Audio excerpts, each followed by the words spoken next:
Well, good morning, everyone.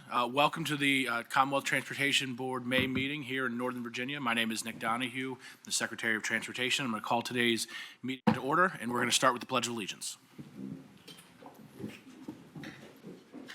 Pledge allegiance to the flag of the United States of America and to the republic for which it stands, one nation, under God, indivisible, with liberty and justice for all. Thank you very much for that. A few just kind of housekeeping items before we jump into the agenda. So we are going to go today for 3 hours until noon, at which point we're going to break. If you're on the board, we'll be providing lunch, and then we're going to be leaving at 12:45 for a number of tours of the airport and the Long Bridge project here in the region before we have tonight's 6-year improvement public hearing for Northern Virginia. Board members from other parts of the state, you are welcome to join. We'd love for you to come, but you don't have to come. Mr. Gribbin, Mr. Minshew, I hope to see you there.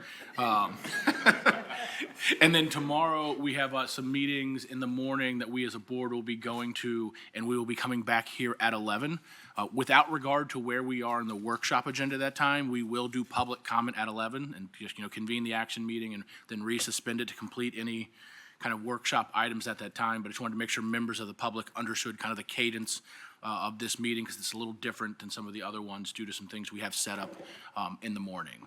And so with that, I want to just welcome everyone again here and invite Mr. Gribbin to say a few words before we have a few other folks that talk before we get into the agenda. Mr. Gribbin? Thank you, Mr. Secretary. And I'll start by just welcoming you all to Northern Virginia District. Thank you for taking the time and effort to come to this beautiful part of the Commonwealth. I am not going to go into the benefits of this district and the dynamism and the economy that's here, because we have other speakers that do that. But I do just want to be very brief and thank everyone for joining us and thanking those who helped put this all together. My daughter actually helped arrange Abigail helped arrange the hotel and the restaurants that we'll be staying at.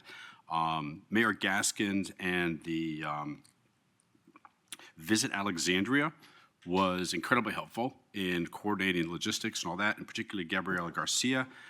Also want to thank Bill Cutler and Kim McCool from here in the district that will be guiding us through the various tours we're going to have and just helping manage logistics here on the ground. So welcome, and I'll pass it back to you, Mr. Secretary.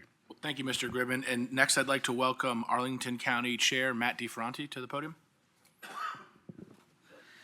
Good morning. Welcome. I'm Arlington County's chair. We call it the county board. We haven't gotten the right hang of Board of Supervisors, as many of you may know us, that sort of a role. Thank you to Mr. Secretary and members of the board as a whole, and to the state, regional, and local transportation partners. I want to thank DJ for his leadership on behalf of our region, and also Randy Minshew, who's been a longtime leader, as well as Bill Cutler and the VDOT team for helping to coordinate the visit.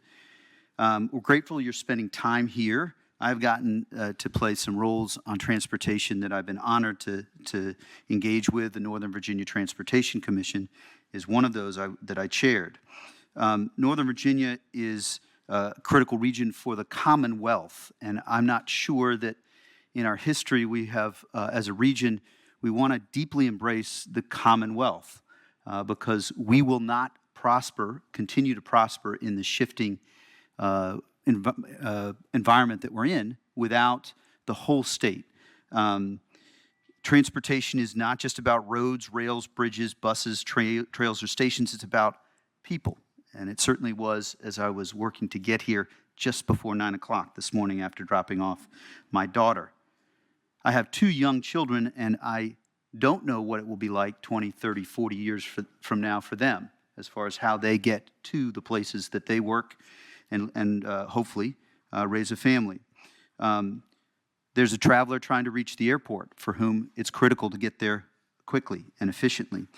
And there's a resident, and there are many residents in different parts of the Commonwealth who are walking, biking, or taking transit in the buses. We certainly saw through COVID that so many of the heroes in our community were taking bus and metro, and I'm thrilled that Metro has made so much progress. That's why this board matters so much. This region is one of the most economically important regions, and perhaps you may be tired of hearing, but it is the case that we, and I personally, take a lot of pride in sending money from Northern Virginia as an economic engine through to the rest of the state. I have in my life seen rural parts of Texas and Iowa, and I know that economic opportunity waxes and wanes in every community, including Arlington, but certainly also south side on the outskirts of Bristol and across the Commonwealth. When transportation works, it supports opportunity across the Commonwealth. When we work here, it helps our economy grow. You've seen the economic analysis. So the work before you is practical, it's critical. You will hear from partners, NVTA, NVTC, and I'm doing an impersonation of the mayor of Alexandria. We have a friendly rivalry that I think Arlington has just a little bit more to offer. There are complex topics that you're engaging with. They involve funding and engineering, coordination, land use equity, safety, and long-term planning. The center of it all is how do we help people? The question is what Arlington thinks about every day. We have more Metro rail stops than almost anywhere. I want to be efficient, but I want to emphasize how critical transportation is to our economy. The system only works when we all work well together in Arlington, and it certainly is true in the Commonwealth. Partnership is critical to all of this. We're looking forward to seeing many of you this afternoon at one of the projects that the Secretary wisely gave you a little discretion, but it's important to shape public input, to hear and engage, and it's not just one mode, it's not just one project, it's not just one road, it's not just one train, it's all of us. So on behalf of my colleagues on the county board, I hope you don't mind my extra half minute or minute. I'll leave you to your meeting. We are deeply honored to host you in this region, and we are deeply committed to the Commonwealth that I know you all are committed to. Thank you. Thank you, sir. Next, I'd like to bring up the Northern Virginia District Engineer, Mr. Cutler, who I think has a few remarks and a video. And Thank then you. we'll move into the agenda. Yes, thank you, Mr. Secretary, Commissioner, Director, members of the CTB. Thank you so much, and welcome to Northern Virginia. We're so pleased to have you all here.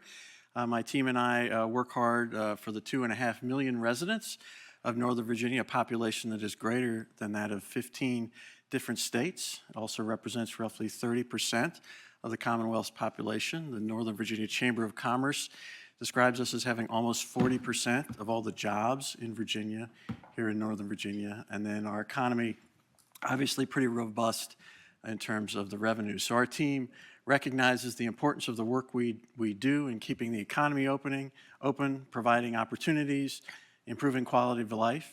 And with that, I have a short video. Welcome to VDOT's dynamic Northern Virginia district, home to 2.5 million people living in the Virginia suburbs of our nation's capital. Our district includes 4 counties, Arlington, Fairfax, Loudoun, and Prince William, as well as 5 cities and 14 towns. We are VDOT's smallest geographic district, yet we have the highest population and are the largest job center, fueling an economy that is vital to the Commonwealth. We border Washington, D.C., Maryland, and West Virginia, and VDOT's Culpeper, Fredericksburg, and Stanton districts. Our Metropolitan Planning Organization is the Transportation Planning Board of the Metropolitan Washington Council of Governments. We coordinate closely with Maryland and the District of Columbia on the bridges that connect us, including the American Legion, Teddy Roosevelt, 14th Street, and Woodrow Wilson bridges, among others. We are a member of MATOC, the Metropolitan Area Transportation Operations Coordination Program, a regional traffic operations center for the National Capital Region. Within our district, we monitor and manage our highways and signals 24 hours a day in the McConnell Public Safety and Transportation Operations Center, a world-class facility operated in partnership with Fairfax County. Here, staff from VDOT, Virginia State Police, and Fairfax County's Police Department, Fire and Rescue Department, Department of Public Safety Communications, and Department of Emergency Management and Security work side by side to identify, monitor, and resolve major traffic issues, planned or unplanned. This includes our Traffic Operations Engineering team, who is responsible for 50% of the state's traffic signals. Through public-private partnerships, we have created one of the world's most sophisticated networks of managed lanes. 97 miles of managed express lanes on our interstate highways provide mobility choices and reliable travel times for those who choose to use them. They are a conveyance system for express buses and carpools, as we focus on moving people, not just moving vehicles. In 2025, we opened the northern extension of the Capital Beltway's 495 express lanes, and Virginia continues to partner with Maryland and their local counties to develop future projects that will benefit our region. Our express lane system provides many benefits for transit users, including new bus routes, a major new transit center, and additional park and ride assets, as well as annual payments that support transit interests that are selected by the Northern Virginia Transportation Commission and the Northern Virginia Transportation Authority. We know the importance of transit in our region, which is why we work to support the 32 Metro Rail stations located in Northern Virginia. First and last mile segments of transit trips are vital, so our support extends to projects that expand access to these stations by road, bus, sidewalk, and bike trail. We are helping to develop an expansive new bus rapid transit system, or BRT, with our partners at Fairfax County along the Richmond Highway corridor between Huntington and Fort Belvoir. We also support rail stations for Amtrak and the Virginia Railway Express. We are providing crucial support for Virginia's Long Bridge Rail project across the Potomac River by making right-of-way available for construction support activities. The project will relieve one of the biggest rail bottlenecks on the East Coast by constructing 5 new rail bridges and 2 new pedestrian bicycle bridges to enable more frequent passenger rail service while investing billions of dollars in the regional economy. We are home to Virginia's largest airports, Dulles International Airport in Loudoun and Fairfax counties, and Reagan National Airport in Arlington County, as well as Virginia's busiest general aviation airports, Manassas Regional and Leesburg Executive. Our roadway improvements help passenger and freight traffic around these airport properties. Since transportation is not simply limited to roads, working with our local and regional partners, we have helped develop Virginia's most comprehensive bike and trail network that improves accessibility, provides transportation choices, and are used for commuting and recreation. Each spring, VDOT sponsors and participates in Bike to Work Day, staffing and visiting some of the 100 pit stops to engage with fellow bicycle advocates. VDOT has a seat on the Northern Virginia Transportation Authority, where we partner with local governments in the selection of multimodal projects and the distribution of NVTA funds that are collected here and stay here. These important funds are a supplement to Northern Virginia's allocation of statewide funding. In Northern Virginia District, we maintain over 2,300 bridges and 17,000 roads. We are home to the 3 largest public school systems in the Commonwealth, and those students and parents count on us to keep roadways and trails open. The Fairfax County school bus fleet is the largest in the nation, and together with the other school systems in our district, is able to safely transport hundreds of thousands of school children due to VDOT's commitment to roadway safety. Our residents speak more than 194 languages, and our VDOT district staff speak 52 of them, making us representative of our diverse community. Every day, we live our responsibility to our community. No one else does what we do. We work hard to plan, design, construct, maintain, operate, and support a multimodal network to provide accessibility for everyone. We keep Northern Virginia moving. We are VDOT. Thank you. Learn more about some of the projects in this autographed version of our Ms. Sellers has a personal autograph. But I really want to thank our team. I'm joined here in the room today by our Assistant District Administrator for Communications, Alan Kamalakis, and our Assistant District Administrator for Planning and Fund Management, Kim McCool. But many others that help us deliver and maintain and operate this tremendous network. And also today you'll be hearing from our partners across the region, both this morning and later this afternoon on the tour. None of this can be done without those important partnerships. Thank you again. Thank you, Mr. Cutler.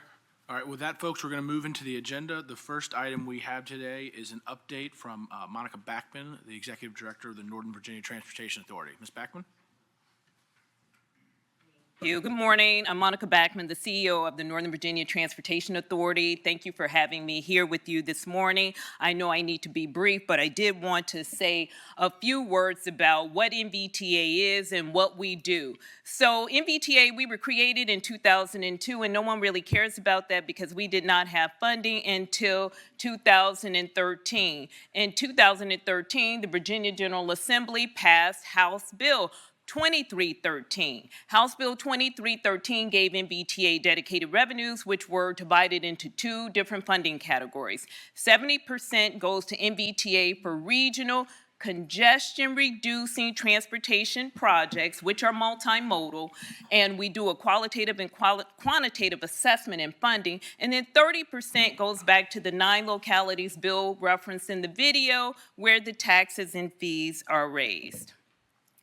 Our primary responsibilities is to update the region's long-range transportation plan. That is critical because the law says we can only fund with our 70% projects that are in the region's long-range transportation plan.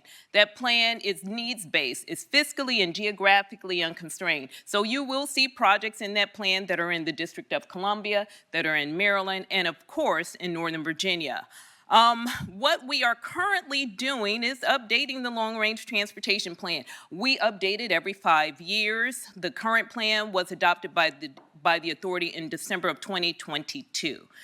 On the programming side, we do 6-year programs with projects that are in our long-range transportation plan. Now, it has to be the current plan. People have asked me that. Can I go back? My project was in the one before. No, it has to be in the current plan. We update our 6-year program every 2 years. We are currently going through an update now. We received a request for 27 projects totaling $1.3 billion. What I tell everyone, we don't have $1.3 billion.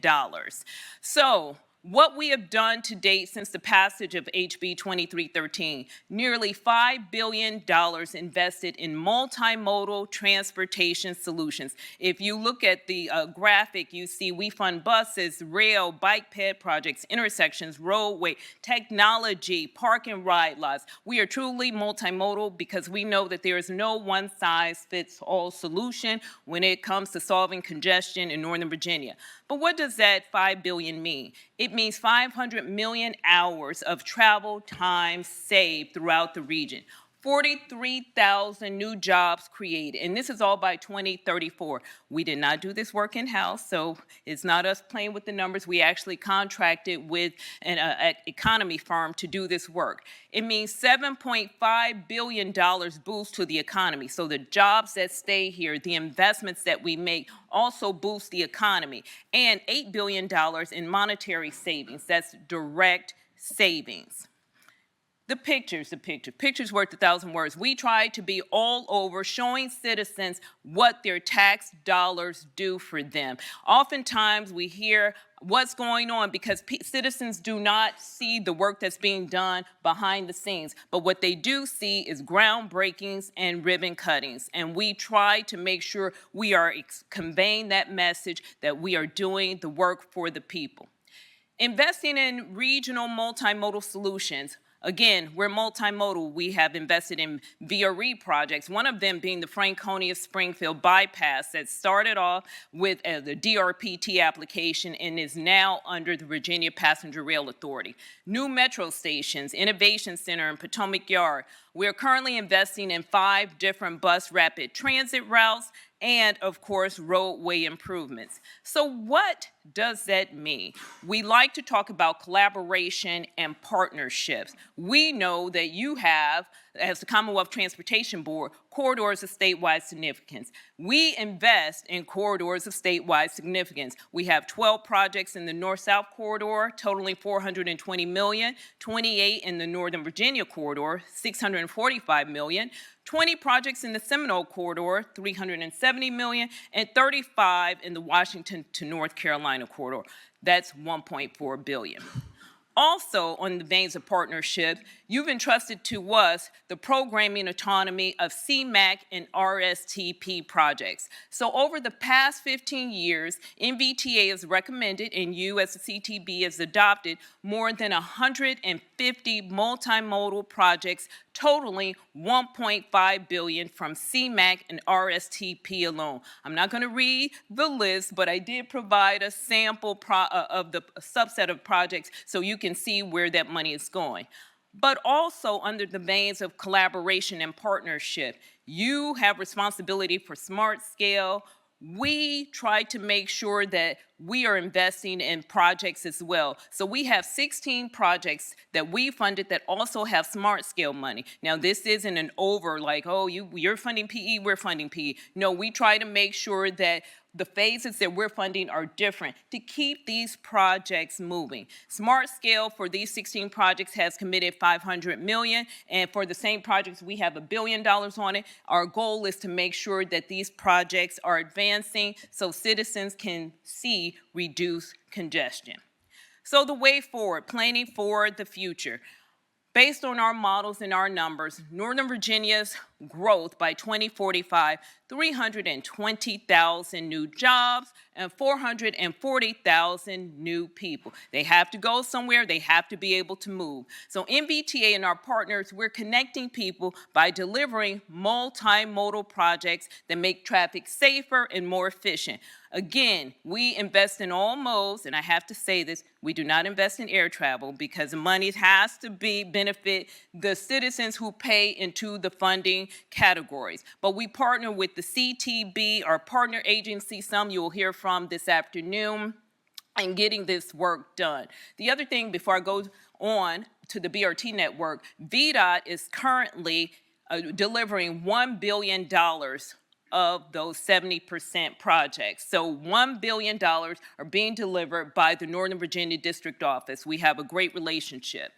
So one thing we're working on now is our BRT action plan. This action plan outlines up to 28 routes to expand connectivity, not only in Northern Virginia, but across the DMV. Why is that important? As a user, you do not want to be restricted by boundary lines, whether it's a city, town, county. You want to be able to go where you want to go seamlessly and reliably. So some of the projects you will see that we're currently underway, and it's ironic that we're in Alexandria this morning because 2 of those BRT projects are right here in Alexandria. That's the Duke Street Transit Way and the West End Transit Way. Collaboration. I want to leave you with this slide because we don't do it alone. We work with you, we work with the localities, we work with the agencies. You will see we have Metro here, we have Montgomery County, Prince George's County, DDOT, because we as a region understand in order to be efficient, effective, reducing congestion, again, we fund all modes except air travel, and we want to make sure that we're working collaboratively with our agencies and partners. Thank you. Thank you so much for that presentation, Ms. Backman. And before we turn to questions, I just want to thank you and your whole team, as well as your board, for the partnership that we have with the authority. They've been a critical partner on a number of high priority projects. And just to think back to, I think, the first one you and I worked on together, which some of you may use this morning, but the I-66 outside the Beltway project, the Commonwealth was only actually able to move forward with that project at that time due to a partnership with NVTA when we thought that project was going to require up to $600 million in public funding, and the state at that time didn't have it. And so we worked collaboratively then, as we still do now, where they decided to put up half the money and we put up half the money. When we didn't need that money, obviously, nobody spent their money, but we also then partnered with the region to, because they were willing to put those funds in up front. We partnered with them on identifying how the concession payment we received on that project would be used for projects kind of in this region again. So a long history of collaboration with the authority. As Ms. Backman noted, they provide a healthy amount of funding to projects in this region. I think overall, do you all raise about $400 million a year, give or take? Yes, give or take. Yeah. Not precise, but in the ballpark there. And so again, a real supplement to meet some of the needs in this region. And so with that, I'd be happy to see if there's any questions from Ms. Backman or comments. Mr. Grimm? Just have one comment. That was a fantastic presentation. This is a really complicated region of the Commonwealth, and you nailed it in just a few minutes. So thank you. And I do want to acknowledge, of course, Mr. Secretary, we have a long history of working together. Ms. Zimmerman is on the authority, as is Mr. Gribben, and we appreciate their participation and collaboration. And Mr. Minshew was on the authority when he was a member of the House of Delegates and always has been a partner, as well as Mr. Bridge. So thank you very much. Thank you, Ms. Backman. Folks, we are going to slightly modify the agenda as the presenter of number 2 is on 95 waiting to arrive here, but I am sure they will be here shortly. And so we're actually going to jump to item number 3. So if Ms. Hussein with DRPT could come up, and I appreciate everyone's flexibility. Doesn't go to Richmond. Hi, good morning. Good morning. My name is Sarah Hussein, and I am the Director of Northern Virginia Transit Programs at DRPT. I'm based here in our Northern Virginia office, a mile away in Old Town Alexandria. I'm going to provide some context, an introduction to toll-funded transit service here in the Commonwealth. Here's a high-level agenda. First, I'll run through the various toll revenue-funded transit service here in Virginia and the governance structure on how those funds are awarded and used. The next two items really belong to Kate Mattice, so just here queuing her up for the next presentation. She's here to talk about the successes of the Commuter Choice Program here in Northern Virginia. This pie chart came to the CTB last month as part of the FY27 six-year improvement program for DRPT. It shows the full picture of how transit is funded here in the Commonwealth, the wide range of sources that support transit. My focus today is on that green square, the toll revenues, 4%, $46.5 million in FY27. This is a map of the 4 toll revenue-funded transit grant programs here in Northern Virginia. I'll run through these kind of quickly, and then I have a table, next slide, that kind of show a little bit more detail. The first and oldest program is the I-395-95 Commuter Choice Program. This program is administered by NVTC, and it runs on the express lanes between Spotsylvania County up to Arlington. The next 2 programs are on the I-66 corridor. The Beltway, or 495, splits this corridor into 2 different segments. I-66 inside the Beltway is administered by NVTC through their Commuter Choice Program from the Beltway into DC, essentially. The 66 corridor from the Beltway out to Haymarket is the I-66 outside the Beltway program, and that's administered by DRPT. The newest program is the I-495 Next Express lanes that were in the VDOT video that operate on the 495 extension from Tyson's up to the American Legion Bridge. This table has the same 4 toll revenue grant programs, just in table format, essentially. There are some similarities, some differences. I'm not going to run through the entire table, but I will highlight a few differences amongst the group. Each grant program is administered by a different memorandum of agreement, or MOA, and you can see the parties to the MOA on here. The bolded parties are the ones that are responsible for the administration. So parties to various MOAs include NVTC, PRTC, CTB, VDOT, and DRPT, all the acronyms. As a reminder, NVTC, Northern Virginia Transportation Commission, PRTC, Potomac and Rappahannock Transportation Commission. You all know what CTB stands for, and you're also familiar with VDOT and DRPT. Most of the concessionaires, the companies that are providing the toll revenues, are private, with the exception of VDOT. VDOT operates the toll lanes on I-66 inside the Beltway. And then we have over here in the funding amounts, the nominal dollar amounts, along with the MOA end dates. And so the point here is it's a lot of money over in agreements that last decades. The NVTC Commuter Choice Program is run on every 2-year cycle. The DRPT, we run an annual grant cycle. One important thing to note is that the use of these toll revenues is geographically restricted. So the benefits from the tolls on these corridors must benefit the toll-paying users. So we can't use I-66 commuter funds in Richmond, for example. It's an important distinction. Well, and Mr. Hussein, if I could jump Yes. in. It's not a distinction in the memorandum of agreement. Correct. It is a distinction of law. And so there was a court case in 2013 in Virginia, the Meeks case, that was related to the downtown and midtown tunnel. And for a toll to be considered a user fee and not a tax, it must be used for the benefit of that corridor. And so I want to be very clear, when we say that it is a restriction, it is not a restriction that even if we are a party to the MOA, we could choose to change. That is not how that works. If we were to use toll revenues in a way that did not benefit the corridor, that would be considered a tax, and that would need to be imposed by the General Assembly, because only the General Assembly or a local body, when the General Assembly has given them permission, can impose a tax. However, this body and the commissioner do have authority to impose user fees. So I just want to be very clear about that distinction and the fact that that is not in the agreement, that is in law. Thank you. I'm going to get in a little more detail now about the I-66 corridor. As a reminder, there's inside the Beltway, which runs from 495 over to Arlington, and then outside the Beltway, which is from the Beltway out westward out to Haymarket.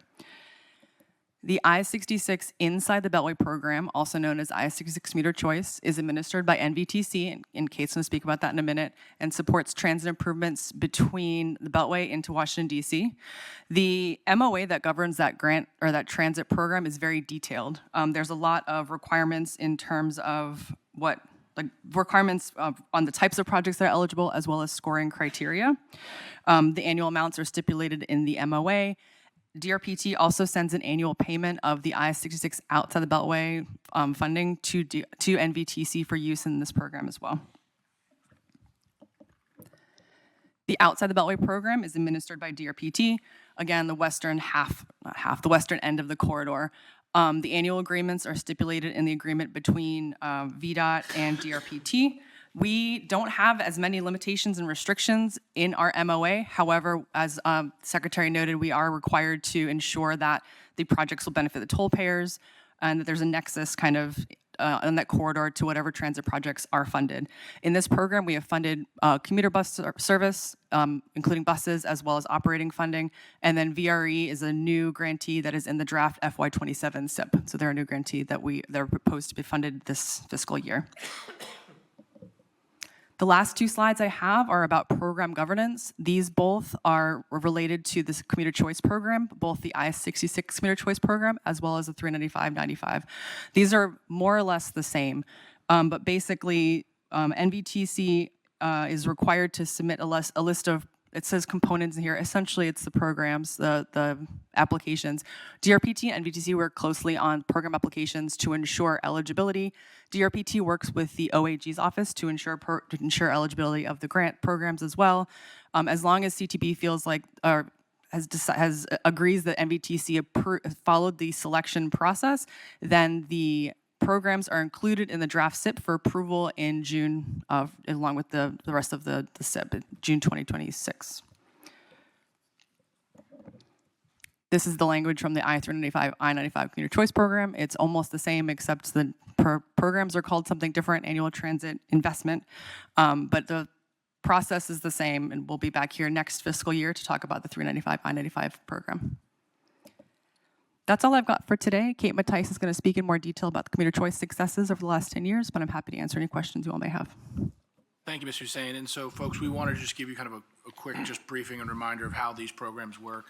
Ms. Mattice with the Northern Virginia Transportation Commission is going to be talking about some of the recommended projects they're bringing to the board. And so we just wanted to give you a quick overview, again, what this program is, why it exists, where it exists, and what some of the kind of the broad-based strictures are. And so I'd be happy to see if there are any questions. Mr. Lawson. Secretary, I'm curious, at slide 5, are these amounts spread out over the entire term? Yeah. Yes. Through 87? And are these amounts that are over and above debt service to pay for these improvements? These are net numbers, or? So, Mr. Lawson, I'll jump in here. So let's talk about these in two batches. So we'll talk about the private ones first. So 395, 95, 66 outside, and 495 next. So in each of these, there's a contractual amount that the concessionaire is obligated to pay that then increases at 2.5% a year. So let's talk about 395 because I can do that one without messing up the numbers. So when that was enacted in I believe it was 2018 or 2017, what we put in place then was a requirement for Transurban to provide a payment to DRPT of $15 million a year that would grow at 2.5% a year, each and every year out through 2087. Just trying to draw a distinction between that and 66 inside the Beltway. During COVID, when the toll revenue on 66 inside the Beltway essentially went away, Transurban was still contractually obligated to provide that $15 million and did. And again, it was obviously not 15, it was 15 times 2.5%, kind of compounded there. In terms of where this funding sits in the waterfall of toll revenues, this is not the first draw on the funding there. So in a high level, where I'm certain I will skip certain reserves and other things that would offend the financial people, but to give you a good kind of policy sense, basically O&M is first, debt service to bonds is second, this is third, and then any rate of return to equity is fourth. I want to be clear, there's actually 18 things like in that waterfall, but as a broad types of categories, those are the 4 things. And so we're always going to be making bondholders whole, we'll always be taking care of the road, but prior to the private partner receiving any return on the equity that's invested, they have to make these payments to the Commonwealth. And it was structured that way to give us confidence that essentially those payments would be made, because if we are above their rate of return in the waterfall, they're going to want to make sure they get to that next bucket there. At the same time, we didn't want to impact the financing capacity that was available for the bonds.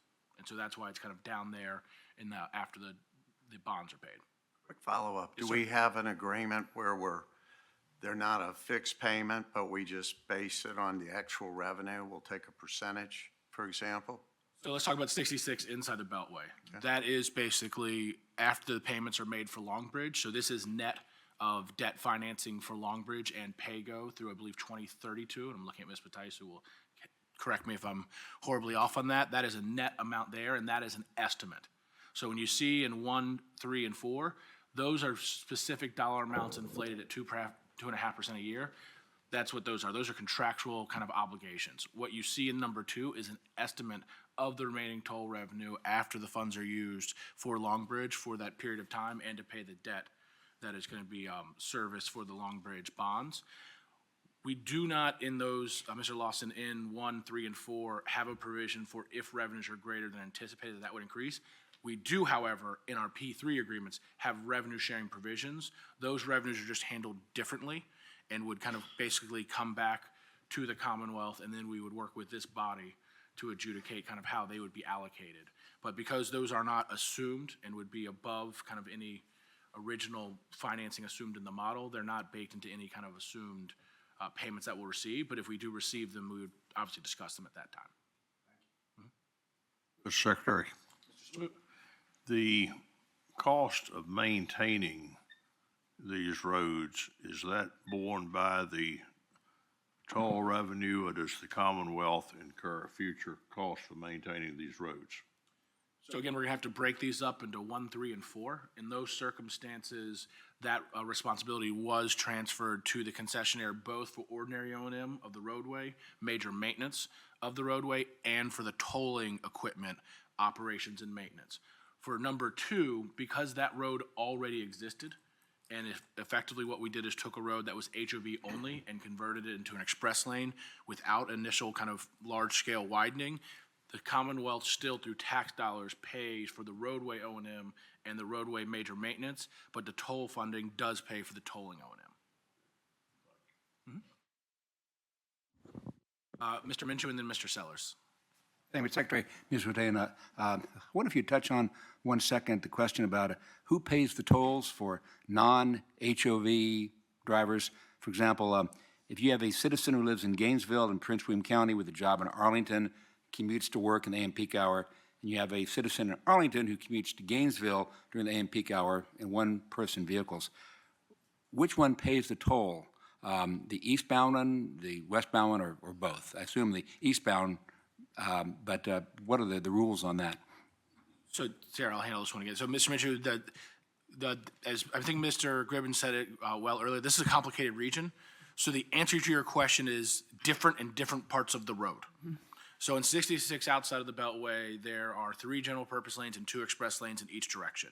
And so if someone's opting to use the express lanes, as a reminder, it's a choice.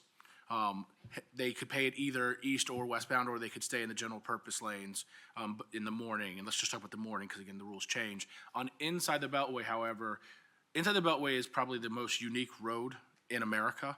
And so this roadway opened in 1982, and just bear with me, there is a reason I'm going back to that time. And how this was at a time when the federal government played a slightly larger role in setting the terms of where facilities were located and how they would operate. And so there was a decision made by the United States Secretary of Transportation in 1978 called the Coleman decision. And that decision said that in the peak direction, and times have changed, and we'll get to that in a second, which was in the morning meant eastbound, and in the evening meant westbound, that road was HOV only. So it actually opened as HOV4. And so it was only legal to use that roadway if you had 4 people in your car. Several years later, they cut that down to HOV3. I believe that was around like 83 or 82. Sometime in the late 80s or early 90s, and just forgive me, I have 3 children, I don't remember the exact date anymore, they then lowered that from 3 to 2. And that is how that road operated for a long time. And so when we converted that from HOV2 to express lanes in 2017 is when the operations commenced. in the morning for a 4-hour period. You can use the road for free if you're a carpooler or if you're riding a bus, or you can choose to pay a toll heading eastbound. If you're going westbound at that time, the road is a general purpose lane effectively. It's available free of charge. In the afternoon, it's the exact opposite. So if you're heading eastbound during that 3 to 7 p.m. period, it is effectively open to all users without regard and with no charge. If you're heading westbound, however, during that period of time, you need to have 2 people in your car or be riding a bus to benefit from that fast and reliable trip at no charge, or you can opt to pay a toll during that period of time. And for the other hours I haven't mentioned, it effectively is just a road that anyone can use. So if you're there at 1 p.m., it's just a road. So it's a bit of a complicated story, and this is why I wanted Ms. Schul to go prior to these presentations, because that actually has a little bit more information on how these roads operate, because I suspected that might generate some questions. So we do have some more kind of information about the express lanes in this region, how they're operating, what some of the anticipated effects of those are that when she arrives we'll be going through. But 66 is very complicated, and 66 inside the Beltway is particularly complicated due to its history, origin, and kind of the original approval of the construction by the federal government. That was a fascinating bit of history, Mr. Secretary. And that you Maybe did- more than you bargained for. No, and you did without notes. That was impressive. Is there any other section of the Eisenhower Interstate system in America that has that many regulations on it? It is the only section of road that I'm aware of that from its inception, the entire roadway was managed, if you will, with rules like carpool only. There's a number of other rules I also didn't get into. At this point, most of them have been waived, but the Coleman decision actually had, I believe, 4 to 5 parts, including down to like guardrail appearance and other things of that nature, which have since been waived by the act of Congress and Congressman Wolf sponsored, I think, in the early 2000s. But it is certainly a unique piece of road, and I'm not aware of any other ones. It also ends at a red light, just as a quick reminder for everyone in the district. So we had a lot of discussions as we were discussing this project in the 2016 timeframe. And, Mr. Mitchell, I think you and I were in some of the same closed rooms having these discussions, and, very few interstates end at red lights. And this one ends at a red light at 23rd and Constitution. And right before it does that, it has 2 other freeways essentially merge into it. So US 50, which is a limited access road through most of Arlington, merges with I-66 right at the Roosevelt Bridge. And then just for an extra little kicker, there's a ramp from the George Washington Parkway, which is also effectively a limited access roadway that provides a fair amount of traffic onto that road as we approach the red light at 23rd and Constitution. Any other questions from Mr. Sen? Mr. Secretary. Ms. Sellers, I apologize, Ms. Sellers, yes. No, you're okay. So we're seeing with the outside the Beltway, like Front Royal's now having bus service out there. Is that paid for through these commuter choice programs? Yes. Okay. And is there discussion of extending maybe the, I don't know if the managed lanes go that far. I don't believe they do, but expanding it. And then how do you bring, I guess, what county is that? Warren County, Fauquier County, somewhere out there. How do you bring that into these MOAs because they're not part of NVTC or PRTC? So I'll handle that one again. The decision as to where express lane projects are located would be decisions made kind of by this body, working with the administration and the VDOT commissioner. And so we're going to be talking later when Ms. Schul presents, having our first discussion about the Interstate Operations and Enhancement Program. That is a area where we should really have a lot of those types of discussions. And so we spend a lot of time talking about smart scale. And as I've kind of said, like, hey, that's 7% of the budget. Let's talk about the other areas of the budget. The Interstate Operations and Enhancement Program, which I don't believe has been discussed for some time at this body, is half the size of smart scale. So it's a healthy amount of money kind of on an annual basis. And again, there's certain rules about the obligation of those funds, but we as a body have an opportunity to kind of influence how those funds are deployed and kind of the outcomes that they achieve. And so, that would be, when we talk about those funds, that would be an opportunity to say whether or not we want to look at potential expansion of express lanes or other projects on interstates. Yeah, because a lot of growth is happening out there. Haymarket going out west is completely different than what it was 10 years ago. So a lot of opportunity. Questions or comments? Thank you very much.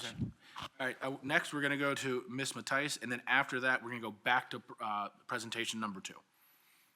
Good morning. Good morning. Let me see if I can get everything all queued up here. Oops. Pardon me. Updated OB. There we go. Fantastic. Good morning. My name is Kate Mattice. I'm the Executive Director of the Northern Virginia Transportation Commission. Thank you, Mr. Secretary, for inviting me to come and speak about 10 years of our Commuter Choice program. I'm actually very excited to have joining me Daniel Nickelbein, who's the program manager of our Commuter Choice program. So any tough questions will be either to the Secretary, who's been very involved since the inception of this program, or to Daniel on my team. So one of the things I did want to start with, and I think that, thank you, Sarah, for really framing this well. This is a unique program insofar that we're reinvesting toll revenues that are generated up here in Northern Virginia. This is not a state aid program. This is all generated from tolls. And so I think that's really important to know. But because of the relationship we have in the way the Commonwealth is actually the recipient of those tolls and they come to NVTC for distribution, it is included as a part of the DRPT 6-year improvement program, the list of projects and those revenues that come to NVTC. So you actually have that a part of your action, but the reality is those revenues are ones that are generated up here in Northern Virginia for projects up here in Northern Virginia. So I know that Ms. Schul is going to be doing a fantastic overview. Hopefully I haven't stolen any of her thunder. Maybe we're just merely bookmarking it a little bit. But there's an incredible benefit of putting express lanes in transit together. And I think that's something that we have really seen. The ability to take 50 people who otherwise would be in a car, either in the general purpose lanes or in those express lanes paying tolls, could be sitting in a single bus. And so the program that we have here is really a way to effectively remove vehicles, which means both for the general purpose lanes as well as the express lanes, is the ability to be moving things more reliably, faster, safer, and then a little bit of a benefit, you might actually see lower tolls because there's less vehicles going through those corridors. The other thing that we see by adding transit is actually the transit benefits from it because they're actually able to get those benefits of more reliable movement of traffic. And so I'll talk a little bit later about some of the benefits we've seen from some of our long-haul buses, whether it be out 66 or on 95, that are actually able to reduce significant time for those commuters who've decided to take those transit buses. So sorry, I did a fantastic overview. I don't really want to go too far, but the programs that NVTC has with the Commuter Choice program specifically do relate to the I-66 program as well as the 395 and 95 program. We have a data-driven competitive grant program. It is really all about investing toll revenues to a range of project types that are, again, the benefit of moving more people through that corridor. We do have a 2-year funding cycle. For those of you who've been sitting on the CTB, every year we actually bring a 2-year funding program as a part of the SIP. 1 year, it's 2-year funding of 66, and that's this year. And on the other years, it's a 2-year program for I-395 and 95. So we sort of alternate and do a 2-year funding cycle, bringing one of those to this body every single year. So we mentioned this is a program that it's a statewide program, but it's a regional program. We work very closely, again, with DRPT, VDOT, and the Commonwealth in this board. We have the administration at the Northern Virginia Transportation Commission for the 395 and 95 corridor. Because it joins with our commission to the south, we actually do that. That agreement is jointly with the Potomac and Rappahannock Transportation Commission, but they have actually given the oversight and the administration of that project, that effort, I should say, to NVTC. And then again, the entities that are benefiting by providing either additional transit capital or transit operating or even other things as well are those local jurisdictions and transit agencies noted below. The type of projects that are eligible through the MOA do include bus and rail service. That includes Metro Rail as well as VRE. We do have the ability to fund also capital, and I'll talk a little bit about some of those capital projects that we've supported. We can fund roadway improvements as well as access to transit, projects that can get more people to a metro station, for example, or to a VRE station. And we also can do some support of buying fare incentives, incentives for carpooling and van pooling, also known as TDM. These are all things, again, within the memorandum of agreement that we have with the Commonwealth. Funds, we must obligate those funds within 2 years, and they must be fully expended within 5 years. So when it comes to the capital projects in which we are supporting, there really is a target on things that are shovel-ready and ready to go. And in addition, we really get this again in the MOA. The requirements is really about maximizing person throughput, improving the mobility on the corridor, providing those travel choices. So again, people do not need to be in a single occupancy vehicle. And again, all of this is really about reliability as well as safety on these corridors. Our program is a competitive and data-driven evaluation process. Every single project comes through is screened for eligibility. We do that very closely with the Department of Rail and Public Transit. As the Secretary mentioned, there are legal parameters at which this funding can be used. So those projects that then get through that legal scoring get to a place of being able to be technically evaluated. The lion's share of this is a technical merit, and it is really, again, about person throughput, travel time saving, are we ability to connect people from transportation modes to other transportation modes? Are we ensuring that people are using the corridor and not diverting to local streets? That's something that we've had a great deal of conversation in the early years, as well as those projects providing some level of accessibility, whether it be ADA or just people in general, as well as equity. We do also have a consideration of cost effectiveness. And finally, when we have localities or transit systems who are applying for multiple projects, we want to know what their priority is, and that's what that applicant preference is. So to date, and then this is actually, again, over 10 years, both the 66 and 395 corridor, we have invested $212 million. Now, you actually have an additional set of funding that's coming your way, so that 212 does not include this current program of projects. We've supported 15 transit agencies, cities, and counties with their projects, and we've had 72 unique projects. And again, this is along 66 as well as 395. The projects that we put out have primarily been new and improved bus service. The best way to move the most amount of people on these long corridors is really providing more buses. And so the bus service has really been the lion's share. But I also want to point out that we've actually done investments in park and ride lots and other capital improvements that may be a one-time investment to finish, but those are going to be things that are going to be benefited for years to come. We have provided a small amount of funding to get more people to transit systems through our access to transit stations, whether it be just completing the last little bit of a pedestrian trail to a metro station or what have you. We also have supported both metro and VRE capital projects, as I mentioned, park and ride lots. And we also have had a little bit of money to be able to support some safety improvements as well as ITS improvements along the corridor. So to date, and again, many of these assets that we've funded are going to be seeing benefits far into the future. What we've actually been able to do is save a lot of money, a lot of time, and improve safety upon these corridors. The projects that we've invested in have saved those people who've been taken off. They've not needed to use over $25.9 million in fuel costs. And I had a little bit of fun. Of course, that's obviously a moving target right now. That was based when gas was $3.50 a gallon. So obviously, I think I saw $3.81 as I was coming over here.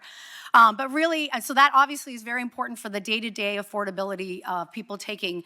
But the other thing is when I talk about reliability and moving one vehicle versus 50, we're talking about improvement in safety. We're talking about improvement in travel time, and there's the ability to avoid delay on those corridors. And really, when it comes down to just to date, is moving more than 10.5 million people through these corridors just from these projects. And I will say some of these projects are for park and ride lots where people are carpooling and vanpooling. We're not even capturing those benefits. Oh, actually, before I go back, the other thing I did want to mention is I'm talking to the providers who've been doing the bus services along 395 or 95 and 66. Just pulling from 66, both OmniRide that serves Prince William County and West, as well as Fairfax Connector, have seen that their bus route trips to Washington, D.C. are now 15 minutes faster than they were before. In some instances, that's about a 25% change. So these are people who are actually getting to where they need to go much more reliably.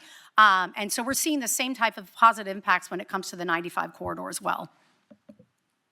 So I do want to do just 3 highlights of some of the communities that we've been supporting. Obviously, there's a lot of things that are going on.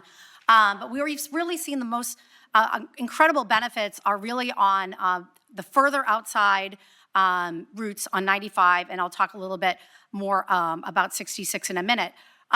So for Stafford County is actually one of the fastest growing counties in the country.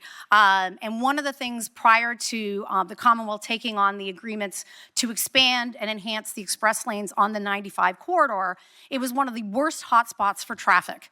And I think we all know that. You may have got the punishment of that coming up here. So we've actually been able to make some real difference in the investments we've made in Stafford County. We've actually been able to help with park and ride lots, new bus routes and coaches. There are 27 daily trips that are bringing people up. There's a lot of service, a lot of people who live in that area that have military and military adjacent, so the ability to take people up to the Pentagon, and that's really what these routes are doing. They're taking people to the Pentagon, they're taking to the places in Washington, D.C.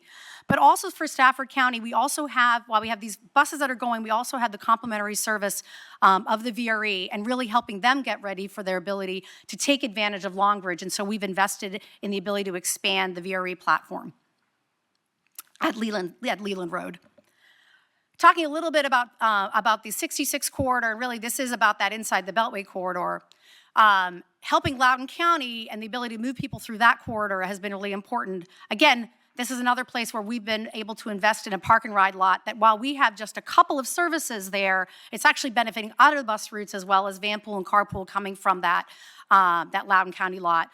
Likewise, it's commuter bus routes, new coaches. But the other thing we did for Loudoun County, especially early on, was providing incentives and marketing so people realize, by the way, there are fantastic services that can get you through this corridor and can get you over to take advantage of these routes, whether they be commuter choice routes, but also taking advantage of other transit movements that can get people from Loudoun County into Washington, D.C. and Arlington.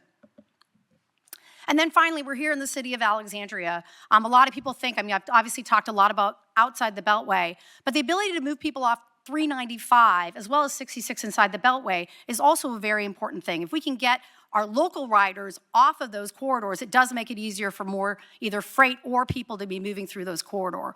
So there are two projects that we basically help launch, and that's the line 35 and 36 of DASH, and that is Alexandria's local bus system. These have actually been incredibly successful bus lines. These are, again, running parallel to 395. And what they're seeing is the ability to run buses every 10 to 15 minutes. They are the strongest performing bus routes in Alexandria. They actually represent 2.5 million riders every year on these two bus lines. And that's about 45% of all the bus ridership in Alexandria are moving on these. As a result, so successful, we've actually been able to buy bigger buses. So again, one vehicle that can take more people. So we've been able to support the ability to, again, move more people through these corridors. So I do want to pause and step a little bit towards what we're doing this year. Again, this is included in the 6-year improvement program for DRPT, and this is our I-66 program of projects. As Sarah did a wonderful job, we have a process that is outlined in the MOA. We have followed with this, worked very closely, obviously, with DRPT.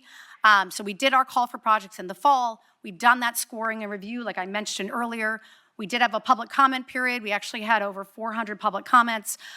This is actually a public comment effort that we actually just got a communication award for, which is just fantastic. We're really getting the public out there to get them first aware that these projects exist, as well as to speak up their support or concern about them. Overall, though, overwhelming people are supporting these investments.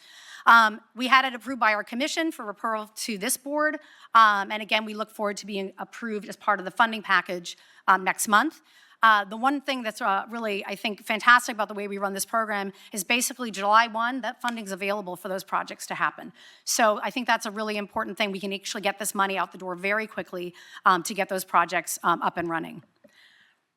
So included later in your package are actually the full list, but I just want to give you a big picture for it. We're looking at a $60.5 million in awards. Now, the Secretary had mentioned we have a certain amount of money that we have from each corridor every year that's included in the MOA. For 66 in particular, during the first couple of years of the pandemic, it was a very slow moving corridor. We did not see a lot of revenues. We also did not fund a lot of services. So one of the things that's somewhat unique about this program is when it comes to funding transit operations, we will fund it for 2 years, and they can only come back for more funding if they are proving that those projects are successful. So we actually went a little bit quieter. We did smaller calls for projects. So we actually were able to save some of the money and now are able to award a bigger program of projects this year, which is something really fantastic. We're looking at 14 projects. Total, 13 of them are bus service projects that include the bus purchases, and we also have a rail capital project included in there. And so again, just highlighting some of the localities that will benefit with the approval of these projects.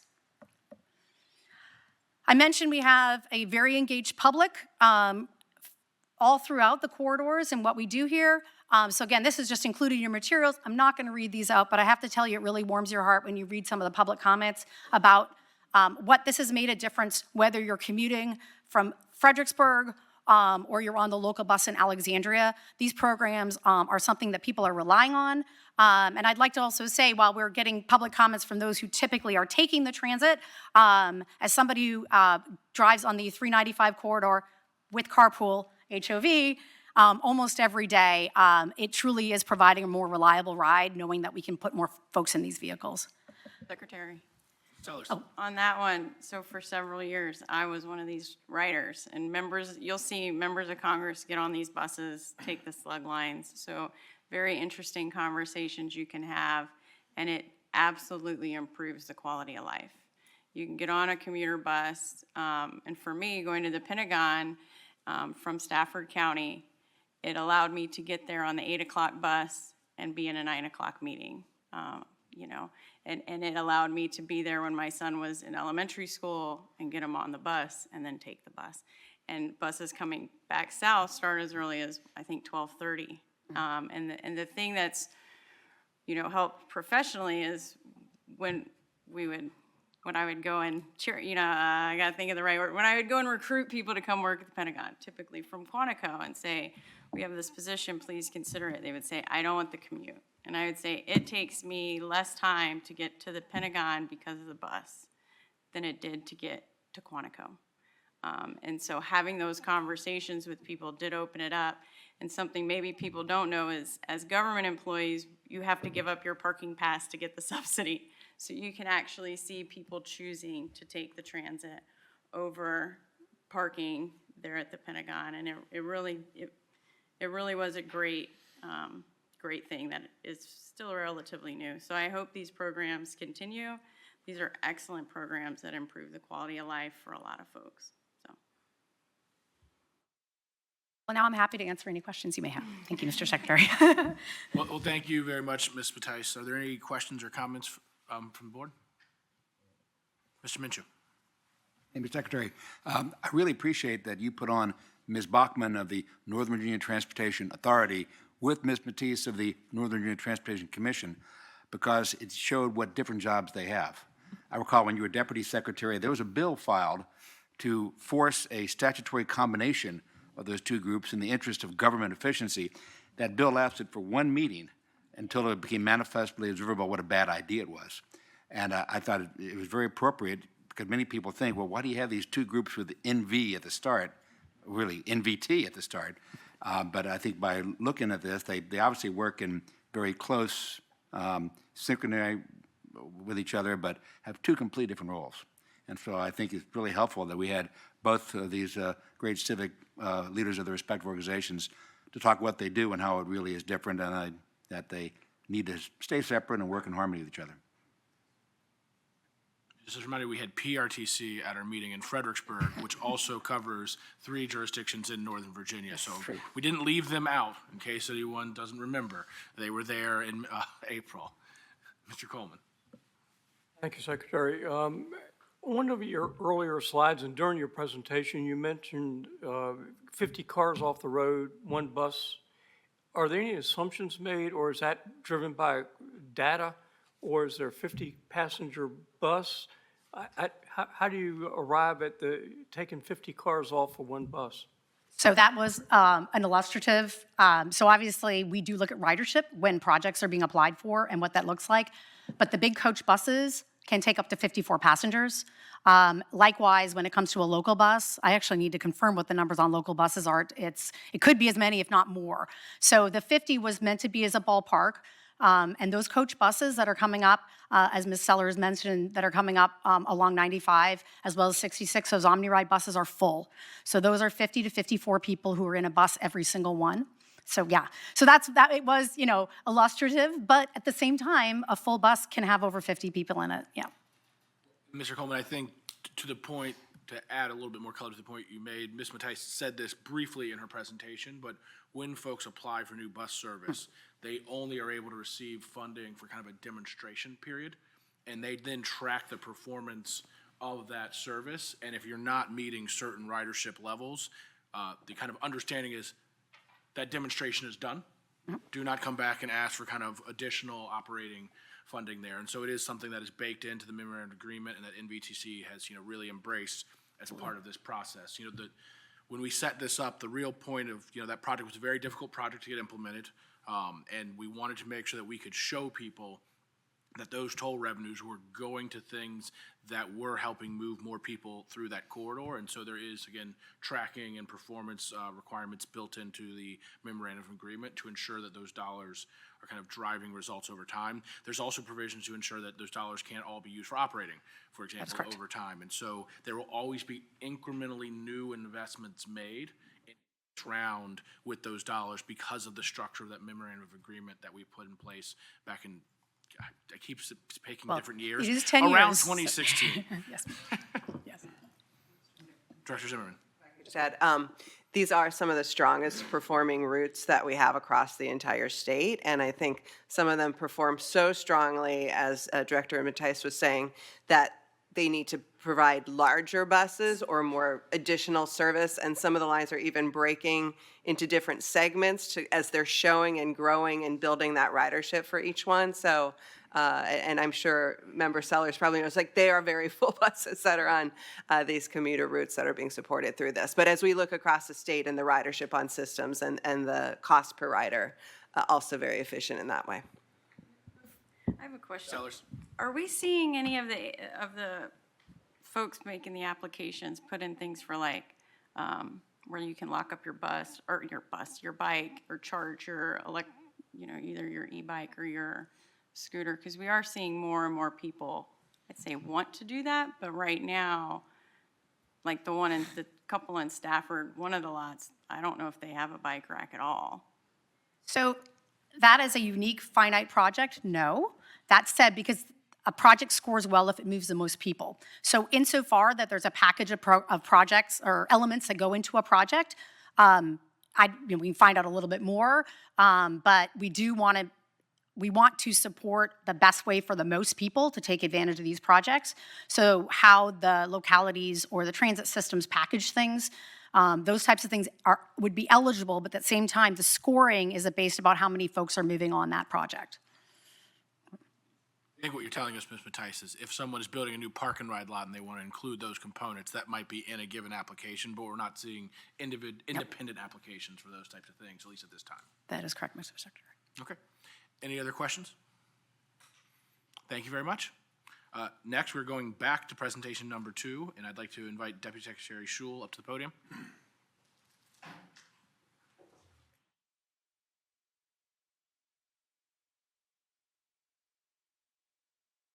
Oh, okay. So we're going to talk about the IOEP today. And so there's a lot to say about this program, and there will be more presentations upcoming, including presentations on each of the specific interstates and exactly what's going on there. But because of where we are and to align with the presentations you've just heard, today we're going to start with the portion that relates to express lanes.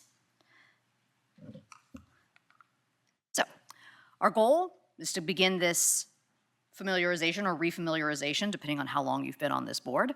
And the key background to know is that this program is 20% of the construction budget. The board establishes a process to evaluate and prioritize strategies. This is in code. This has been done in cycles over years past, and we're currently implementing the last strategy, which I think is from 2021. And one of the reasons we're talking about express lanes today is because part of the code says that we should prioritize operational and demand management, TDM is transportation demand management, travel demand management strategies that improve reliability and safety. And that express lanes explicitly should be considered as one of those strategies if general purpose lanes are not anticipated to provide long-term benefits. So that is why an express lane presentation fits within the IOEP. So today we're going to talk about what is an express lane, the benefits, some concerns that are brought up, and how we mitigate those concerns. I have Q&A at the end, but as always, you should feel free to hop in and ask questions whenever you like. And just to reiterate the point that Ms. Schul made at the beginning of this, there are many strategies and appropriate projects that can be funded out of the IOEP. Because of the other things that were on the agenda and because of where we are in the state, we are starting the discussion for the IOP with express lanes, but we are going to be coming back and talking about other things. So I don't want anyone to leave today's meeting thinking the only thing we do with the Interstate Operations and Enhancement Program is express lanes. That would be an incorrect takeaway. So I just want to say that one more time for those here and anyone listening online. This is just the first of many presentations on an important program that the board hasn't done a full allocation of since 2021. So we want to begin a longer educational process. There's no action today except to learn. All right, so what is an express lane?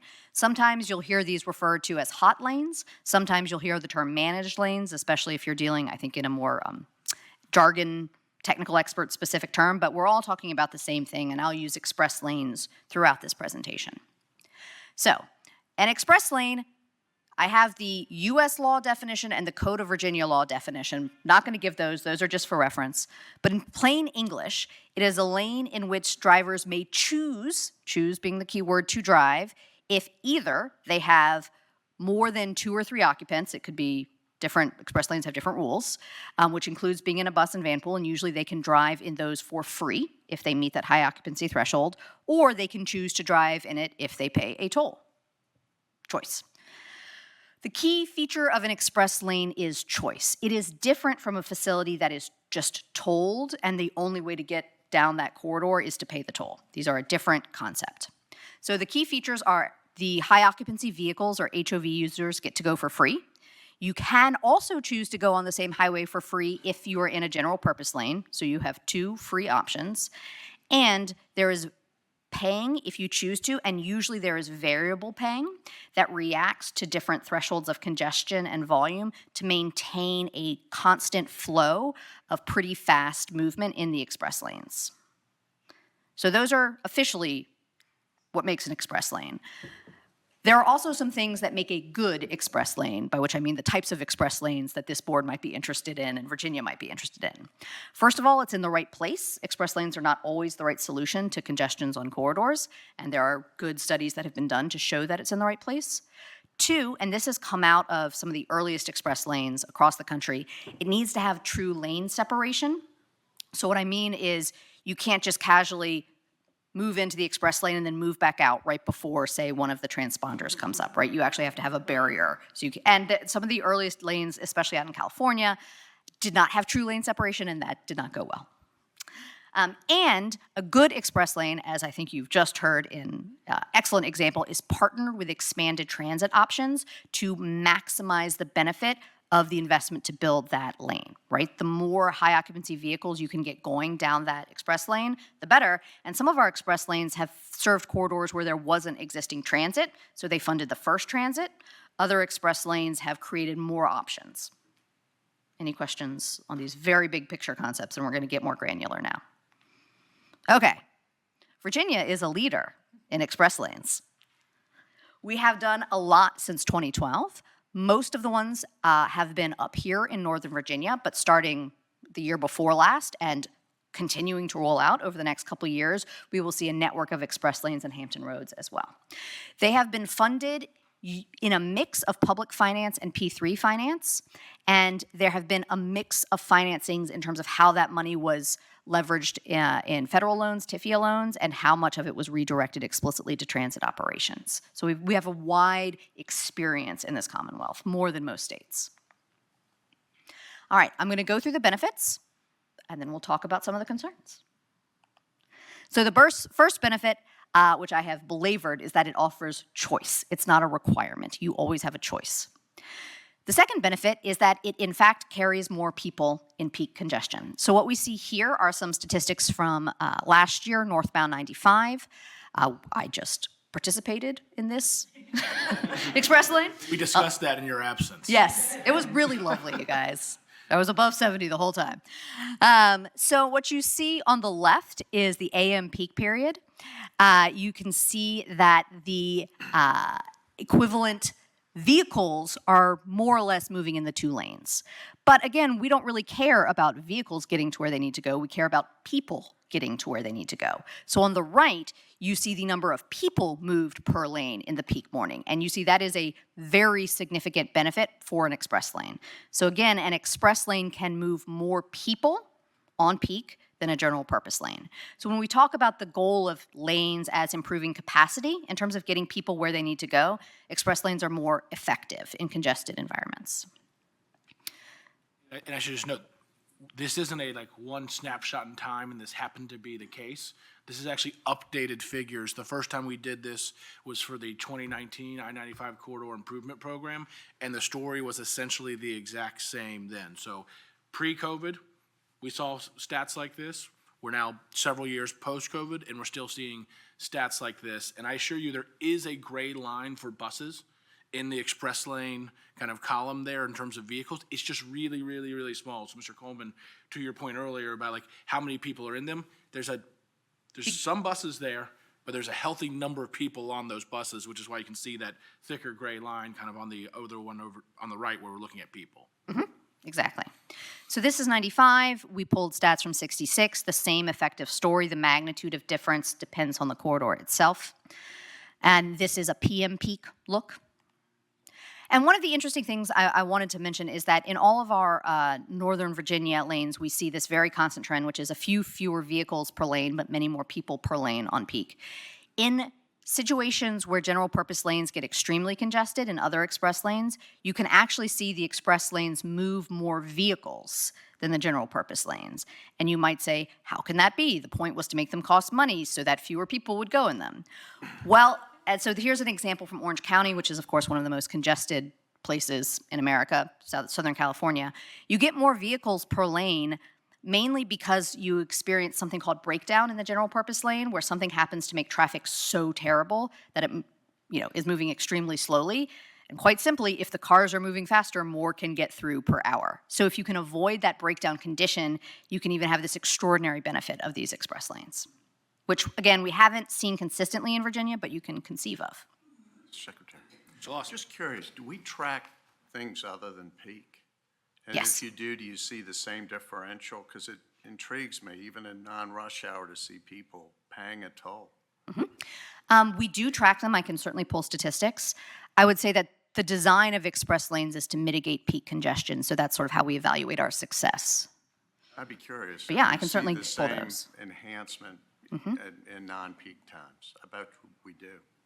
I think you can. Again, the HOV users can always go for free, and driving with fewer vehicles is less stressful, and I think a lot of people make that choice. And you never know when the congestion might pop up, so I agree.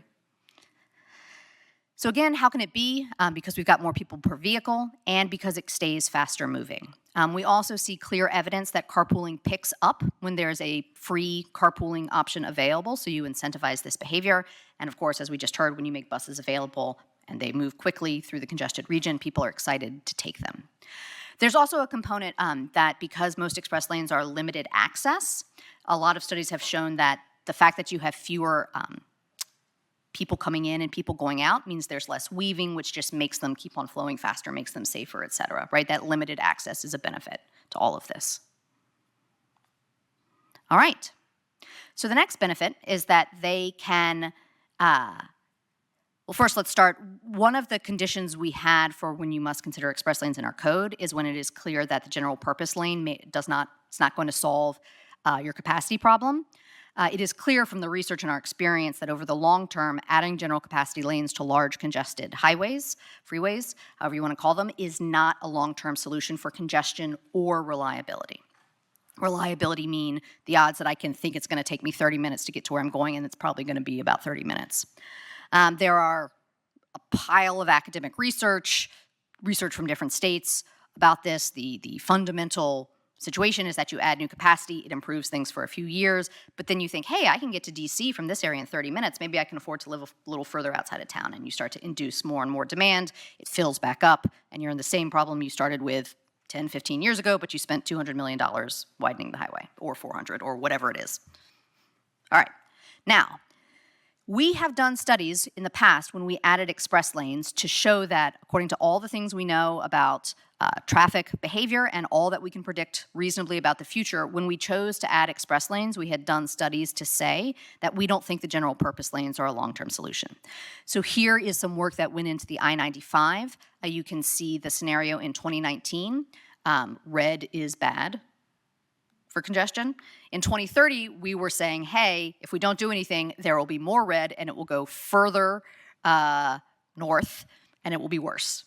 So then we modeled, what if we add another general purpose lane? So by 2030, you can see, hey, if we add another general purpose lane, it's better than no general purpose lane, but it's still worse than 2019. And by 2040, it's terrible, right? So these are the types of studies we show to say, hey, even if we add these new general purpose lanes based on our understanding of this environment, we're not really going to solve our congestion problem for this area of 95. Does express lanes magically solve congestion? No, but it does solve reliability. And so that's the split we want to talk about. So what we see in a lot of our models and then our post hoc analyses is that the impact on congestion is similar to adding a general purpose lane, but the impact on reliability is greater because you maintain a reliable option. So what we're looking at here is a study that went into the decisions to add express lanes in this graphic. They were called hot lanes to the Hampton Roads environment. So what you see in the leftmost map is the expected congestion in 2040 going across that bridge and around. It looks terrible. What you see on the right is the same expected congestion if we add an HOT lane. It still looks pretty bad, but not much worse, right? And in fact, because of the different ways that people move in and out of that corridor, it actually is better in Norfolk, but maybe a little worse down south of Portsmouth.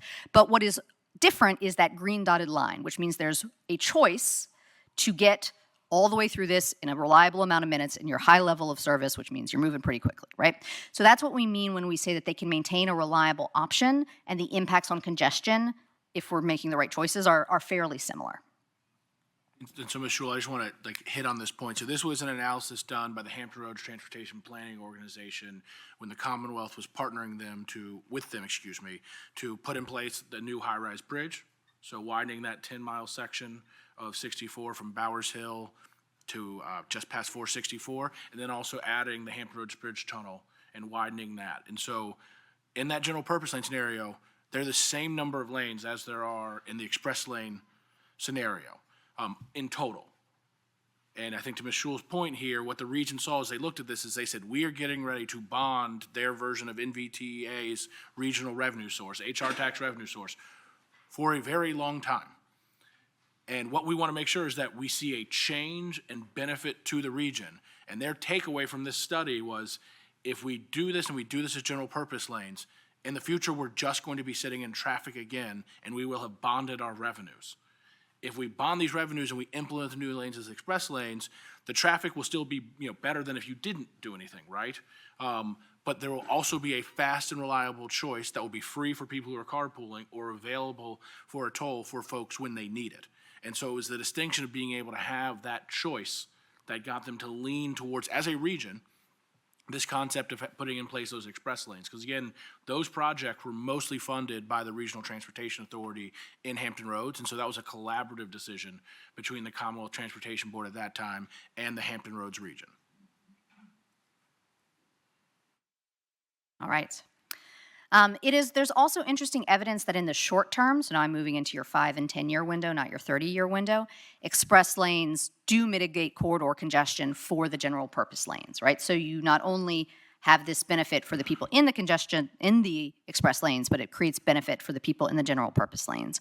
So what we see here are some before and after studies on I-40-95 northbound, showing that adding the express lanes, what you see on the left is pre-opening on both, and on the right is post-opening, and we're only looking at the general purpose lanes. Basically, each time we look at the post part of the right, you see less orange and red. That means there's faster speeds and less congestion. So what we see here is benefits even to people who are not riding in the lanes. This is because express lanes are a form of new capacity, and you're removing certain types of cars that might want to be going very fast, which might create some issues with different differential speeds, all kinds of reasons that there are benefits to the GP lanes by the existence of the HOT lanes or the express lanes.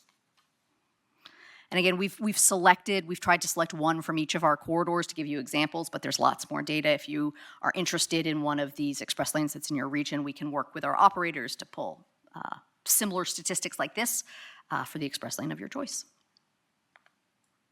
All right, and these lanes encourage transit and carpooling.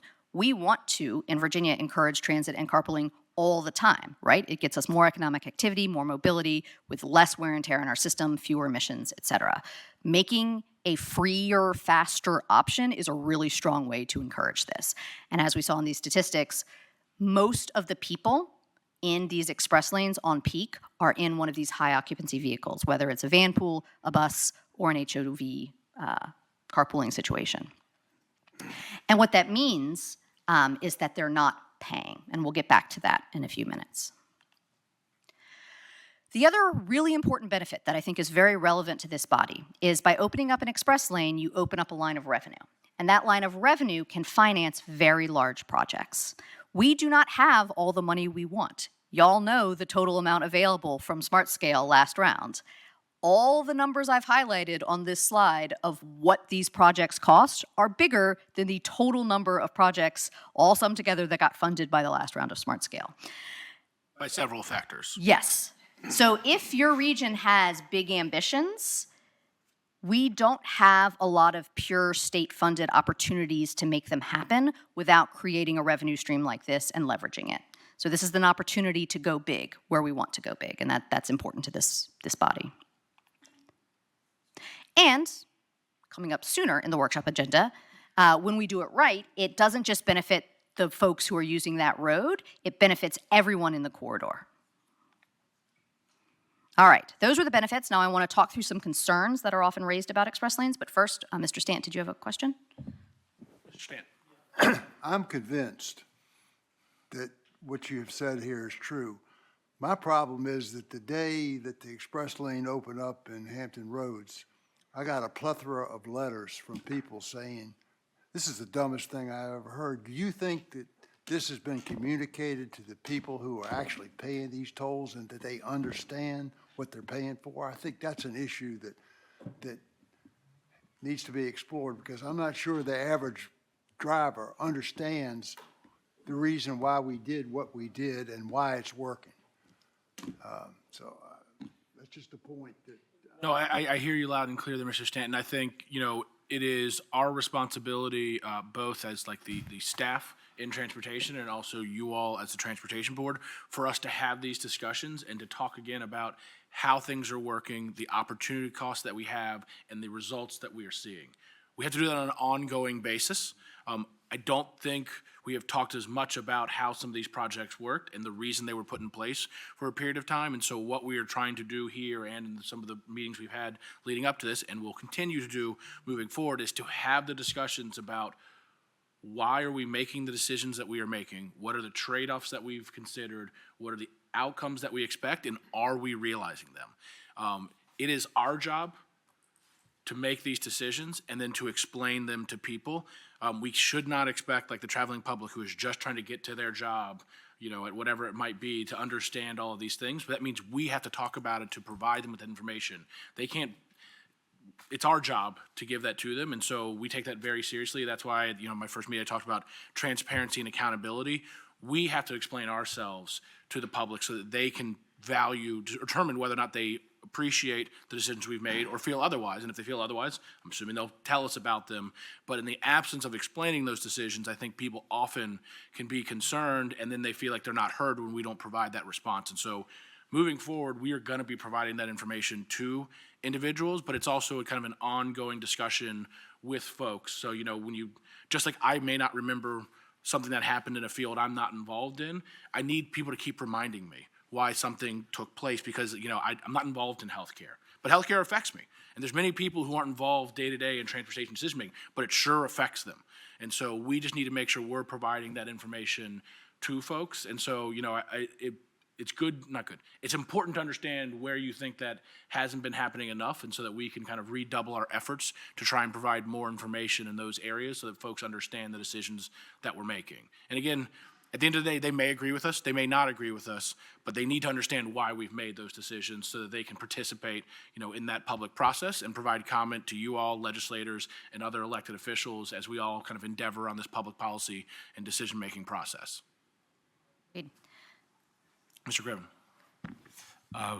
Just to a little national context into this, I've been in this area for decades now, and that concern that you received is very, very typical. It also tends to be very front-loaded. So SR 91 in California that Ms. Schul mentioned earlier, one of the earliest express lanes in the country, if not the earliest express lane in the country, lots of opposition going in. They opened them up, people started using them, then someone proposed getting rid of them or at least capping the toll so that congestion return, and there was a huge pushback against that. So what tendency is across the country is once these become operational, not that we shouldn't continue communicating the value of them and expressing people's concerns, but historically, at least in this country, once they become operational, they become very popular. All right. But building on that, I think one of the poorest communication, one of the worst communication failures this whole industry has been summed up in this term Lexus lanes, which is when people talk about these, they call them the Lexus lanes because they see the headlines, and the headlines are what are communicated, that, oh my gosh, it costs $43 to drive all the way the 45 miles in Northern Virginia, or whatever it may be. That's only for rich people, right? That is the most frequent concern that is brought up. The next is questions about benefiting the general purpose lanes. And third, and this is, I think, only for places that already have them, but it is a rising conversation, is that people cheat them, and that makes people angry. So, on I-66 and I-95, 55 and 58% of peak users, respectively, are using these lanes for free. And I think that is one of the most important statistics we collectively need to communicate repeatedly to our constituents. And if we seek to do more of this, it's one of the things we need to be actively communicating about. It is not a Lexus lane. It is a free, reliable choice for people who make a beneficial choice to carpool, take the Omni ride, take the bus, take one of the other options. And in Northern Virginia, there's a lot of van pool options as well, and in Hampton Roads. So there are absolutely options. There are options that we as leaders are trying to encourage generally for economic and environmental reasons, and freeing up parking in our congested parked cities where people are going, and over half of these users are taking it for free. So that's a key takeaway, is these pie charts. And so, Michelle, back to the point you made earlier, unlike, let's say, for example, just a road that's, the whole road is tolled. And that's a toll you're expecting someone to pay every day because it's just a fixed toll that you have to pay to use that road. On the express lanes, the folks who are supposed to be using these every day are the people who are carpooling and riding a bus. When you're paying a toll, that's a day where you made a specific choice because of your needs in that day to use the express lane. And so I know I've seen a number of stats here, but of the folks who pay the toll, something like north of 80% do it less than 5 times a month. So the people who are paying these tolls, this is not an everyday choice, I'm certain. So please, you can find someone who probably does do it every single day. But my real point is the vast majority of users who are using those facilities are doing it on an infrequent basis, as needed, based on the conditions in their life. Maybe you got stuck late at work and your daycare charges a certain fee for each 5-minute increment, like mine does, if you're late when you get there. And maybe it's advantageous to pay that toll because the toll is less than the 5-minute fee that keeps kind of cranking up every time you're sitting there in traffic. So again, we don't know the motivations of each individual who makes that choice, but this is a choice. And it's not a choice that is intended for someone to make on a daily basis unless you are that carpooler who has kind of arranged a system where you're using it for free every day, or that bus rider who has found the park and ride lot and that express bus service that meets their needs to use it every day. And so I also think when you look at this, understand that when we're seeing the bus riders and carpoolers, those are daily users. Those are people who have made a choice on how they're commuting and are benefiting from this every single day. And the thing I think that's also really important is if they weren't doing that and they weren't carpooling, we're adding a lot more cars to the general purpose lanes in that circumstance if we don't have them carpooling in these lanes. And a lot less people would ride the buses in these corridors if they were sitting in the same traffic you would sit in when you were driving by yourself and you got to pick the radio station, right? And so it's kind of a different type of circumstance. And so like the thing we're also just not seeing here is what would 95 and 66 be like if the people, half the people on the bus and the people who are carpooling were each in their own car. And that would really, really change the congestion that we see on those roadways today. Ms. Sellers. Just for those who aren't from this area and along the 95 corridor, we don't call it carpooling, we call it slugging. And it is very, very specific to Northern Virginia. It is something that Northern Virginia created along the 95 corridor, which was also something that was expressed when the lanes were changed over to hot lanes, is what's this going to do to slugging? Because it is part, I mean, it's part of who people are here in this area, and you use that term and people who aren't from here say, what in the world is that? And it's literally organized hitchhiking. They go to commuter lots, they stand in a line, and they get in a car with a stranger every single day. So it is a very unique thing here to Northern Virginia, and probably as much a part of the identity of Northern Virginia as anything in transit and transportation. So just want to give you that, term. How do they pay? You don't pay. So some people have parking passes.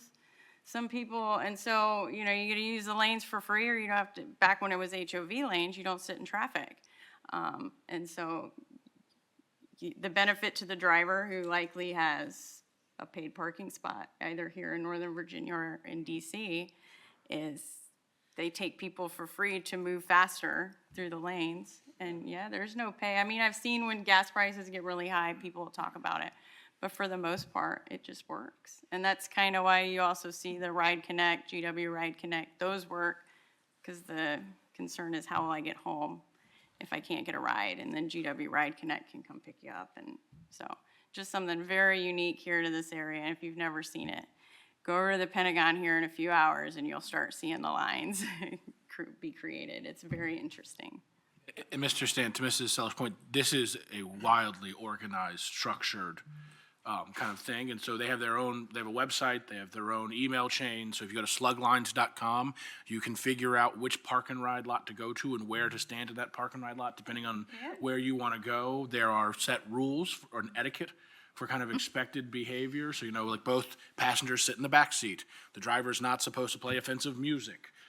Again, if you're at the Horner Road Park and Ride lot, I think there's literally 10 separate slug lines in addition to the express bus pickup locations, and you go to a certain place if you want to go to Navy Yard, a different place if you want to go to Capitol Hill, and then in the district or in Northern Virginia closer in, they have those same types of things at various corners. And so you know which corner to go to in Navy Yard if you want to catch a ride home there. And so it's very organized, and as Ms. Sellers indicated, this started a long time ago in this region. We actually had the first HOV lanes in the country were here, and so it kind of built up around that culture, and people were very concerned when we converted the HOV lanes to express lanes in 95 that we were going to ruin slugging. And what they've actually realized since then is it's actually encouraging more carpooling. So slugging used to only happen during the HOV hours, which was 6 a.m. to 9 a.m. Now people pick up after 9 a.m. We also had sometimes HOV congestion, and a lot of that has gone away now with the express lanes. And now because the express lanes go further south, there's now slug lines further south and express bus service further south. Like there didn't used to be OmniRide service into Stafford until the express lanes went into Stafford. And so there's a whole host of like changes that have happened kind of around this culture, but it is very organized, and they will weigh in if they think you're doing something that will disrupt kind of the system that they have set up. But they are also the big reason why in 66 outside the Beltway, we built 4,000 park and ride spots as a part of that project, is they said, hey, if you want slugging to work, and we want it to work, you have to provide us with the infrastructure to do that, because it used to be HOV2 on that corridor, and a lot of HOV2 is like you picking up your neighbor, right? But if you need to pick up two people, you need to have a pickup place to kind of achieve that. And so they encouraged, and the state said that's a good idea, us to put in place those park and ride lots along that corridor when we built out those express lanes to try and foster slugging on that corridor, because it wasn't as big there as it was in 95. Dr. Zimmerman. I also do want to note, we do formally work to support smart, safe carpooling and van pooling as well. And that's something NVTA and VTC have been very supportive of.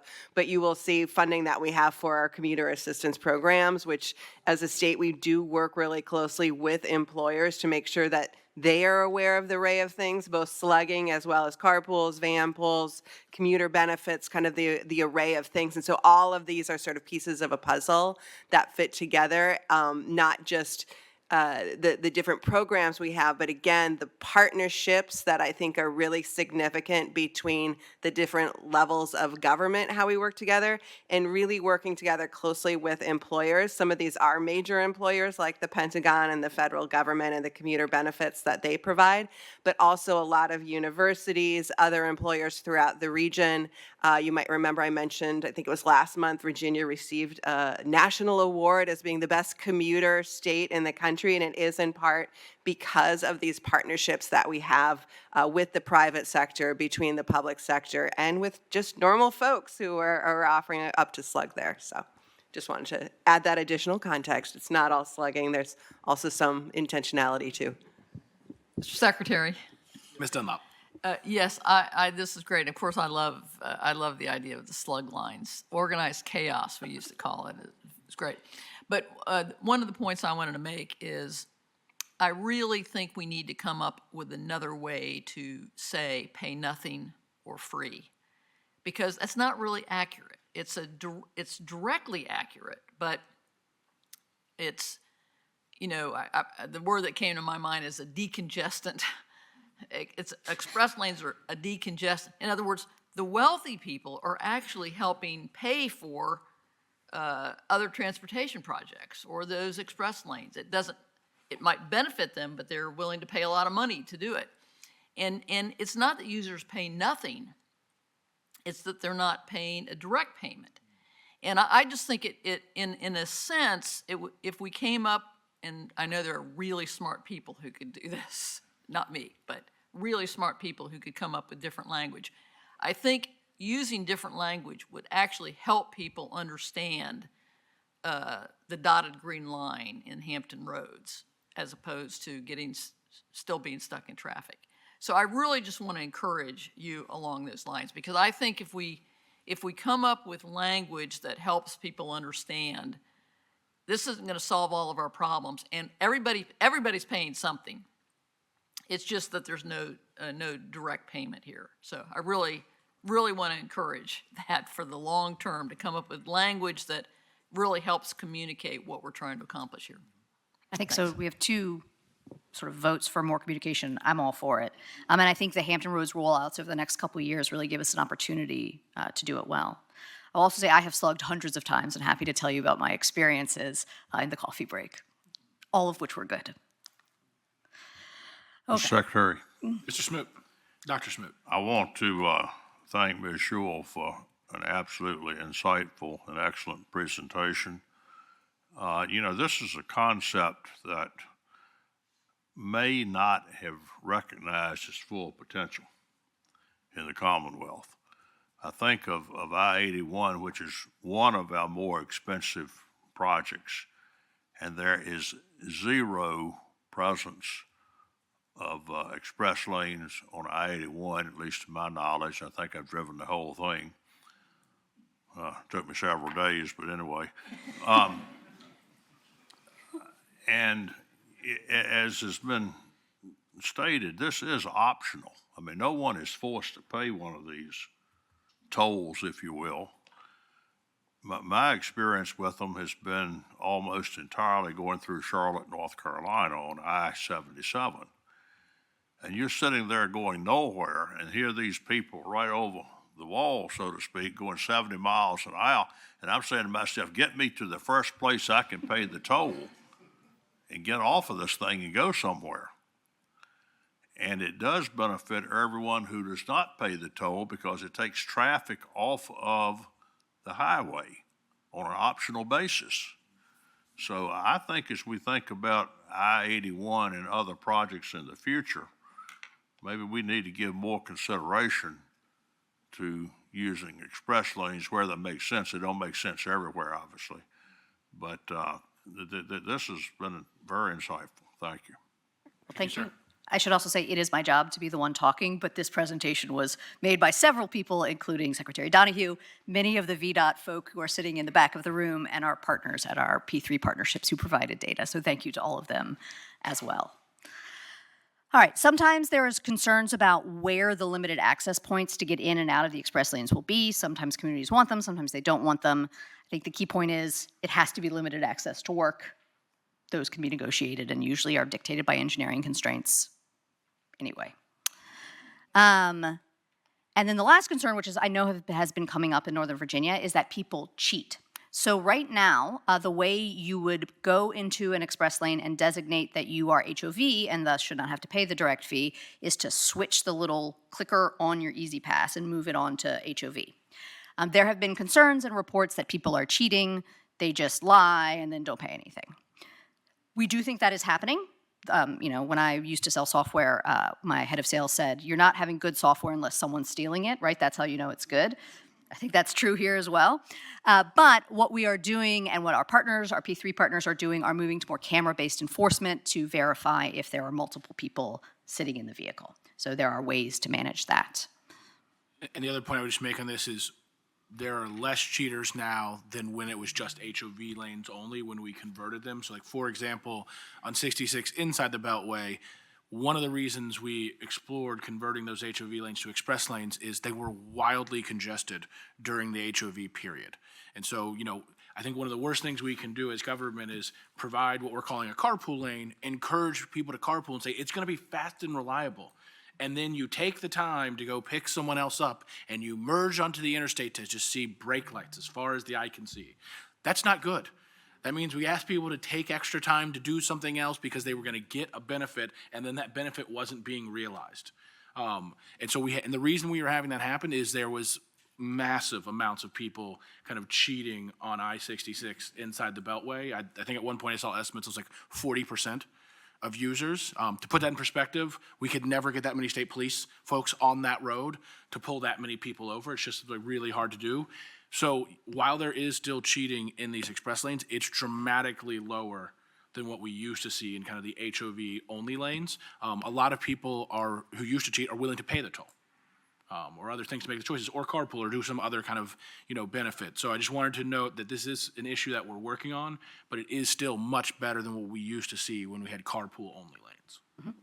I'll also say, and I should have mentioned this earlier, that several of the roads, especially up here, are managed by these long-term concessionaire partners. Transurban, for example, they are highly incentivized not to have cheaters, right? This is how they make their money, so they are also deploying appropriate camera-based enforcement, warning letters, et cetera, to drive down that problem. A hefty fee. There's a hefty fee. Sometimes I think you get the first one for free because maybe you just left it on by mistake, but then yes, a hefty fee. Yeah, you get a nice little fee. Not that anyone here has experienced it. We can provide some information on how the toll enforcement program works. I would just note it's a statutorily established program with parameters enacted by the General Assembly. Yes. So I'm the opposite. I'm the one who picks up slugs and still pays the toll because I forgot to switch it. Yes, that also happens. Yes, so Go both ways. I think you should get credit for that in some way. I will let Transurban know about your idea. All right, those are the main points we wanted to make. Well, thank you Other very questions? much. Ms. Schul, Mr. Minshew? Thank you, Secretary. Great presentation, Ms. Schul. I'm curious, with the dynamic pricing, where the numbers change pretty fast based upon traffic flows, that's a great petri dish to study the price elasticity of demand. Where an inelastic good, demand goes up, but price doesn't change. We're elastic,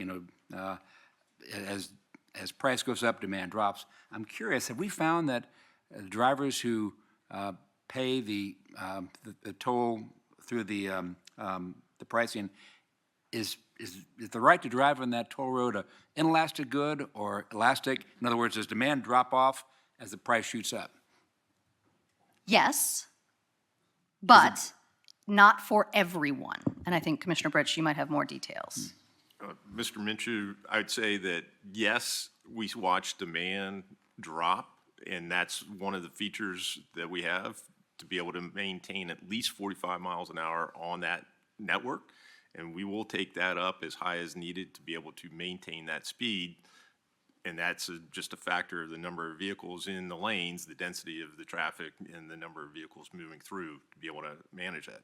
I will say that the Hampton Roads region is more price sensitive than what we see in Northern Virginia. Northern Virginia is more tolerant of higher tolls to a point.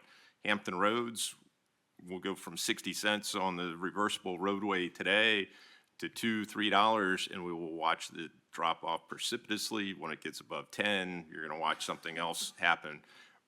But what we're finding is, just as in Northern Virginia, as that price increases, people get into the lane because they know that the general purpose lanes are filled or there's a backup to get around that backup. So what we're seeing is people, their driving behavior, seeing that there's a reliable trip that's guaranteed to them, they're willing to pay that toll maybe between those two exits to be able to get around the congestion that exists. So there is price sensitivity, but there's also a behavior that I'm going to pay that toll because I need to be there, as the Secretary said. This is not 7 days a week or 5 days a week on the commuting pattern. It is, I'm going to use it when I need to and get in there.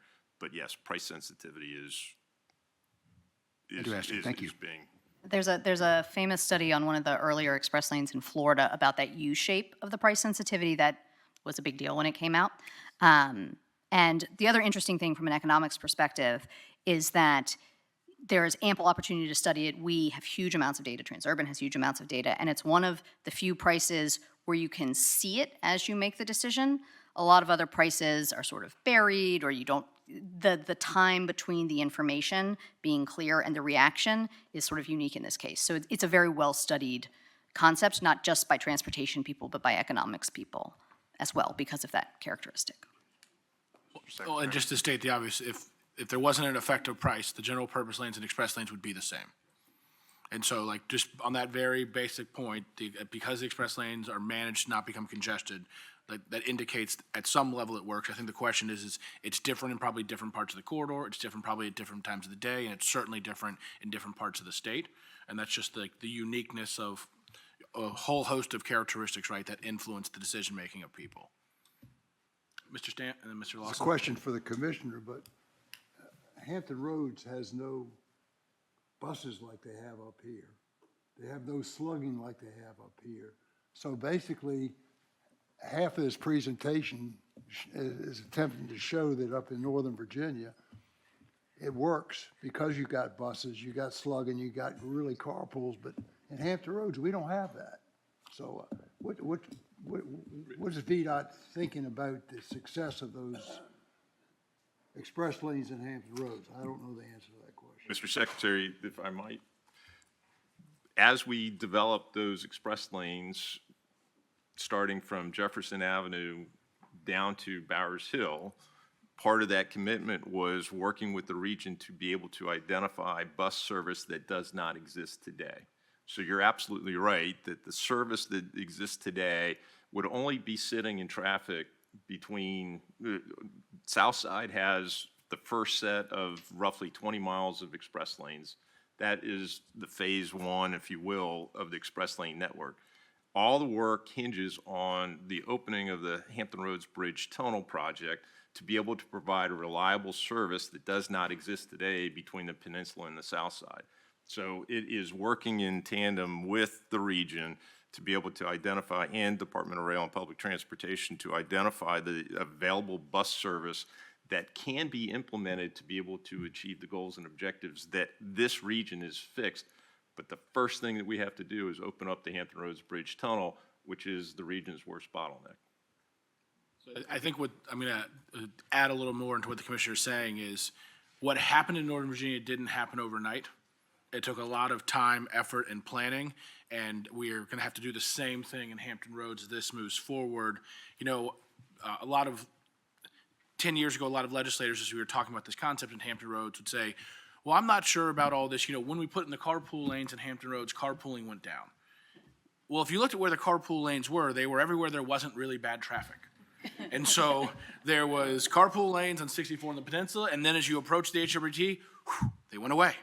And then when you got down, on the south side there between 564 and 264 where traffic, there's a little bit more there, but it wasn't as bad, there were carpool lanes again. And then as you, moved around to 464, there were carpool lanes. But as you went to the high-rise bridge where traffic got really bad again, the carpool lanes kind of went away.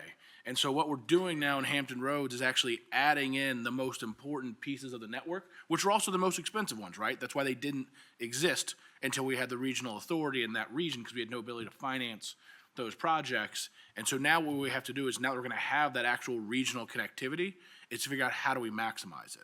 And so I think, to the commissioner's point, we have a lot of work ahead of us in Hampton Roads to be able to do that, because at the end of the day, we're eventually going to run out of the ability to keep widening roads in certain locations. So that means we have to figure out how to move more people on the existing asphalt that we have.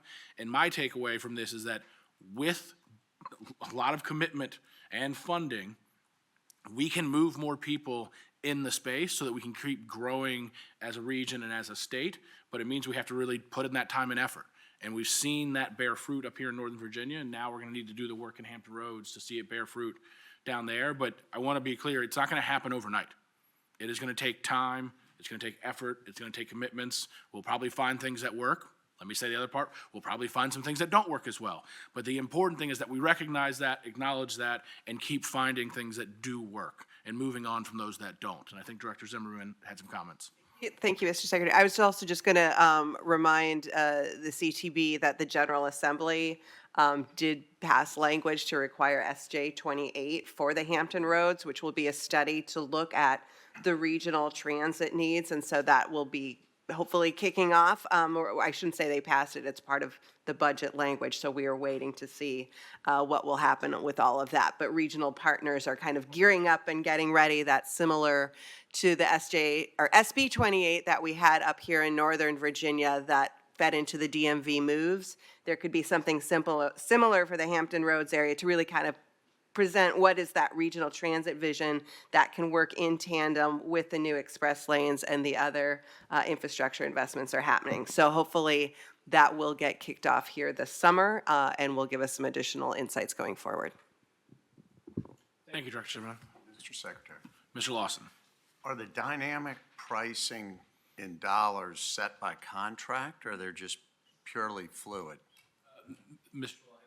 Lawson, there's a requirement for performance. And so what we are asking for is that when we are telling people who have again made the decision to ride the bus or to carpool that they're going to get a fast and reliable trip, we have contractual provisions that hold the concessionaires responsible for delivering on that level of service. And I maybe didn't ask it properly. So there is no cap in dollars as to the maximum. It's purely math based on congestion?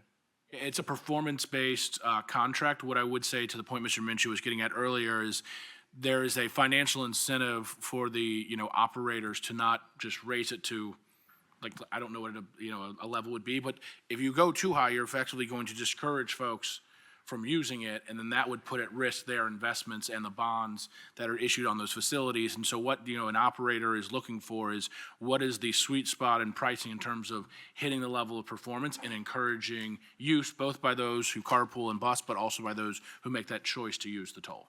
And just generally, I assume we did a forecast of what we anticipate revenues to be, and I'm guessing that in Northern Virginia, they probably exceeded expectations. Are we yielding higher revenues? Are we seeing higher revenues?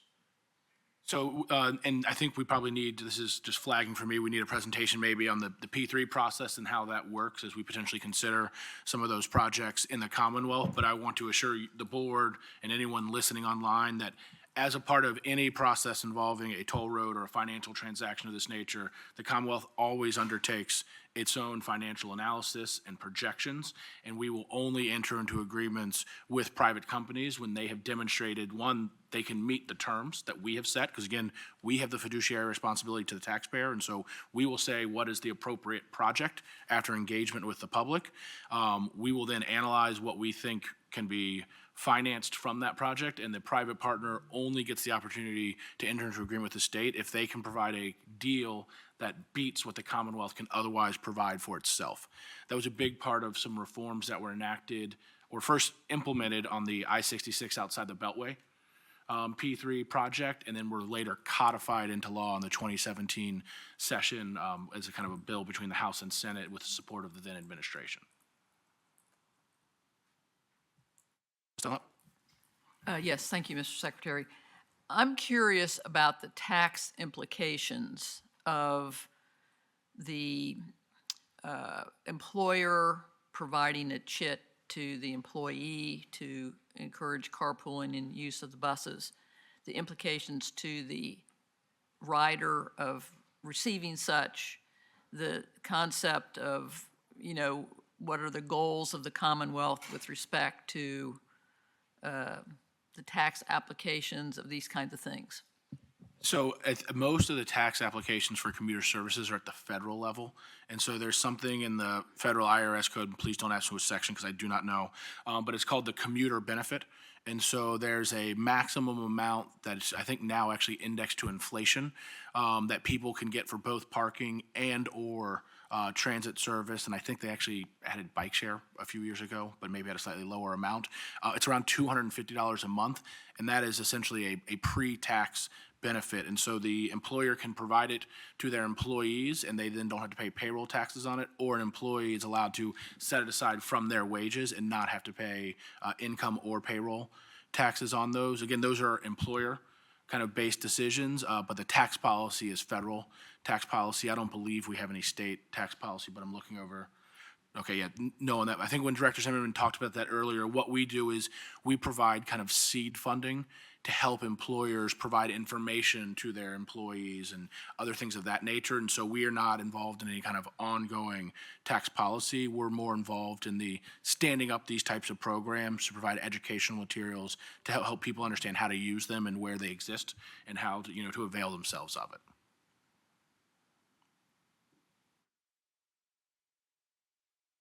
Last call for questions for Ms. Schul. Well, thank you very much. All right, folks, just a time check here. We have 1 hour left before we are going to be breaking for the day. That's also a reminder for those in the audience. There's 1 hour left before we're breaking the day. When we break, we will be recommencing tomorrow at 11 a.m. and starting with public comment. We have several presentations now by Mr. Cole, so I'm going to call him up, and his first presentation is on the Integrated Directional Sign Program. This is a two-part presentation, starting with an overview and then a discussion of some regulatory changes, and that regulation is a regulation of this board. So you will have to, I believe, vote on that at next month's meeting. Mr. Cole. Good morning, Mr. Secretary, members of the board. I'm Mark Cole with VDOT's Traffic Operations Division, and happy to be here today with my friend Joshua Hesslinga from our Gala division, and to talk to you about the Integrated Directional Signing Program, which we refer to as the IDSP. First, we're going to do an overview of the IDSP. It's our statewide framework for managing multiple types of directional signing across the state under a single model. This includes 4 major sign programs and 7 special sign programs. It involves over 6,000 customers and over 15,000 signs. For this to work, we need several things to complement one another. The first thing is statutory authority.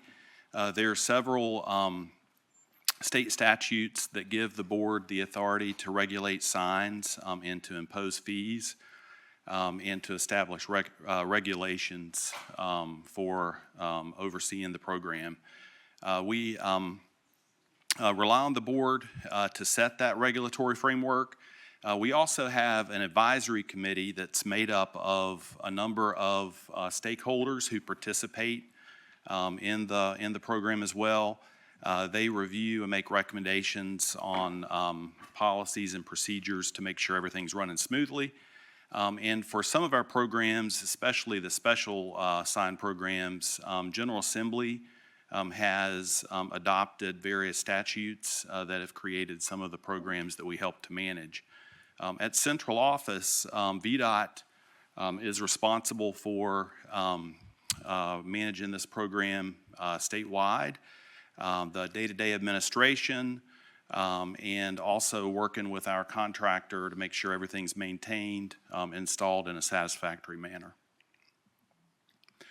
So why does the IDSP matter? Well, the IDSP provides a support to our travelers to help them get to where they want to go safely. It also ensures consistency across the state and compliance with our state and national standards like the Virginia MUTCD, which the board adopted the update last year. And it supports economic development and tourism. The first of the 4 major sign programs is the specific travel services or logo signs. These are the blue signs I'm certain you're familiar with various businesses or attractions that are listed on the signs. We have over 3,000 customers who participate in this program, over 12,600 of the individual plates on 4,400 plus structures, and over 400 interchanges. The fee to participate in this program ranges from $800 to $1,000 a year, and it's based on the traffic volume of the road or the interstate where the sign is located. We also have the tourist-oriented directional signing program, so off the interstate system. These signs provide motorists with directional guidance to business and services on those non-interstate roadways. The applicants pay an application fee as well as an annual fee of $450 for each sign panel. We have over 500 customers, 1,300 plus panels, and over 1,000 structures in the TODS program. The supplemental guide sign program gives directional guidance for cultural, historical, and similar destinations on VDOT right-of-way, such as parks, government sites, universities, and the like. The fees are paid by commercial entities that participate in the program, but there's no fee for government and nonprofit customers. And these fees range from $250 to $700 a year based on the size of the sign. Also, for this program, the requester of the sign is responsible for the ongoing maintenance of the sign. So here are the 3 different kinds of supplemental guide signs. We have brown background signs that are more recreational and cultural. The green signs, which are governmental organizations, and then the blue signs, which are more information and service related. The 4th major sign program is the general motorist service signs. These provide guidance to motorists on all kinds of roadways using symbols. The participant pays for fabrication installation cost, and maintenance is covered by VDOT. This program has over 1,500 messages and 1,300 structures as of today. There are 7 special signing programs that I mentioned at the beginning. One of those that's most well known is the Historical Marker Program. This has been in Virginia for about 100 years, since 1926, and is a partnership between VDOT and the Department of Historic Resources. The Department of Historic Resources manages the applications for the markers and approves the message that is included on the marker. And then VDOT is responsible for the installation and maintenance cost of the markers that are placed in VDOT's right-of-way. As of 2020, when we began the partnership with Department of Historic Resources, there were over 2,900 of these structures across the state. Here are the other 7 special signing programs, some of which were, as I mentioned, they came about as a result of action of the General Assembly. But for all of these, we work with the requester, the organization, for installation and maintenance of these signs. In addition, the IDSP program also works in partnership with localities to help with community gateway and wayfinding signs. So we do this through our permit process. So when these signs are requested on VDOT right-of-way, we coordinate with the requester to make sure that the signs meet all of the MUTCD requirements and other inconsistency requirements, and support them through that permitting process.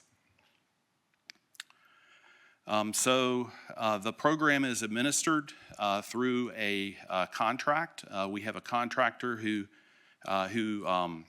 runs the program for us in partnership with central office staff. We administer it per the board's criteria and the MUTCD. We oversee the finances, the contract, the compliance. Our district offices work locally with the requesters on specific approvals and compliance and help and support the field implementation of getting the signs installed and then maintained. That IDSP contractor manages the day-to-day program delivery as a whole, serves as the primary point of contact for customers, and performs the sign installation, maintenance, and inspection. We also have an IDSP management system that is GIS-based that helps us track the location and age of the signs, the process, and the status of installation and maintenance. And this helps us a lot with our transparency and accountability with one another, and helps us to ensure a data-driven contract that meets all the goals and objectives of the customers.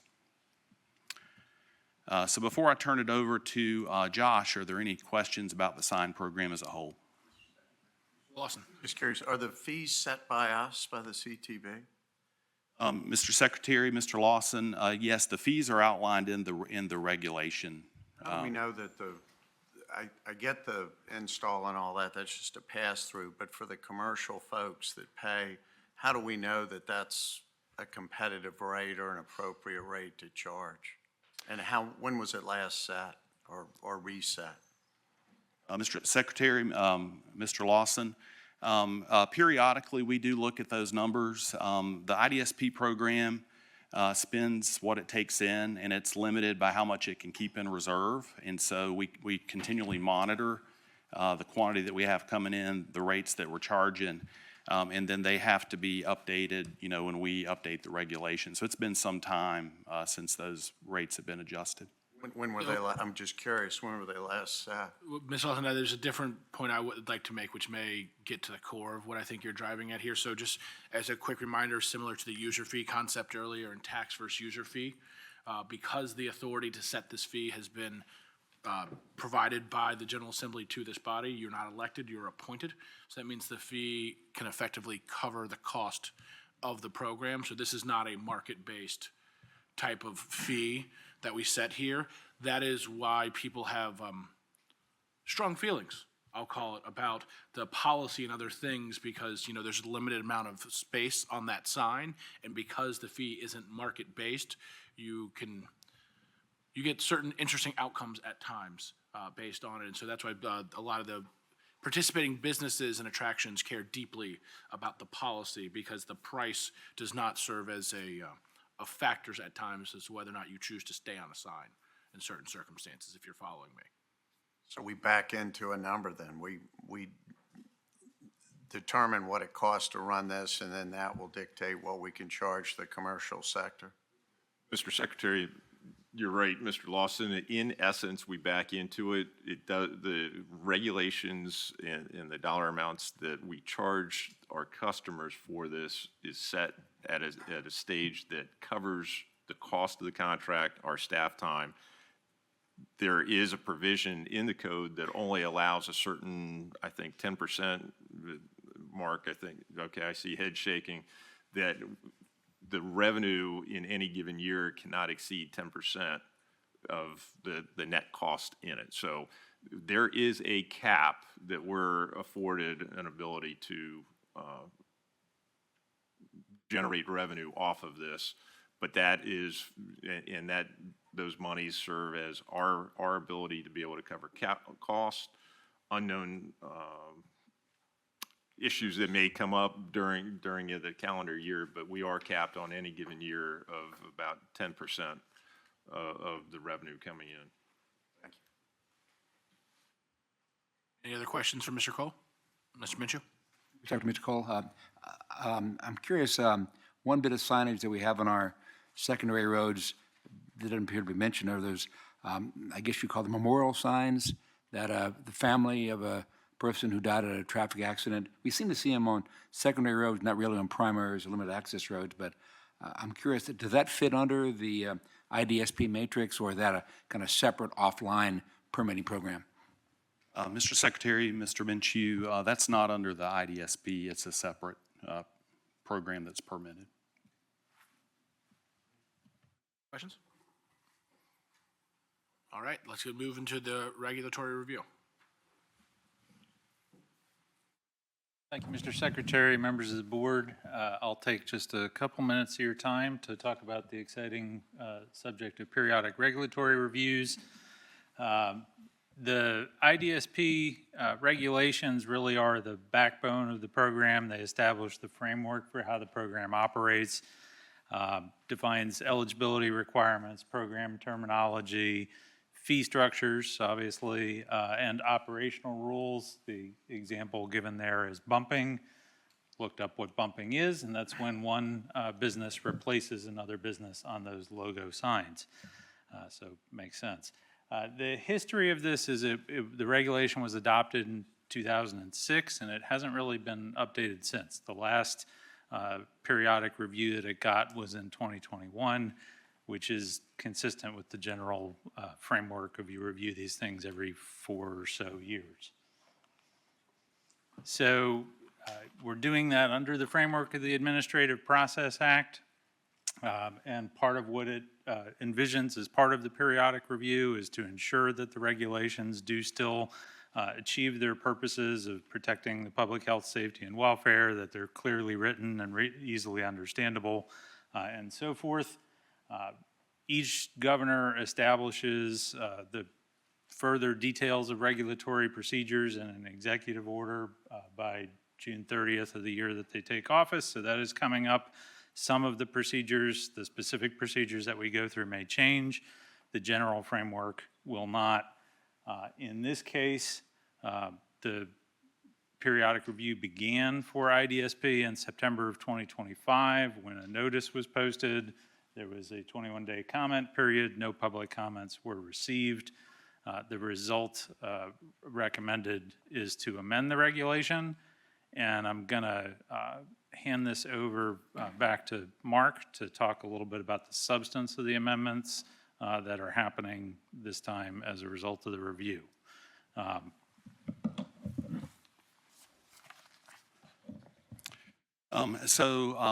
As Josh mentioned, we went through the regulatory review. There are no fundamental changes to the program or purpose in the document. We had quite a number of changes to improve the clarity. We also updated a number of definitions in the document. We also proposed a change to allow the relocation of grandfathered supplemental guide signs. This gives some added flexibility. So for supplemental guide signs that were in place before 2004, when the IDSP program was established, those signs are grandfathered and allowed to remain. This would allow relocation to occur for those signs if the location moves from where they are today.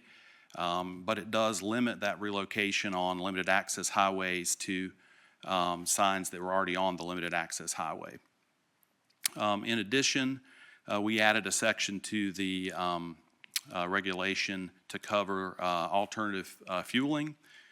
We worked with the Virginia Department of Energy to do this, and it sets the requirements for businesses wanting to display a message for EV charging or alternative fuels.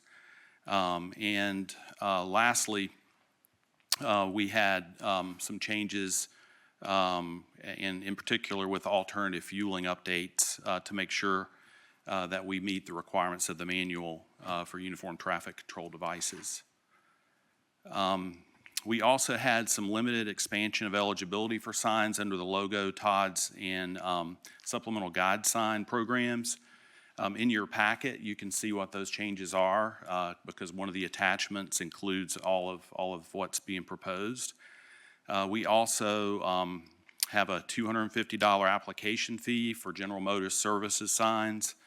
And this is to offset the administrative cost related to those signs and getting those in the right locations when requested.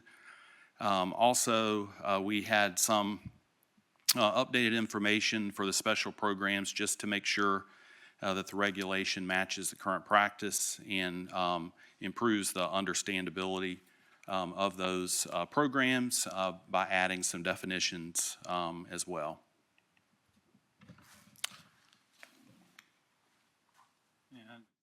Just a little bit more on the process in this particular case.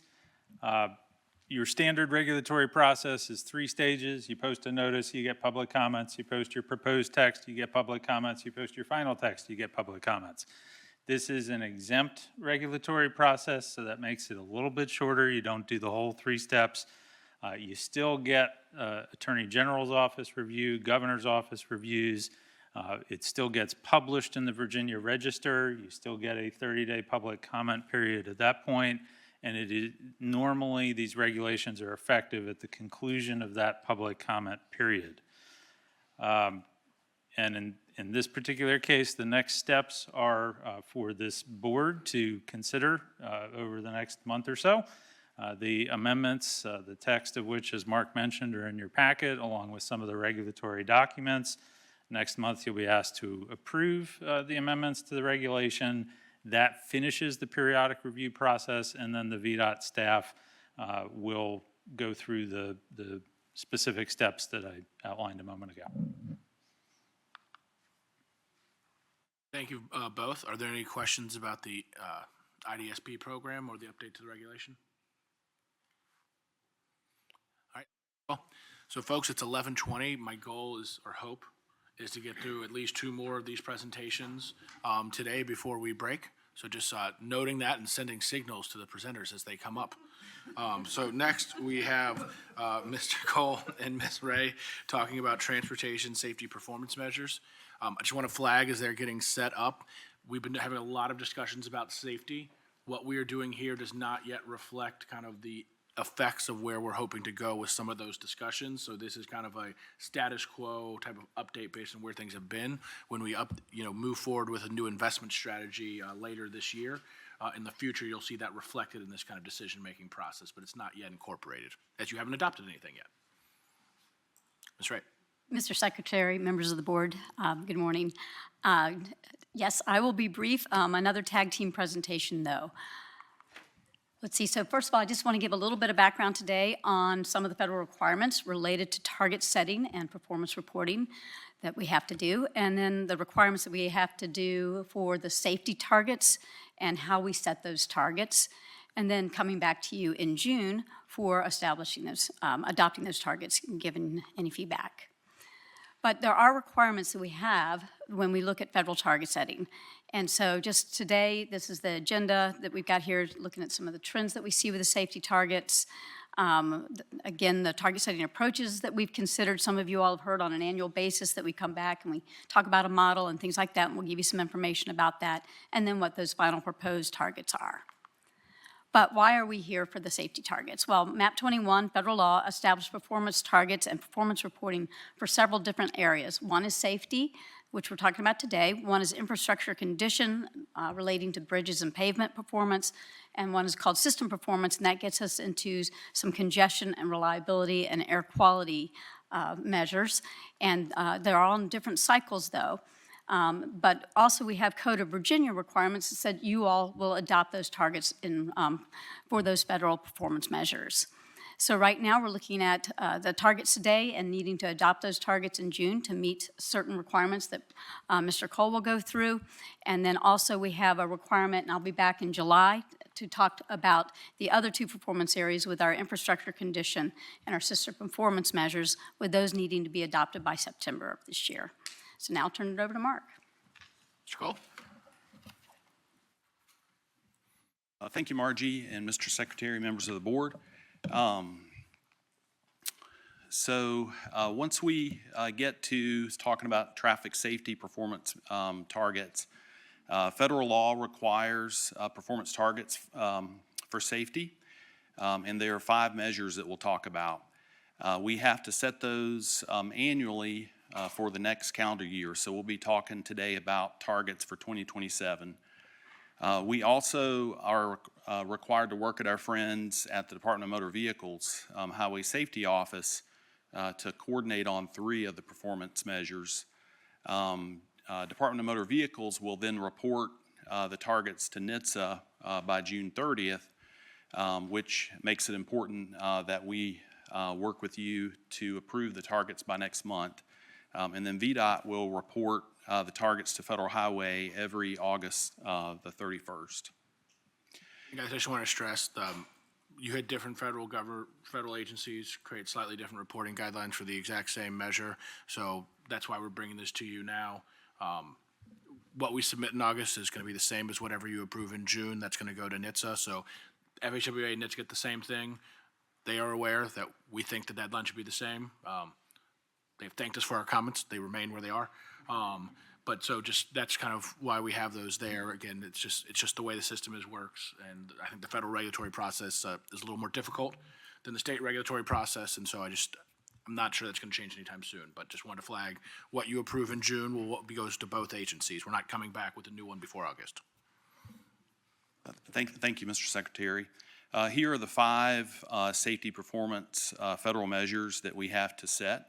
The number of fatalities, the rate of fatalities, and the number of serious injuries are the 3 of the 5 that we have to match with what DMV will turn into NHTSA at the end of June. VDOT also has to set a rate of serious injury target and the number of non-motorized fatalities and serious injuries, which is a combination of the bicyclists and pedestrians who died or had suspected serious injury in crashes. In addition to submitting an annual target, we also have to calculate the 5-year average targets. The 2021 federal bill requires us to set the targets in a way that it demonstrates that we're either level or have an improved performance. So in other words, we want our safety numbers to get better, to not get worse. And the 2027 targets that we're going to talk about today, we will average those with the preceding 4 years and then make sure that number is level when compared with the most recent 5-year average. The baseline for that calculation is the data between 2021 and 25. For 2027, we'll have 3 years of actual performance data through 2025. Then we'll use a projection for this year and then the proposed 2027 target to come up with the information we need. In recent presentations, you've seen the trend of fatalities and serious injuries over the past 20 years in Virginia. Here you can see that our 5-year average through 2025 was 927 fatalities and almost 7,200 serious injuries. Once you have that number, we then do a calculation to determine the fatality and serious injury rates by incorporating vehicle miles traveled and projections for vehicle miles traveled. So once we do that, you can see our average fatality rate through 2025 was 1.089, and our average serious injury rate was just over 8.4. And those numbers are the basis of the 5-year average. When we look at bicyclist and pedestrian deaths and serious injuries, we averaged just over 740 a year over the 5-year period that ended in 2025. And so if we take a look back at the target values the board set for 2025 and the actual values for 2025, you can see that we're pretty close with the actual performance to the target value. We had 819 fatalities in 2025, or 825 compared to the target of 819. Our serious injuries were a bit lower than the target value, 6,600 versus 6,800. And you can see the non-motorized, we were a bit higher at 722 in 2025 versus the 619 target. On the right-hand side of the screen, you can see the target values for this year. These were set by the board last June.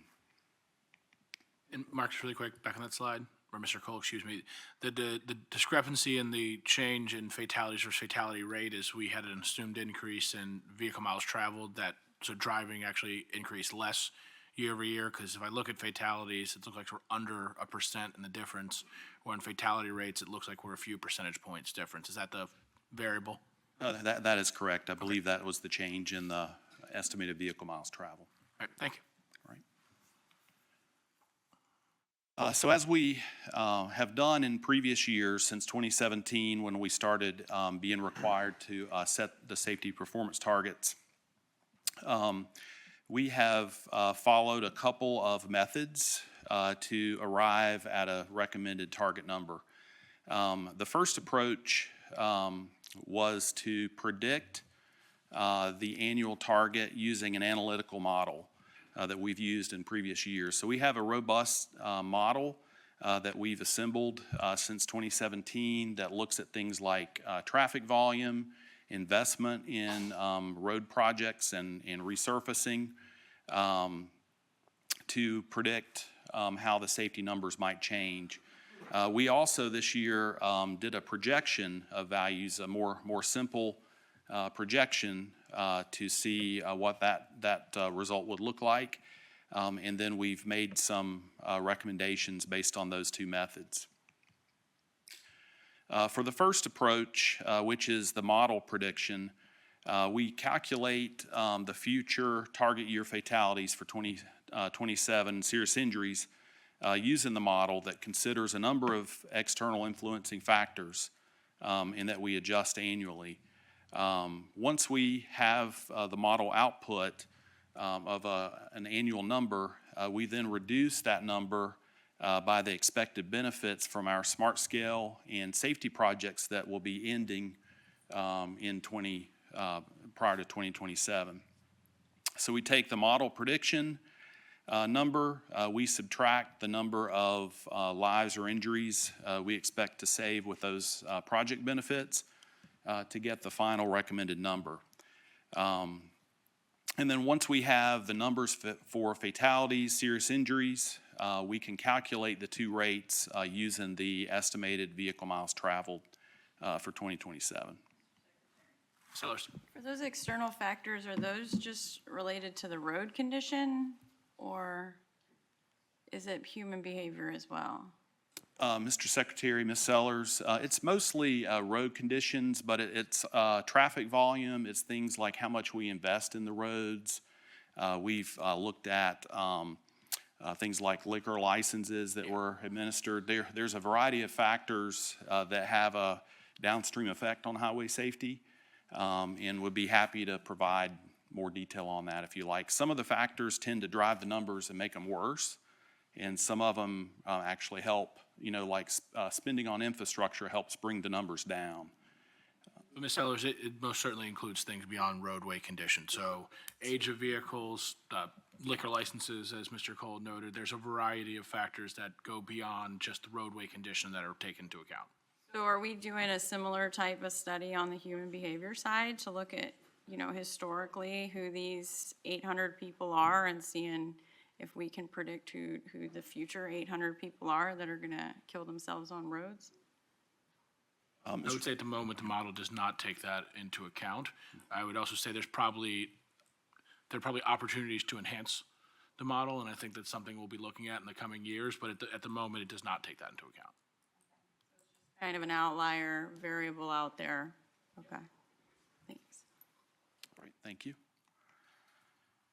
The second approach that I mentioned is looking at the last few years and then doing a simple projected line to the future to 2027 to see what that would result in. So we use the crashes to date in 2026 and then projected what we thought that would look like by the end of the year. And then set the 2027 targets based on annual average reductions between 2024 and 2026. And then once we have that 2027 target number, just like with the model method, we use the estimated VMT to calculate the rate. And for this year, the expected growth in the VMT is 1% growth year to year. So here we show the two methods. So the top two charts are the model results. The bottom two charts are the projection method. So you can see on the left-hand side of the screen is the annual number of fatalities, and then on the right side is the 5-year average associated with that. So if you focus on the model prediction, which is the upper left chart, what we did with the model is we ran a high level model and a low level model based on the variance in expected variance in the variables. And so right in the middle of those two model runs is a number of 765 fatalities in 2027 that we are expecting. And so the 5-year average, then we just do the math on the right-hand side of the screen to get to a 5-year average number of deaths of 837.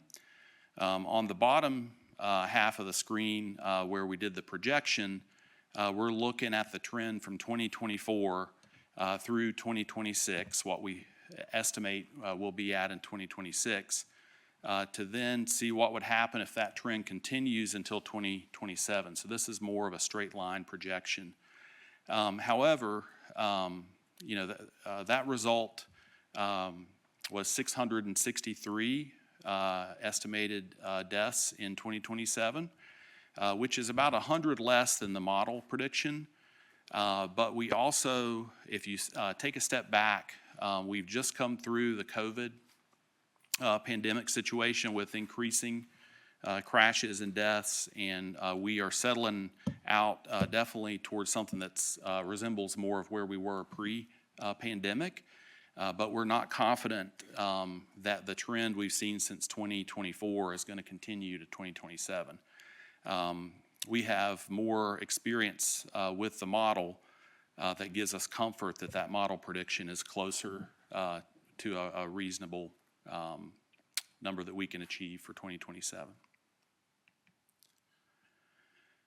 So once you get your fatality target number that we just talked about, the rates are then calculated using the VMT.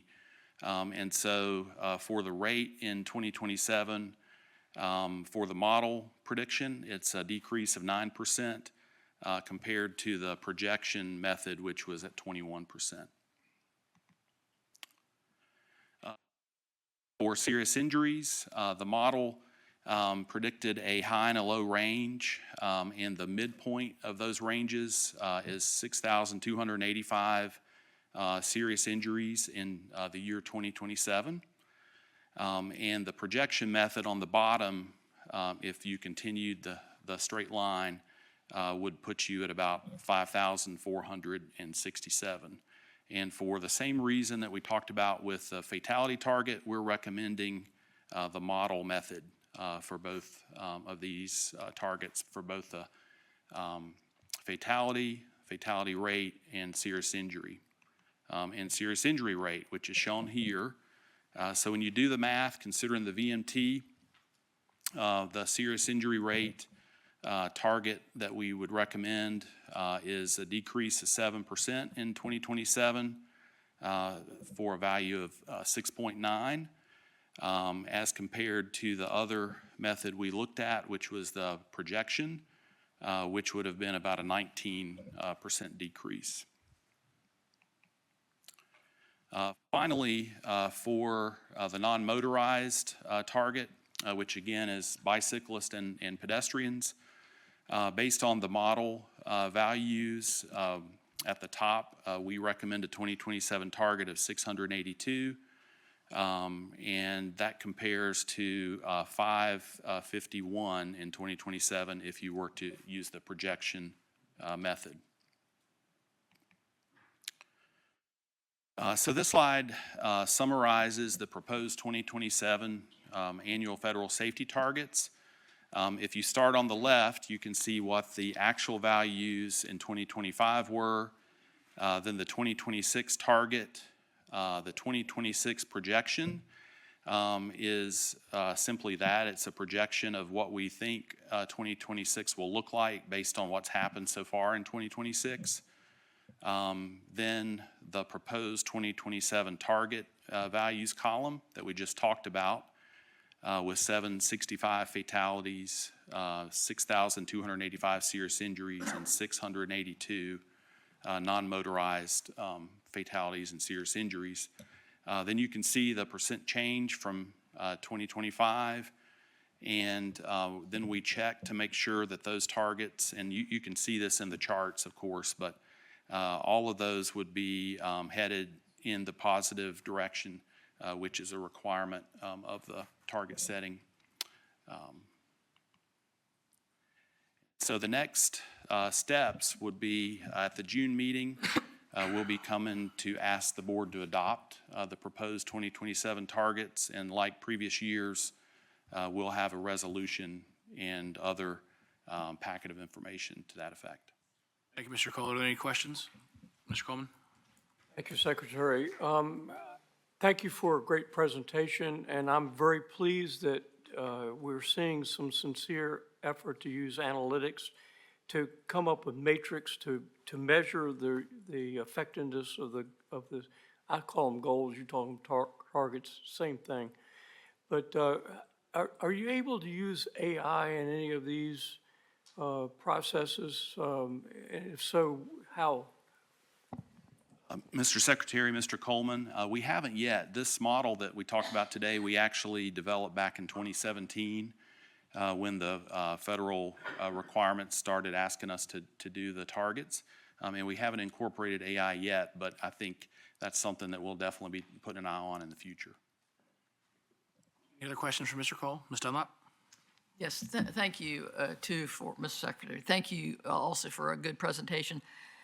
Of course, I'm very uncomfortable with the word targets, but I suppose that's a federal mandate. They want us to target these as opposed to expectations. Very, very shocking language here. Is this broken down by district in Virginia where these, let's say, fatalities occur, and then broken down by whether it's a work area or a not work area, if it's speed or if it's human behavior? I mean, do we have that information all included? Mr. Secretary, Ms. Dunlop, we do have all that information included. It's a limited version of that information that informs the model, but we definitely look at the district level, how the various factors are changing across the state based on where you are. And after these, aside from these targets being set, we have a whole parallel work effort that digs more deeply into the data to understand all the factors that you mentioned. Thank you, Mr. Cole. Next, I was informed by the commissioner that we actually have the Stanton District Engineer here for agenda item number 9.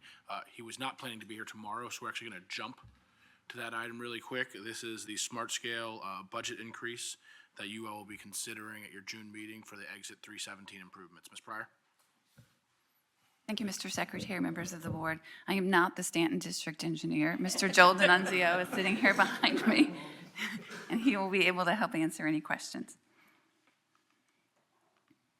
Today I'm going to talk to you about a proposed budget increase in the Stanton District for the I-81 Exit 317 Interchange Improvement Project.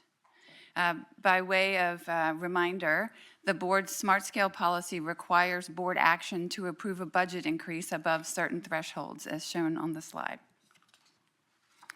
The I-81 Exit 317 Interchange Improvement Project was submitted by the Winfred MPO in round 5 of Smart Scale.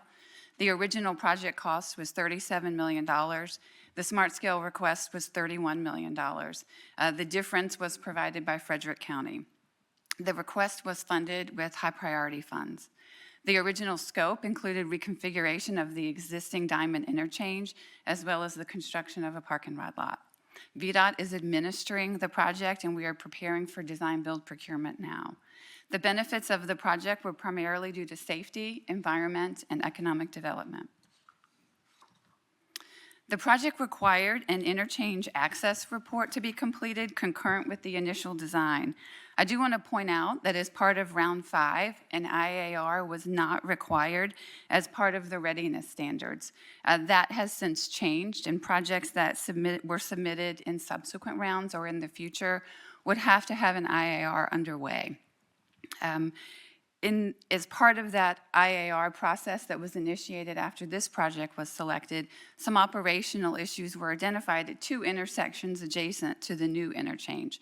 And it was determined that the termini needed to be extended in order to achieve the operational and safety benefits assumed in the original application. Some modifications to the proposed parking lot were also required. As a result, the project has increased some cost increases across all phases, primarily limited to, due to increased design cost, additional right-of-way and utility impacts, and additional bid item quantities due to the extension of the termini. I do want to point out that this project is being procured as part of a bundle of projects near I-81 or on I-81. It includes this project as well as the I-81 widening between exits 317 and 319.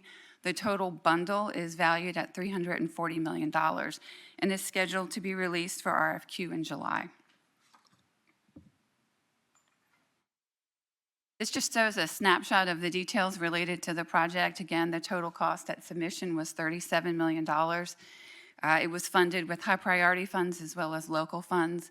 The score was 7.52 and it ranked 12 out of 19. With the proposed budget increase, the cost increase, or the cost now, is estimated at just under $47 million. This represents a cost increase of $9.4 million. So the project would have a total high priority budget of $40 million, as well as the local funds from Frederick County of $6.5 million. The revised score would be 5.78, and the project would drop and rank 1 place to be 13 out of 19. To date, we've spent about $1.5 million on the project. So I will bring a recommendation for your approval at the June meeting to approve this proposed budget increase of $9 million. Currently, there is $45.5 million in the high priority deallocation balance entry. As a reminder, that deallocation balance entry holds surplus allocations from previously selected high priority projects for use in instances like this to cover cost increases on previously selected high priority projects. So after this proposed transfer, if approved, the total remaining balance in that balance entry would be $36 million. And I'd be happy to answer any questions. Thank you, Ms. Pryor. Any questions? Ms. Scriven? Thank you, Mr. Secretary. Ms. Pryor, just helping put all this in context, do we normally, if projects run over, actually, let me take a step back. These funds, if not spent on this, would be allocated where? They would continue to roll over and be available for high priority project budget increases on previously selected projects. If and when the balance grows to be excessive, we have in the past allocated some of those dollars in a subsequent round to help support additional selections. But we don't have a fixed level of, once we get to a certain point, they roll over? No, and I wouldn't consider this to be an excessive amount at this point. Okay, and I mean, the reason I ask is the NVTA went through this same challenge of what do we do when we allocate funds to a project and the project comes back and says we need more funds, and we decided you can't get any more funds. Like you set a number and you're going to need to live by that number. My understanding is then our policy with the CTB is different, that we're a little bit more friendlier in terms of historically cost overruns. And if so, does that create kind of a misalignment of incentives for initially pricing projects? Ms. Pryor, if I could jump in. So, Mr. Goodman, I would, just to be very clear about the board's choices, you have agency in this vote in June. You can choose to say yes, and then they will receive the funds, and you can choose to say no, and that creates a cascading set of other follow-on decisions, which could include additional funding from the local government, may not. Could include the project being canceled, kind of moving forward. So I want to be clear, like the policy is that the board gets to pick as to what to do there. I do want to note that in the original structure, which does not needs to be the ongoing structure, is we never thought we would get everything right. And so the hope was that we would have some that came in under and some that came in over. The funding we have here is demonstrating that to date, we've had more come in under than over, which is why these funds exist. So these are all previously awarded funds. This wouldn't reduce any money for the future round of Smart Scale there, which does not mean what you need to do in June, just noting kind of that kind of intent and concept there. The one thing I would say that I think is slightly different though than the what you were noting about the NVTA project is Kim called it the Interchange Access Report, which makes it sound like this nice little benign report. It's a pretty serious thing with the Federal Highway Administration, and I think what we've noted is, and this has been corrected, is that should have been done before this project was ever picked for funding, because it sounds like this nice little report that we do for fun, but it's pretty serious, and so the feds aren't going to let us do the interchange modification without those other enhancements. And so I certainly think it is fair to say that that was a discrepancy in the policy that let that project move forward without that kind of due diligence done there. And so all I'm trying to say is it's not as if we estimated to build X would cost 30 and now building X cost 40. It's now we're building X plus Y and Y just cost more. Okay, well, that's very helpful. But I think overall, there's a policy question of how big we want the reserve account to be. That's fair. And under what conditions will we allow applicants to dip into it? That's the only point. I'm not having any objection to this project at all. That is very fair. Secretary. Mr. Lawson. It's a great report and a great clarification from the Secretary. This project's been on the books for years, and it's been trying to go forward. And it's our attempt to keep up with Northern Virginia. This intersection, you can go there right now and it's backed up. And it's because it's a confluence of two industrial parks, Route 11, I-81. And the answer is we not only need to approve this, but we need to build this yesterday. Mr. Secretary. Ms. Sellers, I'm sorry, Ms. Sellers. So my question is maybe related to both, but this is part of the I-81 bigger plan. And so what is the benefit of using cash in this instance for adding $9 million to, a $3 billion? Sure. Just to clarify, this project is not part of the I-81 Corridor Improvement Program. It is bundled for procurement purposes with a project that is part of the I-81 Corridor Improvement Program. Two separate pots of money, so we can't use I-81 money to cover this cost increase any more than we could use Smart Scale money to cover a cost increase on an I-81 CIP project. Okay, and then my other question is, if I'm hearing that there's a lot of business and growth there, well, where are the proffers from this county to help fund some of these projects? And how did we not know that this was going to be needed in the reclassification process? Have we looked at, those land use processes to see why this wasn't discussed at the land use process? To say, hey, you're going to need to extend some of this. You need to bring cash to the table. And, I don't know if that's a discussion here, but. Sure. Frederick County has provided $6.5 million. And again, as Secretary Donahue mentioned, the interchange access report is really what brought to light the operational issues at this location. And so that's what's driving the cost increase more than a missed estimate or other local factors. So do we not require that federal process, whether it's the ISR or whatever it's called, or the OSAR, or any of these federal processes? We do now. We do now, in the smart scale process, but is there a way to say, hey, at the land use process, these need to be in there as well? Because if these are being caused by a lot of growth in the area, we have a way of dealing with that, and it's called the proffer process. But if this wasn't done at the rezoning process, then we totally missed all of that, and so maybe that's something to look at our internal policies at those land use programs. So, Ms. Sellers, I'll jump in on this one because it's slightly outside of Ms. Pryor's area. So, we have certain processes which by code and regulation involve us in land development. And so, the one that I think would be most applicable to what you're discussing is the traffic impact analysis regulations.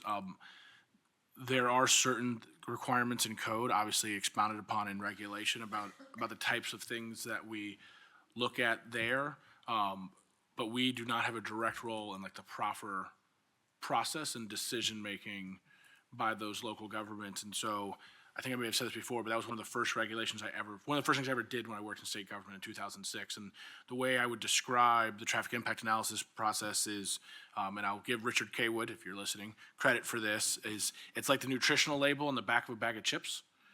We're telling you, depending on how many chips you eat, what you might expect it will do to you, but we're not telling you how many chips to eat. And so that is kind of an informational process that is to be like used for folks as they go in their decision-making, but ultimately, under like the way the General Assembly has set up like the land development process, like the proffer thing is a wholly kind of local decision-making process. Again, it can be informed by our traffic impact analysis regulations, and they can choose to say, oh, look at this, based on that, I want to do X or Y, or they can look at it and say, thank you very much, I'd like to eat the whole bag of chips. Right, and then there's the federal process, which is kind of my concern, is that in these land use decisions, you get the TIA, and how I've seen it played out at the local level is you read that, which can be thousands of pages of lots of numbers that really just kind of go over your head, and then you'll get the highway there, and they'll get through the whole process, and they'll say, oh, by the way, you have to also do this report that'll come in with all of these new things that were never discussed at the land use plan, and that somebody in local, especially on the local governing body, had no clue existed. And so it's trying to figure out how we make it to where these things are planned a little bit better, whether we choose to spend the money on this or not, and sounds like we probably do need to support it, but how do we improve those land use processes to make them make sense and to make them work? Because if we're having this process that the federal government is going to require along an interstate, and we know it's there, then it should be part of the land use discussion, in my opinion. And if, the state government needs to now hold localities accountable and give them the wording to then go back to the applicant and say, your application is not complete because we haven't got through this process, so that we're not coming in at the end and saying we need to put $9 million on this. The good news is I think we're half the way to where you want to be. And so in the future, the application will require this.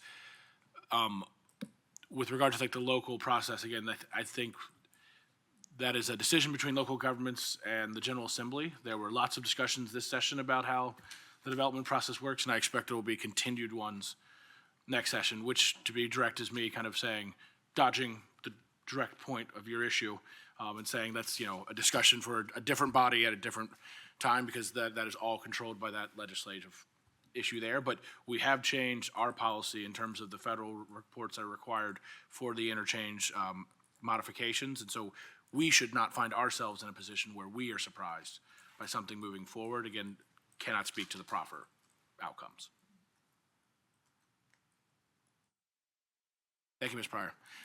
Okay, board members, I'm going to ask your indulgence and explain something, and then I'm just looking for kind of a general groan or kind of concurrence that you are comfortable with what we are doing. So we have one other person who is here who is hoping to give a presentation today. We've talked with Mr. Cutler.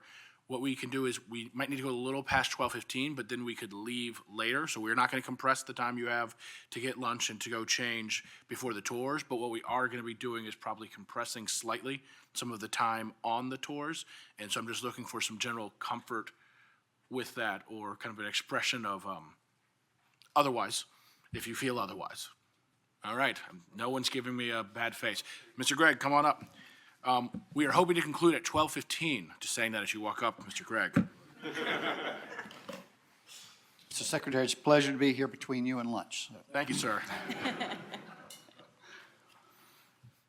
Today, we're going to give you a presentation. It's an informational type presentation about our traffic operations centers and safety service patrols. We operate these services under contract.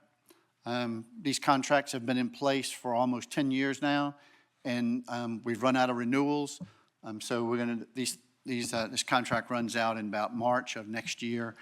We're in the procurement phase now. This contract and the contract for some of our informational systems are some of the largest ones that we have. This last contract over the last 10 years has been approximately $500 million. So we want to give you insight into what goes on, the process we're going through now, and what you can expect over the next 12 months. About 12 months from now, we'll be back in front of you asking you to approve a contract for this. These traffic operations are really a core function within VDOT. You know, we've talked to you about maintenance. You hear about construction, you just did. We can have the smoothest pavements, the strongest bridges, best construction zones, but if we're not moving people and goods, we're not meeting the needs of the people of the Commonwealth. Our traffic operations program facilitates connecting seaports to major commercial hubs throughout the state, major international airports to all rural and urban populations centers throughout the state, and commerce along the north and south, east and west corridors. So I've already talked to you a little bit about why we're here. This procurement of a new contract is an extended process. It takes a considerable amount of time.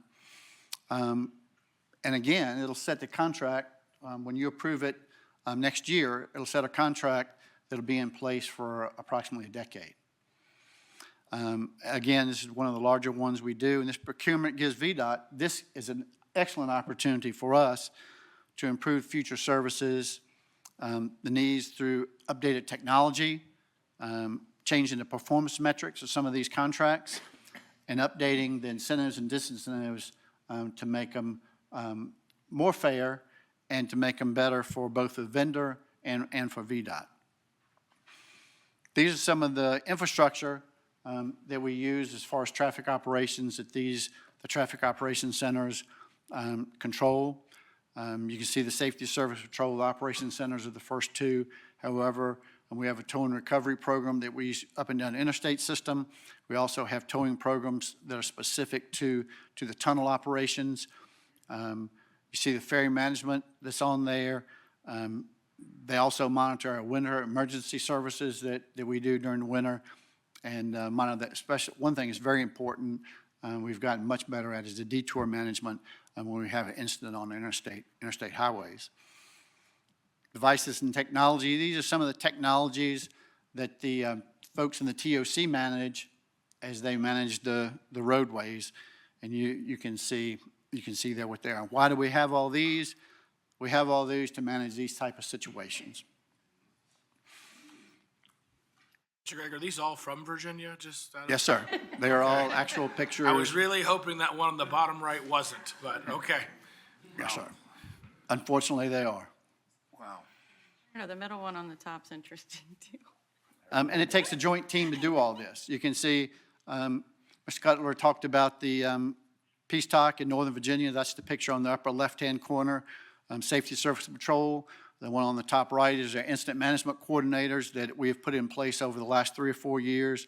Of course, our state police partners, our emergency service partners, and our towing partners are all part of this, keeping our roadway clear and getting incidents cleared as quickly as possible.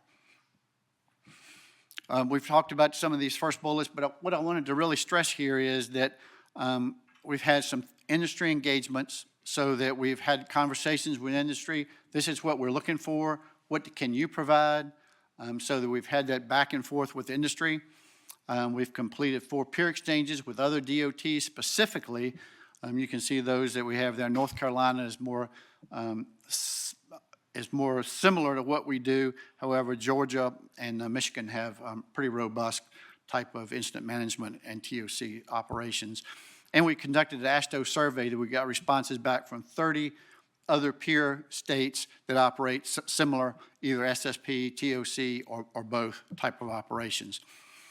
So we're working through these contracting approaches to incorporate the information that we gain through these informational processes to put in these long-term, because it is a long-term contract that offers flexibility for us, flexibility for our service providers, and improves motorist safety and service performance, and that's the key there through better requirements. So our traffic operations centers, just for your information, here they are. We have five of them.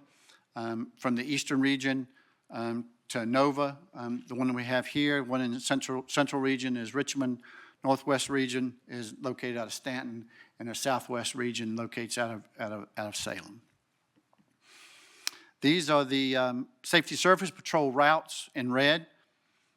They cover about 86% of our interstate system, and a few miles on their primary limited access, we have a route or two on those as well. So that's the area that is currently covered by our SSP.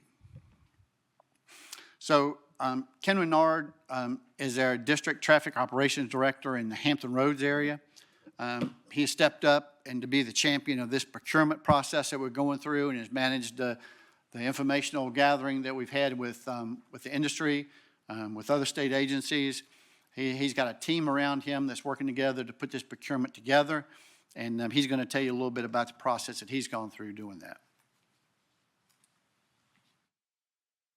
All right, afternoon, everyone. I just want to dive into a little bit on the services themselves. So Traffic Operations Center, what is it? Again, we have 5 TOCs out there.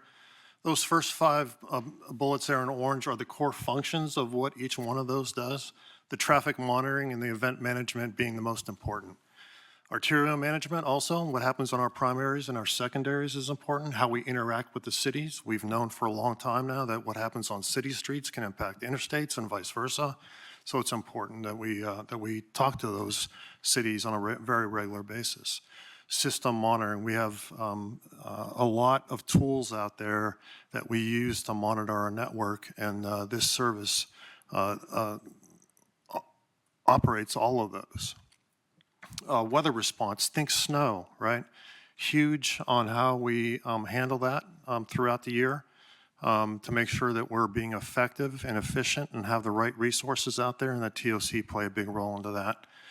And notifications, how we talk to each other. It's how we talk to each other when significant events happen, both internally and externally.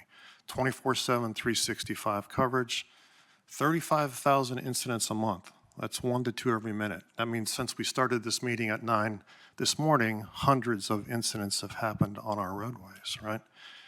We also have thousands of devices that are out there. Think of all the cameras, the signs, our signals. Our VA 511 system is extremely important to the state and the Commonwealth, and VA traffic as well. Again, it's a key role in the maintaining our situational awareness. All right, Safety Service Patrol, we are present in all 9 districts. Again, incident response is the first one there. So you can see in the top right, the SSP is likely the first one to the scene. They are setting that scene. They're putting the arrow boards up. They're taking the lanes. They're putting the cones down to set the scene so that when fire shows up and state police shows up, the scene is already set. They also help the fire and VSP as well all the way through the scene because it can change. Motorist assistance also very important. A large number of disabled vehicles, some flat tires, running out of gas, vehicle breakdowns, all of those things are important to our motorists and keeping them safe. So having that white truck show up as they break down is extremely important, right? 28,000 incidents on our interstates is what they help service every month. We currently have a 21-minute average scene clearance time. We pay a lot of attention to that. Before this service existed, that number was obviously much higher. Every minute that we can shave off of that ends up a little over $1,300 per minute during peak hours, times 35,000 incidents per month. You can see that that adds up very, very quickly. So that average scene clearance time is huge to keeping Virginia moving. I set a large number of goals here when we first started. I wanted to make sure we rose the bar. I wanted to make sure that we were ready for 2030 and beyond. That's hard. Technology increases weekly, monthly, right? So trying to figure out what our TOC looks like in the future, we put a lot of thought and effort into to make sure we had flexibility there and we could grow as that technology grows. Interoperability, we want to make sure traffic operations stays as a core function within VDOT. We also want to make sure we're standardized. What happens in the western part of the state should also be very similar to the eastern part of the state as we address these issues. Multiple partners is important. We want to make sure that we're partnering with as many folks out there as we can. Improving the performance metrics, the KPIs, that improves motorist safety. I want to detect those incidents faster. I want to be more accurate in our first reports that are out there. I want to be able to support those express lanes that are coming up, right? Innovation and growth, we've touched on that a little bit. We've talked about AI here as well. It can be a great tool. Finding those incidents faster on our network, dispatching resources faster using AI is a real possibility, and we want to be able to exploit that. We want to be able to automate as much as we can, and we want to be as safe as we can. Then lastly, fostering our partnerships, right? Working with VSP, VDEM, all the rest of the first responders that are out there, our localities, and the tow community, again, extremely important. The cost in 2018 when this current contract was in service for both services, you can see it was just under $34 million. We've grown over the last 9 years, currently around 57 or just over 57 million. The bulk of that has been labor rate increases, also CPI increases. We've also added some additional routes, safety service patrol routes, especially in those hot spots and in those express lanes as well. We currently think the estimate right now is 65 to 75 per year, and I'll have more information once we've been able to advertise and talk to the different partners that are out there. A little bit about the schedule on the last slide. So we've, as Mr. Gregg talked about, we've been talking to industry for some time now, right? We know who those partners are, both old and the new up-and-comers. So we wanted to make sure we reached out to them, got their ideas. How do we take risk off them? How do we take risk off of us to be able to partner together and effectively manage and tackle this situation? We've done that. Our peers in the DOT communities as well are also extremely important. Who's got the better ideas? Who's doing the things that are innovative out there? We want to capture that and make sure that we're doing the same things, right? So we're currently in the RFP phase. I do hope to go to advertisement in August of this year, and we do hope to award in August and September of next year. And there is a planned CTB update, again, prior going to award. So that is, in a nutshell, what those two services are. I'll take any questions if there are any. Thank you very much. Any questions? Mr. Folks? I'm just curious as to the length of the contract, a 10-year contract in this environment with things changing so rapidly, how it's equitable from either the standpoint of the Commonwealth or the vendor, and how they could price it to be fair to both sides. Are there outs? Are there escalators? I'm sure there are escalators, and yes, you mentioned the PPI and things like that, but right. It just seems to me that's an extraordinarily long contract for something of this magnitude. Yes, sir. There are multiple option years built in. There is price escalation that is built into this as well to make sure, again, that we're taking risk off both sides as we go through this. But what we found in the current contract is 10 years as well, and that's been a great partnership, as we move forward. So that's something we're looking at doing in the future as well. Mr. Secretary, if I might.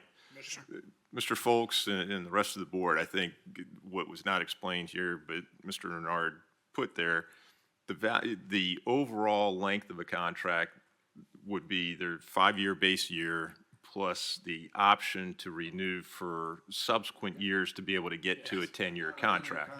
So it's not a 10-year contract, but can you go back to slide 14, Ken?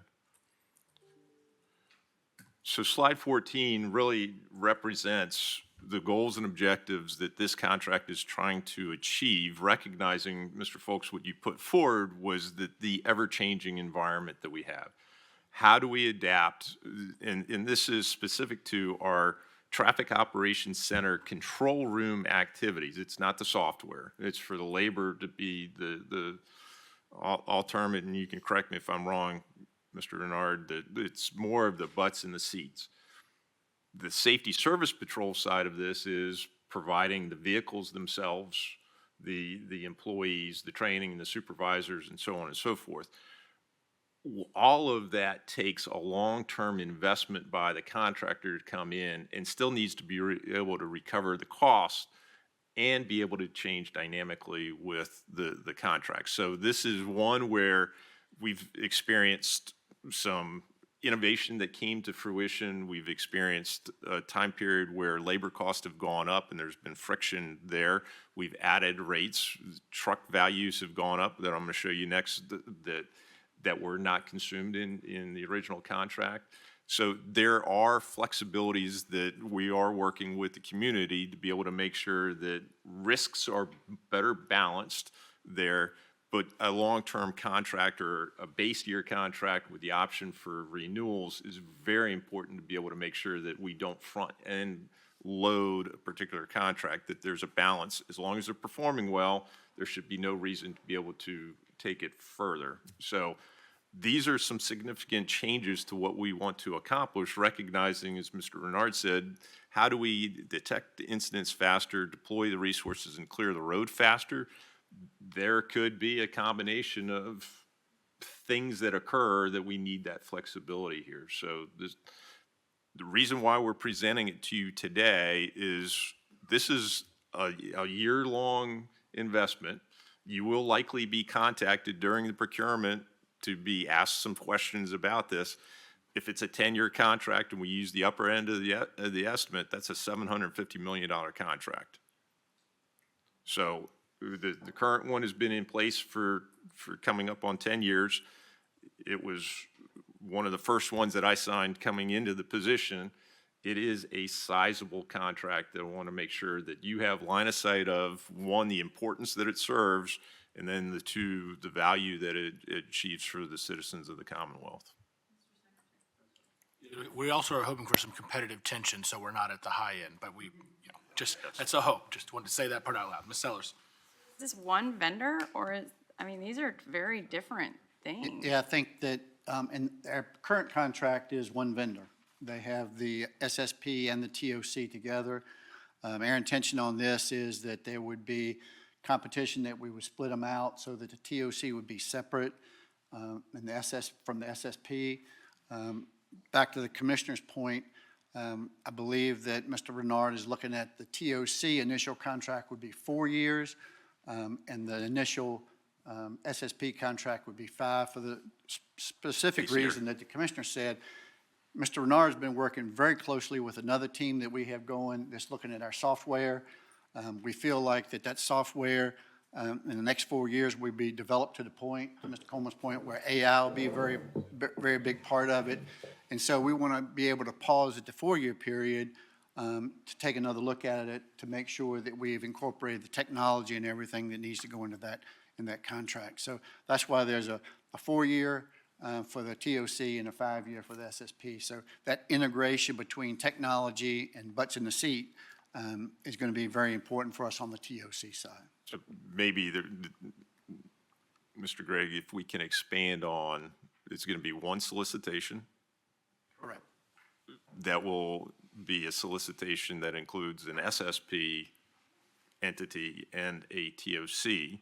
So one firm can bid on a TOC and not an SSP, or vice versa, or they could bid on both. Correct, yes, sir. Very complicated. Good. We don't do anything easy. I might Mr. phrase that Secretary. slightly different. So many meaningful things are difficult to do right. And I think a lesson that the department has learned is that providing some flexibility here and optionality, we hope can drive greater competition and hopefully some better results in that procurement. And it may be that we get one firm that wants to do both, but there may be one firm that's better at SSP and a different one that's better at TOC. And the way this contract has been structured in the past, we wouldn't have been able to get to that level of nuance here. And so, the good thing about the department is they do complicated things well. Like we drive over a lot of difficult bridges, luckily they don't let me touch them, right? Because that would be bad. But we can handle this. We do A+B contracting on the construction side. This is something they have a lot of experience with. It is complicated, but it is something they can do, and I have full confidence in their ability to drive it. I think the other important thing I really would encourage the board to think about is this is operations. We spend a lot of time talking about construction. Operations is really, really, really important for how our roadways work. It's, a lot of the stuff we've done in the 81 corridor that we have effect today is really the operations. So the TRIP program for towing those heavy trucks and getting them out of the roadway, it's delivered real benefits. Compared to adding a new lane, it's really cheap. Compared to doing nothing, it's also cheap in a different way, right? Because we saw those costs of what each minute, the impact that has to, those on the roadway there. And so, I just think we're going to be having more and more discussions about operations. Also, as we continue to talk about the Interstate Operations and Enhancement Program, the Assembly put operations before enhancement in the title of that program. I think that was on purpose. And so, we just have to think more and more about how do we make our existing system work better, and operations is a big part of that. It's something I think the department has been a leader in, but I still think there's more opportunity for us to look at what else we can do there. So to me, this is the first of many discussions I think we'll be having on the operations side. Secretary. Yes, sir, Dr. Smoot. First, I want to express appreciation for the good work that has occurred in clearing accident sites, in particular the towing aspect of that. You no longer have to wait for 5 hours for the guy who went down on the river to go fishing to come and get the tow truck and, get on the interstate or whatever. You solved that problem. Good work. And the work of the safety patrols, I think, is an outward view of our whole organization to people who are usually in a near desperate situation out there. So good work with that one. Now, am I right or wrong, based on what you have said, that most of the people who work in these traffic operation centers and the safety patrol are not VDOT employees? That's correct. They work for these companies you're talking about. Okay, so they're not our employees, although The partnership. yeah, certainly the ones in the safety patrol are generally perceived by the people they're helping, I think, as being VDOT And that's people. on purpose. Yeah. But I have one concern, and I just want to leave it with you as you work through this. I went and spent some time at the Traffic Operations Center, and I came away from that thinking, boy, this really looks great. But I really am skeptical that it's having a lot of impact on our operations. I mean, it was an impressive scene. I thought, like watching the, invasion of Normandy or something, from up in a blimp. And, but, the operations involve not only our people, but localities, roads that generally we're not responsible for. Because when everybody starts getting off the interstate, it could be a terrible situation, but they're generally on roads that we don't do a whole lot with. And I think this whole traffic operations center thing needs a very critical review from you all, not from us, from you all. And maybe it's doing great, and maybe I and others have unreal expectations of what they really can do.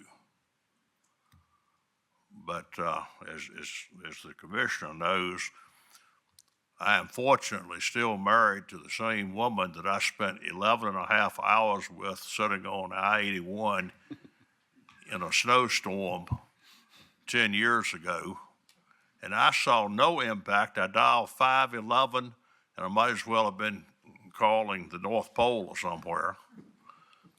There were no message board things. And finally I picked up a local AM radio station that gave me more information about my situation sitting there for 11 and a half hours on I-81 in a snowstorm that I got nothing from VDOT. Nothing. Mr. Secretary.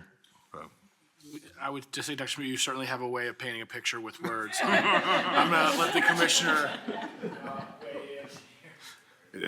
Let me date myself back into the beginning of this then to suggest that traffic operations has evolved significantly over the last 10 years, 9 to 10 years, from a standpoint of, and I'll paint a picture during the early Northam administration that we had the Potomac Mills sign that was about to fall on Interstate 95 due to high winds, and we had to shut down the general purpose lanes, coordinated with our partner in Transurban to be able to provide relief in the southbound direction on a Friday, and nothing good ever happens on a Friday at 4:45 p.m.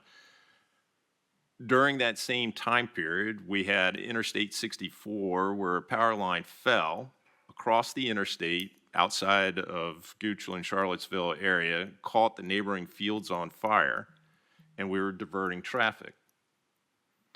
What we quickly learned at that time was that we could divert people very well off the interstate, but didn't coordinate so well inside of the agency to be able to retime the signals, even though that we had signals pre-timed to be able to handle a diversion.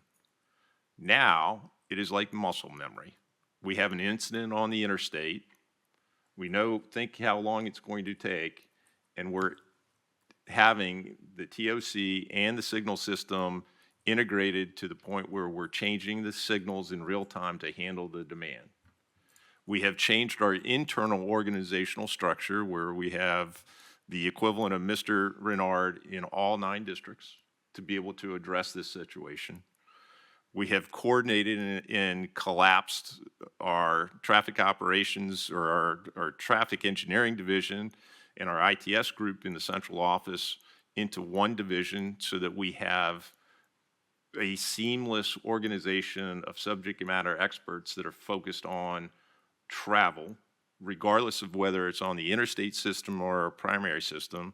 We are working with our localities right now to generate memorandums of agreement where we have signal systems that we can operate should we need to divert traffic under certain conditions.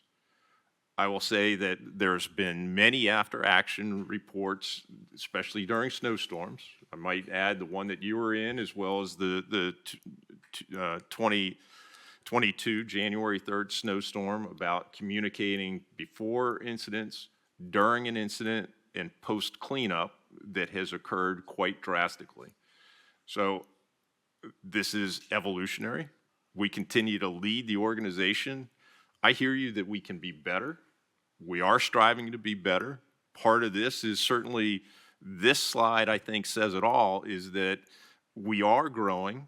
We are making sure that we're changing our environment.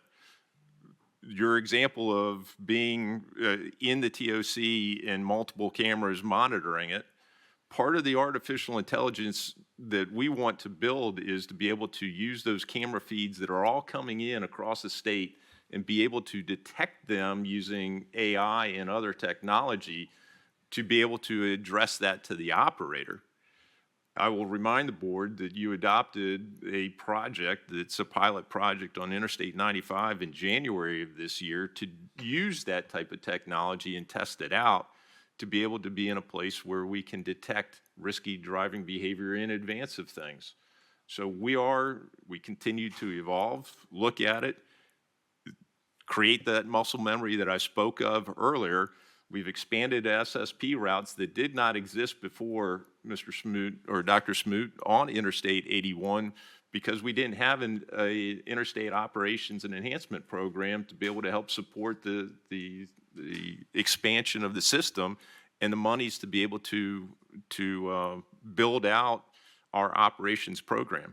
I'd also note along Interstate 81, part of the IOEP that we did We first looked at the operations program, which was SSPs, variable message signs, cameras to be able to help detect incidents, as well as looking at the arterial system of where we're going to put traffic and putting in traffic signals, changing radii of curbs to be able to help mitigate and be able to take a diversionary alternative route to create resiliency in our network. So I would say over the last 10 years, we have done a lot. This procurement is another step to starting it.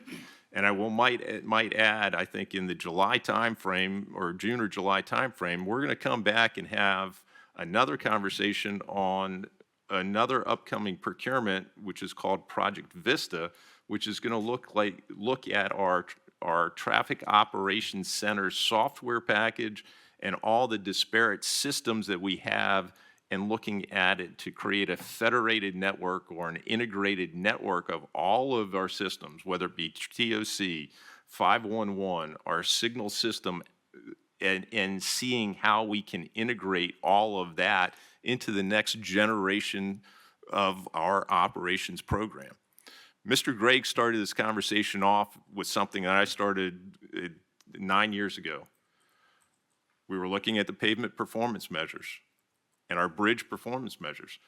The best bridges, if we're striving to be 100% sufficient, best pavements, but we're not moving the people, just like you sat in that snowstorm without information, we're not meeting the needs of the public. So in my view is, this is an exciting time for operations. We're going to start here with traffic operations centers, the men and women that support it, and the men and women that support the agency in the safety service patrols that frankly put their life on the line every single day to help those stranded motorists and be the first responders in many cases, supporting our state police and fire and rescue to be able to provide the traffic control that's necessary for safe and efficient movement of people and goods.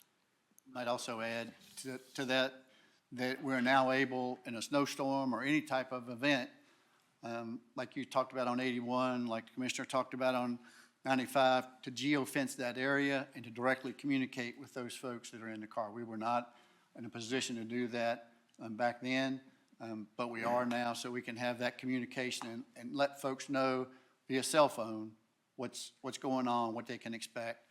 So that technology has advanced, and we have that capability now so that we can use that. So I'm pretty excited. I hope you heard the passion of the Commissioner, because that's pretty important, and I think that passion is filtered down through our organization, and that muscle memory and those alternatives. Roanoke is a good example. We have partnership with Roanoke, where when we push people off on 460 or 11, we can control those signals so that we can make sure that the traffic flows, just like we do in some of the Hampton Roads communities as well already. We're working on others up and down the 81 corridor to do the same thing, so that when we push people off, we're not pushing them off to just another roadblock somewhere. So. Right, Mr. Gribben? Believe it or not, I actually have a whole series of questions. But before I launch the questions, I want to just, I'm not sure this is the best time, since giving the time for run through that. So can we revisit this? I think, Mr. Gregg, will you be here tomorrow? Sure. Okay. Okay. Yes. I'm going to hold all my questions, and we can wrap this up now, and we'll talk about it tomorrow. That's Spectacular. okay with you, Mr. Secretary. So just noting at the time, so guys, it's 12:30. Lunch is across the hall. For members of the public, we are suspending this meeting until tomorrow. We are going to reconvene at 11 a.m. We're going to start with the action agenda. All we'll be doing at the action agenda at 11 is taking public comment. We will then reconvene the workshop meeting. We have 4 presentations. 2 are very fast. One is from WMATA, and the other is the Commissioner giving you a second update on pavements and bridges, at which point we will then move into the action meeting. So really appreciate, everyone's time today. Look forward to seeing you tomorrow, and I'm suspending today's workshop meeting.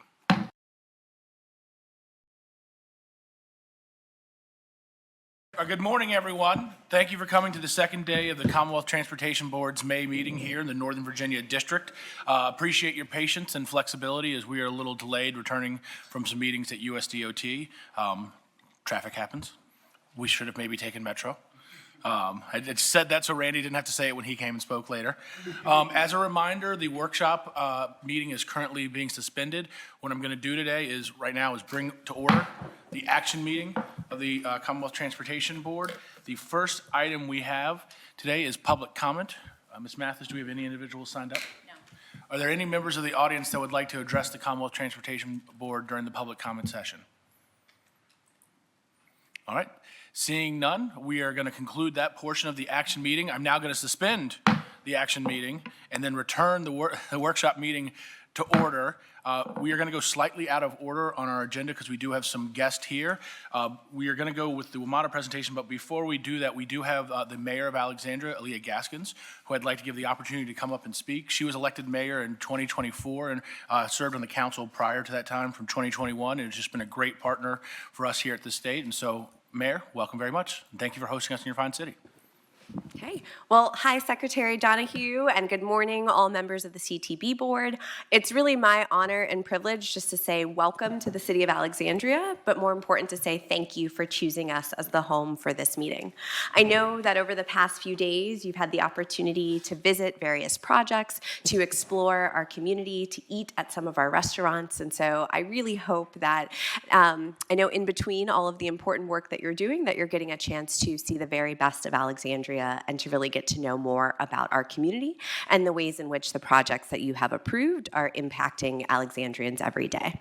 I want to give a special thank you to CTB member DJ Gribben. He has been an invaluable partner to us in the city, but also he's my seatmate at NBTA, and I'm just grateful for his vision for hosting the meeting here.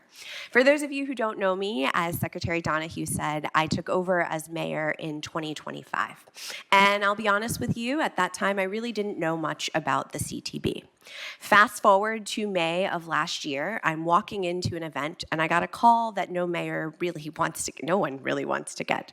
And it was a call from my staff and said that the CTB is meeting tomorrow and you should know that we are at risk of losing some of our funding. And I'm standing there like, well, what does that even mean? And how did this come about and what can we do?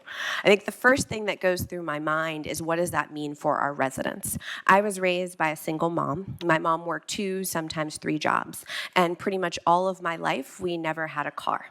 And so for our family, our life depended on the bus. And if that bus wasn't on time, that meant that that was a day where she had to worry about whether or not she was going to be able to clock in on time. And if she couldn't clock in on time, how much money would be missing from her paycheck. And so for us, I recognize every day how important reliable and accessible transportation systems are for our community. And so I was nervous for if we lose this resource, what does that mean for our community?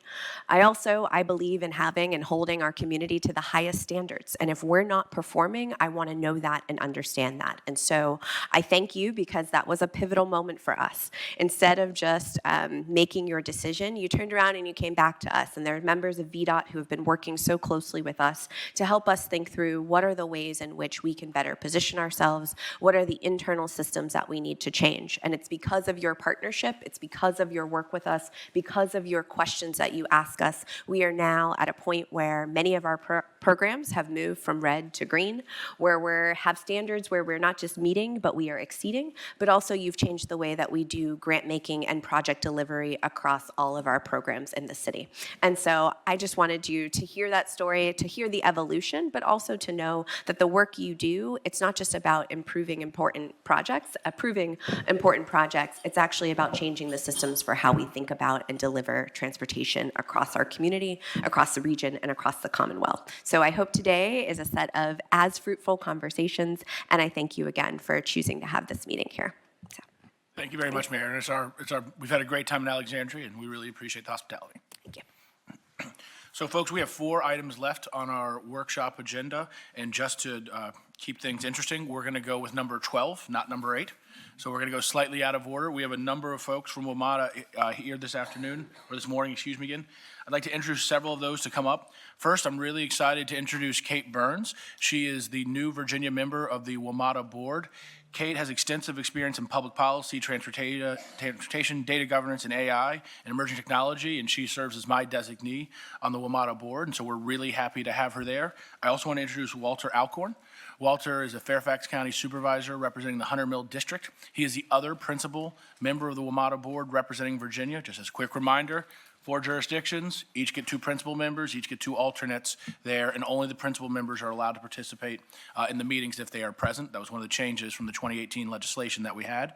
And then last but not least, I'd like to introduce Randy Clark, the CEO of WMATA. I just want to thank all of you all for being here this morning to talk with you about WMATA. Just to say some of the things before you get going, we've been working as the state with the General Assembly on WMATA funding issues. As everyone knows, the budget is still not finalized yet in Virginia, so those discussions remain ongoing. But we are very interested in working with them to find ways to address the dedicated funding needs for WMATA's capital purposes to help us sustain their state of good repair, but also, really importantly, advance some capital projects that can help reduce the operating cost curve at WMATA. And I really want to give credit to the board and to the general manager, Mr. Clark, for the work that they have done. I've been involved in WMATA funding needs in the past. We did this in 2017 and 18. I've also was involved in the DMV moves process that led to the recommendations that we're discussing with the General Assembly. And I just want to say there's been a real difference in the engagement and some of the ideas coming out of WMATA as we've approached this funding discussion this time. During 2017, one of the things we asked for many times were, what are ways that we can reduce kind of the operating costs long-term at WMATA and bend that operating cost curve down? And we got some ideas, but we got nothing like some of the things that have been brought forth by Mr. Clark, his team, and the board this time. And so I just again want to say thank you to you all for the hard work that you put in, day out, to operate this system, but to also, innovate, push the boundaries, and look for new ways of kind of doing business. So really appreciate the partnership that we have with you and look forward to what you're going to say this morning.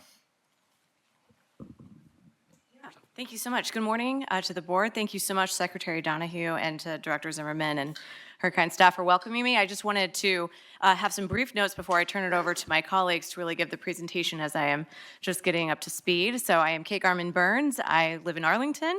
And as the Secretary mentioned, I have a background in working in innovation and technology with local governments. I formerly worked for the mayors of Seattle, Washington, and Kansas City, Missouri, with their transit systems and data governance and AI. So I look forward to working with all of you, and of course, the colleagues behind me on the future of transit in Virginia and the DC area. So thank you so much for the opportunity and being here. Walter, I'll turn it over to you. All right, thank you very much, Kate, and thank you, Mr. Secretary, for adding her to the board. She's already a great colleague. Really appreciate that. I'm going to go through a few slides. Let's go to the next slide. And before I speak, I also just wanted to point out, you should have in front of you this. Oh, thank you. I have the clicker. You should have in front of you some information. I'm not going to go over all these statistics either on the slides or on this, but I think what you're going to see is overall a very good news story. For those of you that have been following WMATA for a number of years, WMATA has had its ups and downs, and I have to say, I think at this point, and these numbers do reflect this, that WMATA is doing extremely well, that we've really turned the corner on a number of issues. There's still challenges that we have to face, and you're going to hear that some from me, but more from the general manager and others. But I think it's important to bring it back to the fact that transit is really important to our local economy, to our region, and it is really a foundation for what we do here in Northern Virginia and also what we need in terms of our economic activity. And here are some of the numbers that underscore that in terms of how much transit means. It's not just a matter of reducing automobile trips, but it is very much also a magnet for economic activity. I happen to represent, as the Secretary mentioned, Hunter Mill District, which includes several stations along the Silver Line. And Reston is in my district, and Reston is really developing incredibly quickly. And it's right around the metro stations. Areas, office areas, other commercial activities outside the metro, not really growing much, but right up against the metro, close to the metro, that's where everybody wants to be. So this is important, not just from a transit perspective, but also an economic development perspective as well. So on the next slide, you'll see some other statistics. We're still very pleased and proud of the 2025 APTA award. Basically, this was the award for the best transit system in the country of our size. This is impressive. Nobody can remember when Metro won that last, but I think it does underscore as well the fact that Metro really has turned a corner recently. One of the other numbers I'll just point to are these customer satisfaction numbers. 92% satisfaction on rail, 83% satisfaction on bus. These are records. So, you know, it does underscore the fact that for transit to work and for, frankly, it to have the impact on the economy and on our population that is intended and worthy of our investment, it's great to see these types of customer satisfaction numbers. Also, just mention a couple of other things. Tap Ride Go is a new system, and whenever you ride on Metro, you no longer have to have a smart card when you're riding on Metro Rail. You can actually use your credit card or your debit card. This is a big deal. We have a lot of tourists coming to the Washington, D.C. metropolitan area, and you know, going through the process of explaining, here's where you get your smart card, here's how much money you need to put on. You don't have to do that anymore. Now you just take your credit card, boom, tap, ride, and go. That's been a huge improvement. We're seeing, we've now seen 13 million customers use tap, ride, and go. So anyway, that's very, very positive. Couple of other things. We're also, there's $250 million noted here in annual tax revenue through joint development. So this is joint development that happens on WMATA property. So I mentioned some of the things in Reston. Almost all of that is off WMATA property. But also on WMATA property, there's underutilized parcels. There's property that, frankly, would not interfere in any way with development in terms of interfering with transit function. And that is something Metro is trying to make sure it's an asset that it takes advantage of. And then we had a total of 267 million total trips across bus, rail, and Metro Access in FY25. So some of this I've already mentioned. You know, we've got ridership growth that has continued, 54 months of ridership growth. While we're seeing that number go up, we're also seeing crime go down. And we recognize there is a correlation.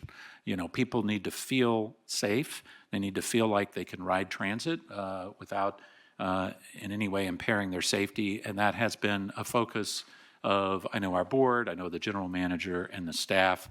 And this is showing up here in the numbers as well. So I also will jump to the last slide, and then I'm going to turn it over to the general manager. This shows just some of the overall numbers on Metro Rail in Virginia. So you can see there are some seasonal variations. It gets cold, not as many people ride, and then it warms up and more people go get on Metro Rail. But we are seeing consistently increases in rail ridership. I know once a lot of the development that's under construction and in the pipeline around these Silver Line stations, I know there's going to be even more, as well as other rail lines in Virginia, certainly Crystal City, you know, with HQ2 and all the activity that's going around there. We're continuing to see, again, economic focus, or economic activity that's building around these stations, and that's only going to help our numbers in the long run. But the system has to work well, and everything has to run smoothly. So it's very important. We have somebody very good running our system. Fortunately, we do. And with that, I'm going to turn it over to our General Manager, Randy Clark. Thank you very much for having us today. Thank you. Appreciate it. Good morning, Mr. Secretary. It's good to say that publicly. I think that's the first time I've done that, so congratulations again. I think this is your first CTB since being Secretary. So good seeing you all. Welcome to Northern Virginia. You're in the beautiful Alexandria, which is one of my favorite places in the region as well. And I just had a great dash trip, Mayor, after we got off Metro Rail. So, you know, transiting over here. So hope you had a great visit down to Navy Yard. And again, really appreciate the opportunity to be with you. We've been with you now several years. I've been the general manager in July, it'll be 4 years. So sometimes I feel like 70 years, but 4 years since I've had the honor of having this role. I am so lucky to have great board members. You know, we are a really well-functioning team oriented around a strategy to constantly transform Metro.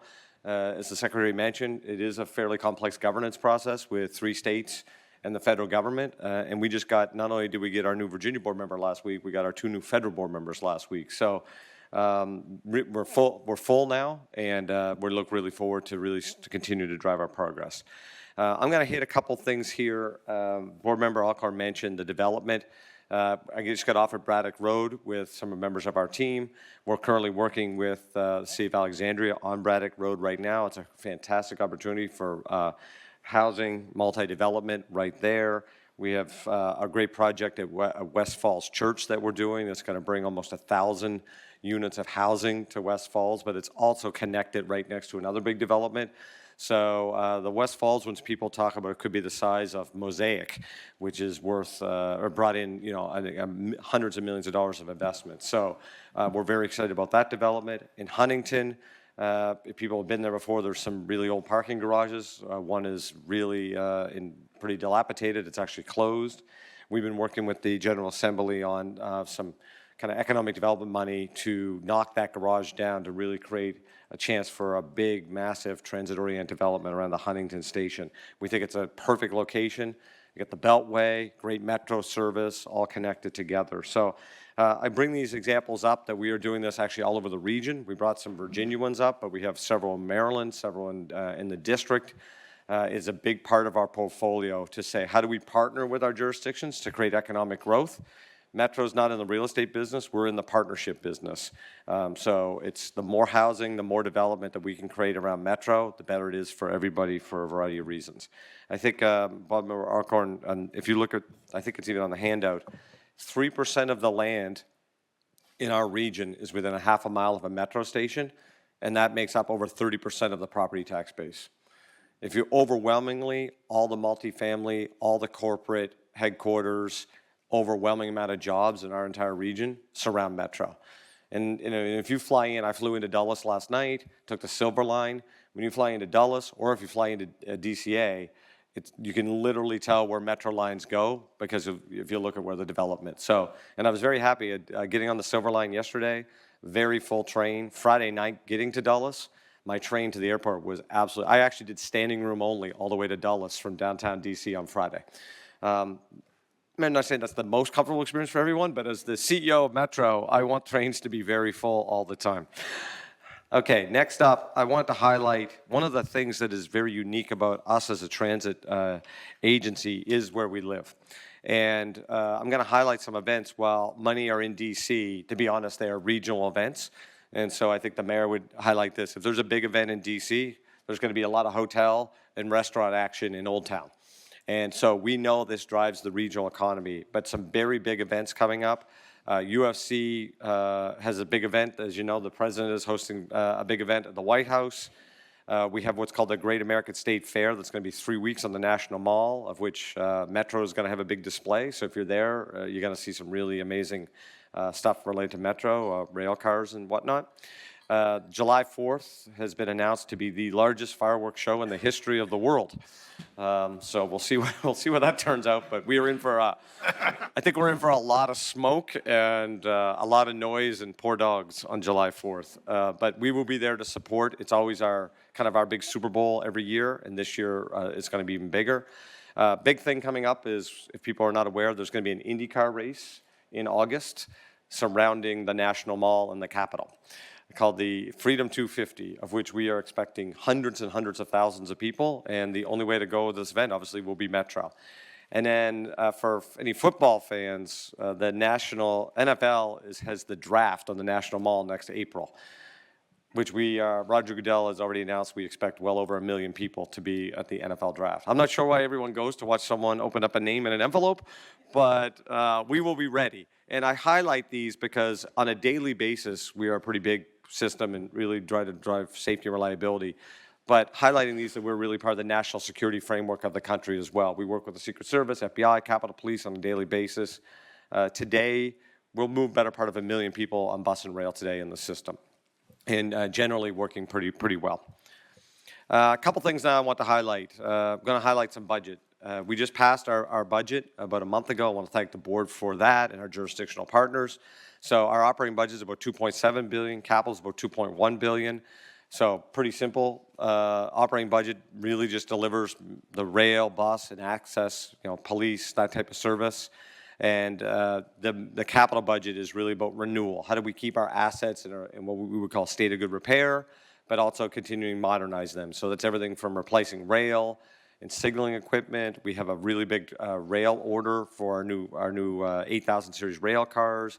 How do we replace our buses, bus garages, all of those types of things. So I just wanted to kind of give you a breakdown of generally where we are on the operating and capital side. If you want to break it a different way by mode, the bus side makes up about a third, rail's about 60, because again, while rail is highly efficient operating, there's a pretty significant amount of overall infrastructure related to it. And Metro Access is actually the service that many people kind of underappreciate or don't really see unless you or a family member uses Metro Access. That is the paratransit system that gets so many people in our community to have independence. And that could be veterans that got to get to the VA or someone with a significant disability that the fixed route or the rail system can't support them. So these are a couple of the items that we are investing in on the major capital piece. I mentioned new rail cars. They're actually being assembled in Hagerstown, Maryland with Hitachi Rail, Japanese-Italian company that we're buying there. We have a big new bus garage in Bladensburg, on the border, kind of DC and Maryland. We're buying a lot of buses. We're trying to coordinate, too, a little bit better with our regional partners. I'll talk about that in a second.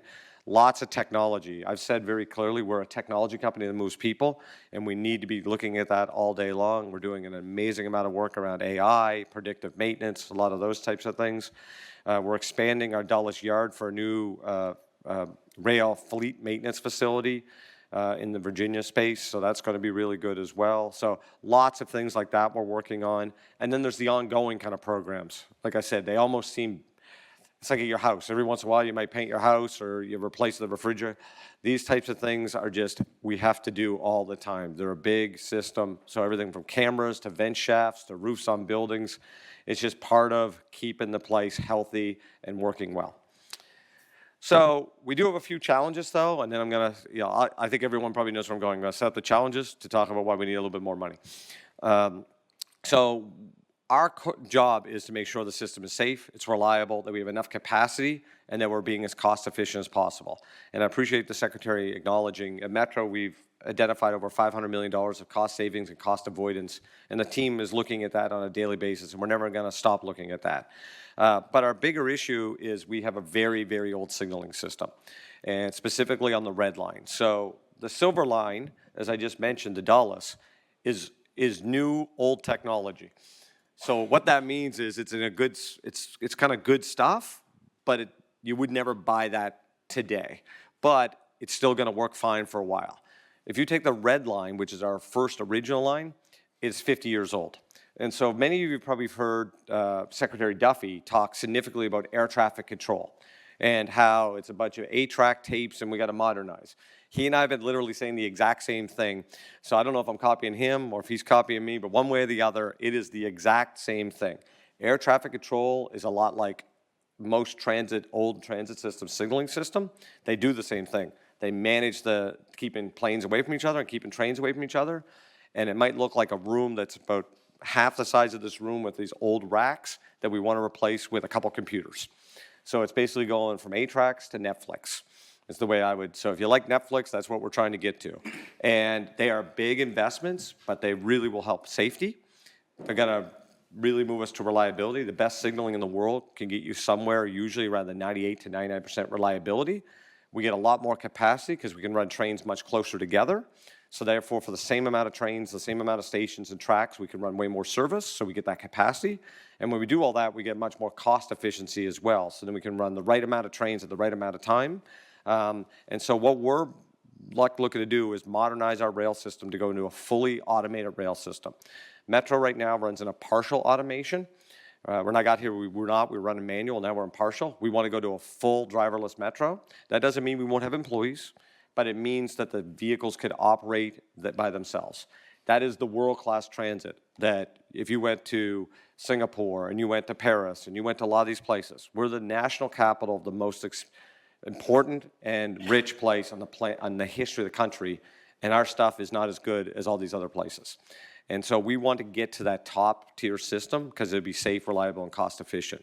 If you've ever been to Dulles Airport, which I'm assuming most people in the room have been to Dulles, you probably got on a fully automated train, right? You go downstairs, there's the platform screen doors, they open, the next doors open, you get in the train, it takes you from the main terminal to Terminal A.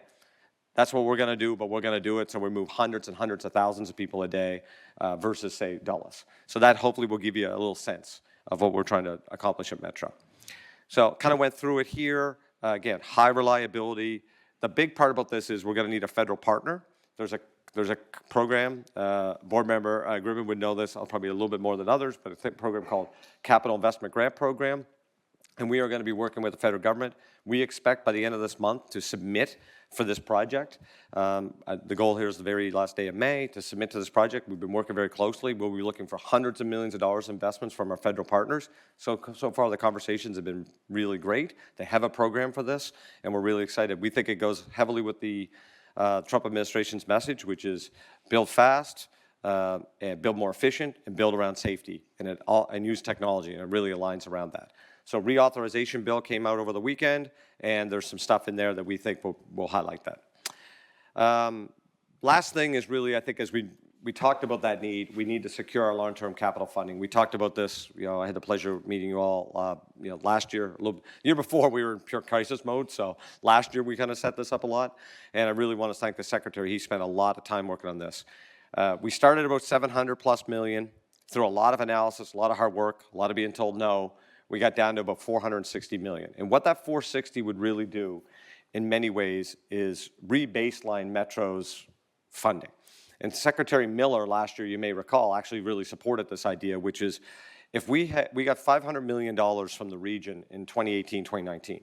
And don't get me wrong, that has fundamentally changed the system, but we'd all acknowledge $500 million in 2019 is not $500 million in 2026, and it's certainly not $500 million in 2035.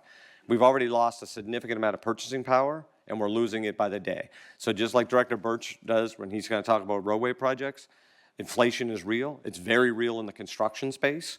And so we need to re-baseline that and then peg it to a reasonable amount. And the agreed upon for the region was let's target it at 3%.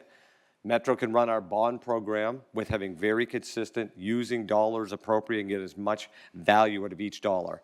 So the 460 is divided up into a formula between DC, Maryland, and Virginia. Virginia's piece is about $1.20, give or take, $120 million. And we are remaining optimistic that in this session that this will still get done. And I will say Governor Spanberger, really appreciate all her leadership on this topic. There's bills in the Senate and the House side on this topic. So, we hope that everyone will come together, resolve the budget in Virginia, and we'll be able to be part of that. We have a letter from Maryland saying next year they are taking up a large transportation bill in the state of Maryland, and they will take care of their part in that bill because they're doing multimodal. And DC is going through the budget process right now. So that is our plan to get all three lined up, and then we'll have good, consistent funding, and the future CTB should be able to hold Metro accountable, and Metro shouldn't be coming for messages about funding. We're also trying to work with our region a little bit closer. Want to thank our friends at DRPT, but also all of the regional partners. How do we work closer together to be really cost efficient and create more opportunities for more people to actually be on transit? We're spending a lot on transit. Let's get the biggest value for it. And that's a big regional effort we're working on. So want to also just mention Greg Potts is our Virginia Government Affairs Relations Officer, and Katie Crystal is our new Senior Vice President of Government Affairs. And for people that may not know Katie, she, in 2 lives ago, was the Arlington Supervisor Chair. So has experience as elected official and not elected official. So we're very excited to have Katie as part of our team. So happy to any questions or comments, Mr. Secretary. Well, thank you so much, Mr. Clark. Before I turn to questions, I just want to again, sometimes you'd say some of these things that if they had gone a different way would be a really big deal. And so I just want to talk about that a little bit because you almost make some of it seem really easy when a ton of work and hard things behind it. And I know you would say that if I asked that to you, but tap, ride, go. I just want to pause and reflect upon that. So when I first came back into government the second time, so we're now going back 10 years, there was a massive potential contract at WMATA where we were going to spend hundreds of millions of dollars to replace all of the fare media machines and all of the kind of fare equipment where you would have tapped that machine. That didn't happen for a variety of reasons we're not going to get into today. But what we've done now, what WMATA has done now, is they have, through back office software upgrades for the most part, we're using the same fare collecting equipment we had before, and you can now do what we were going to spend hundreds of millions of dollars doing. So huge avoided CapEx expenditure. On the flip side, visitors to the region don't have to buy a fare card. So they now save money that they otherwise would have spent buying that fare card to use the system. And then long-term for WMATA, you don't have the operating expense of trying to put in all those fare card machines, buying the material, and doing all the maintenance on them. And so again, a lot of hard work and creativity by your team that avoided massive capital expenditure, saves money for the users, and then lowers your long-term kind of operating costs. So again, I just want to reflect upon the good work that you and your team are doing, that when you say it, it's like, oh yeah, of course that should happen. But that doesn't happen in a lot of places, right? And so it's like, I did that on Monday. So I got on the blue line at Arlington Cemetery and rode it into DC. It was standing room only. I was glad to see that, though I did not get a seat. But I tapped in with my phone, which was great, right? And that's something I couldn't have done 2 years ago. I would have scrambled and looked for my old little card, which I did actually find in my bag later that night, or I would have bought one, right? And again, all those things, they work, but they're not the state of the art. And you guys, I think, are incrementally moving us in that direction. And so again, I just want to give you guys credit for those, types of things. And then just, WMATA today is not where it was 15 years ago. So I was a daily rider of WMATA from 2010 to 2014, and I wish I could have had the experience then that I have now when I use the system. You could not understand the operator. You'd get this, it's like, we're coming somewhere. I don't know where we're going, but we'll see the signs when we pull into the station. One of my favorite experiences was coming down the escalator and seeing a train, like, oh my gosh, there's an empty car, I can get a seat, and going in and realizing it was a famous hot car where the air conditioning didn't work. And that's why nobody else was in there, and that's why there were seats to be had. None of that happens today. We also used to talk about things I used to call metro minutes, was like, you have the little display signs in the system, and it would say, train coming in 8 minutes, and then 8 minutes later, train coming in 6 minutes. And I was like, time's really different down here in the tunnel. And that doesn't happen anymore. When we walk in and we see the display now, and if it says 5 minutes, that train's gonna be there in 5 minutes. And so I just really want to, again, give credit to all the work that you guys have done to make that system work better. But I also want to really stress that if we're not able to find a solution to these capital needs that Mr. Clark noted, what we're going to be at risk of is going back to that system I just described in the future. And I think it's actually going to be potentially worse in some ways because of the signaling system. If he's not able to replace that moving forward, we are going to get into places where we have to make very, very difficult decisions, because that system was basically designed when the rotary phone was the normal form of communication in your houses. There are people today in this room who probably don't know how to use a rotary phone. So let's just put that in perspective there. And so that is how we are keeping the reliability and safety of this system there. And so it's really something that we do need to upgrade kind of moving forward. And so it's really important that as a region we all work together. And we've been very heartened by the comments from the Maryland Senate President and House Speaker, as well as some of the comments from Mayor Bowser and her team in DC. And so just wanted to say those things and take the chair's prerogative before we turn it over to questions. So with that, do any members of the board? And thank you for that. It's our job is to be boring, and so far, done. and we're trying our best. Mr. Griffin. Mr. Secretary, thank you for that. And Mr. Clark, thank you for your presentation. I've sat through 2 of these, and every time it's just phenomenal, very informative, very much on target. I know that there is a policy debate in America over transit, how much we spend on transit versus roads or working from home or walking or bike ride. And so that's a legitimate debate. I don't think there's any debate over just the sheer operational excellence you've brought to WMATA and to the metro system. I grew up in this area, and I rode Metro when it was brand new, and I rode Metro when there were hot cars, and I have never experienced the Metro Minute bit, but I can appreciate Metro time. But and on the tap and go, just eliminating that friction point.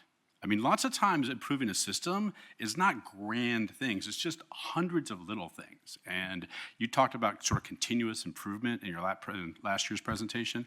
And I just want to thank you for what you've done for this system in my community. It's very kind. I just talk and tweet a lot. So the staff the board has been very supportive. We have a strategic plan. I think one thing I'm really proud of when I got here, we created a strategic plan with a lot of board, a lot of senior staff, a lot of stakeholders. We went around to a lot of stakeholders and basically said, what are we honestly trying to accomplish?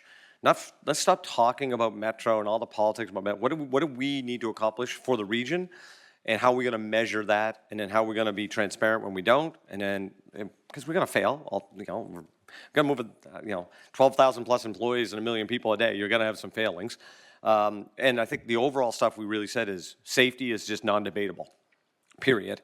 And when we get that right, we can get reliability right, and we get reliability right, then we can work on all these customer enhancements. And so, yeah, like air conditioning problems are very, very low. All of our signs work very, very well. Frequency's working really well. But like the fact that we have the lowest crime we've ever had in 50 years at Metro, I think is the baseline of people going, this is great. I don't think anyone thinks that they're going to get on a train with a derailment, so we're really working hard on the basics. And when you do the basics well, I think what we feel is we got more community support to now do even more things. And then the board's been very supportive, we just talked about blue, orange, and silver. Our new budget's gonna go to 10-minute frequency all day. And so instead of Dulles, you might miss a train, you got 13 minutes. That's the difference of maybe grabbing an Uber or not.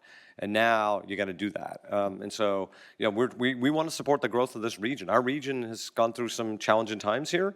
For obviously the last year, and WMATA is kind of the backbone to drive our economy. So we take a lot of pride in that. So I really appreciate saying that, and I'm sure the team would too.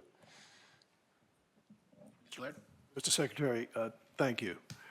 Mr. Clark, I've got to say that your enthusiasm is contagious. I mean, and seeing WMATA this week or the last several days and the frequency, and it's out there. It is a needed product.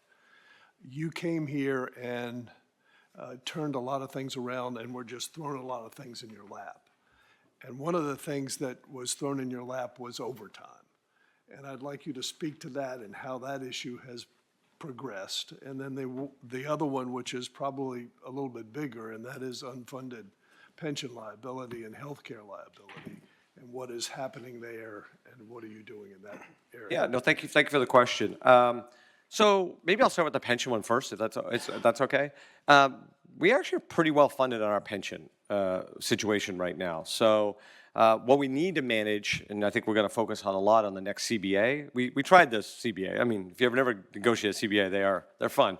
You got to give and you got to get, and that's rightful. And the union's job is to represent their members, and they do it well. And we have a lot of people that work very hard, and they deserve. But at the same time, where we want to focus in the next CBA probably is a little bit around a little bit more pension stability, specifically around overtime into the pension plan.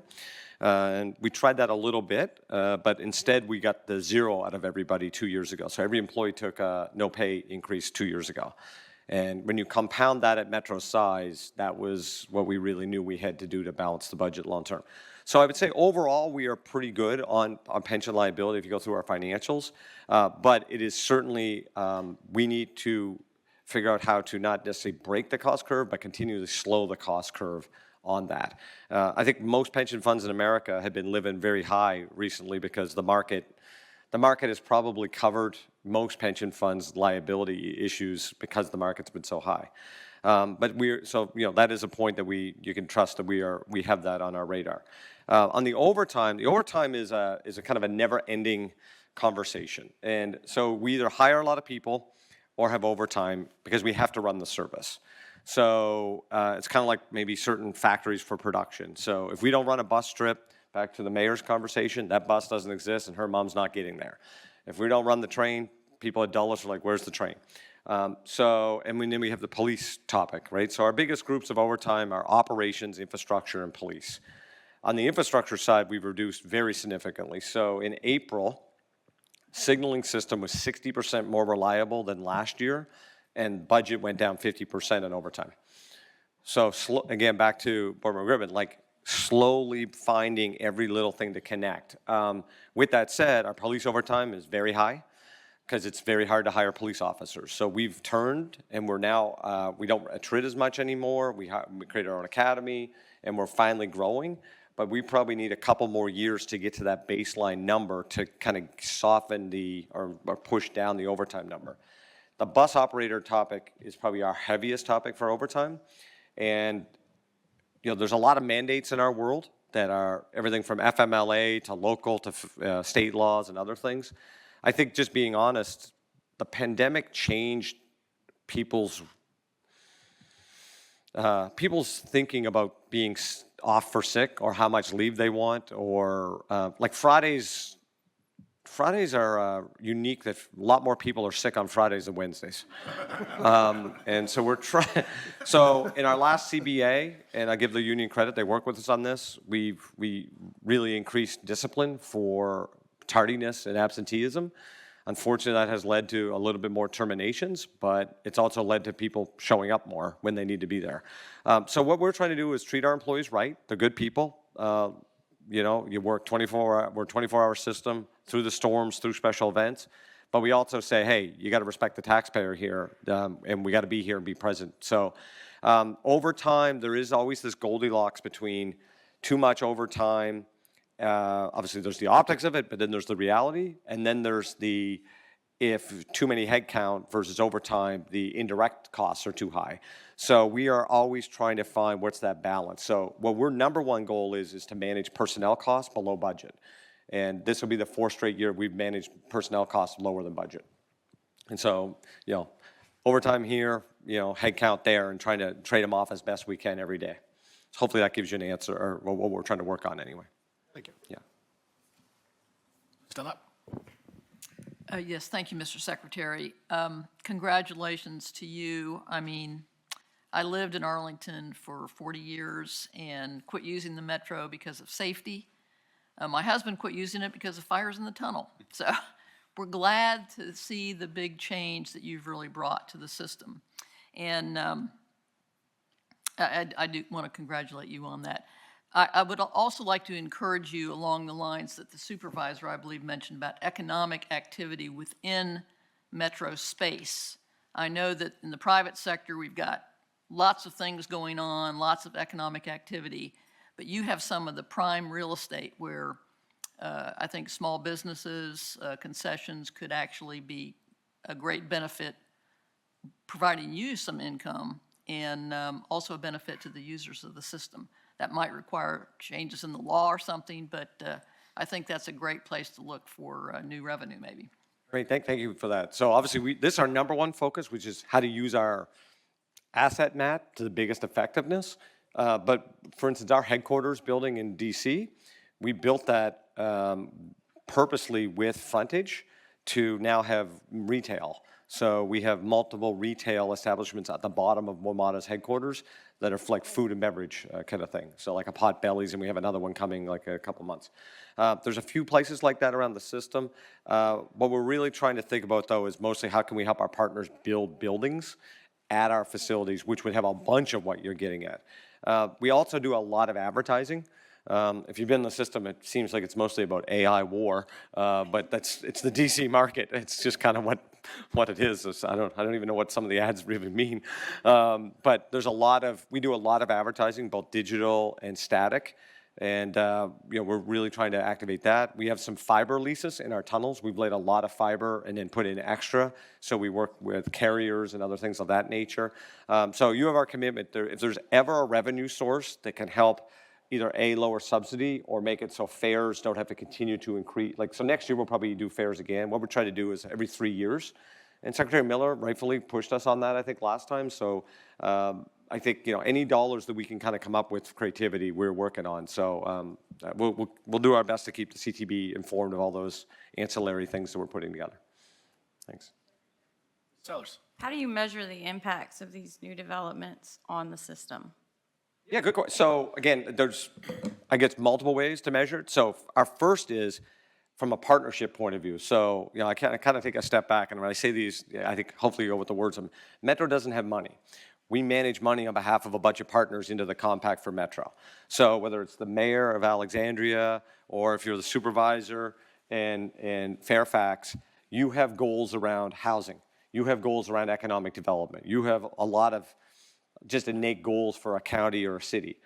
We know that if we partner, we can help fulfill their goals. So, for instance, the Huntington piece, we know we could put thousands of units of new housing.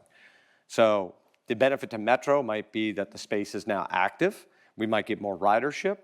At the same time, Fairfax County might have, X amount of new property tax, but it also could create this many more jobs and this amount of wellness and this, that, and the other. So like in DC, we're doing 2 projects with public libraries at our stations with mixed development. So there's obviously an educational community foundation there, plus some economic development. Mostly for us, it's how do we take property that's not effective, get our assets managed better so there's a maintenance benefit, and how do we get more people living a transit-oriented lifestyle where they might go from a 2-car family to a 1 or a 1-car family to a 0 because now they have really good, affordable, reliable transportation.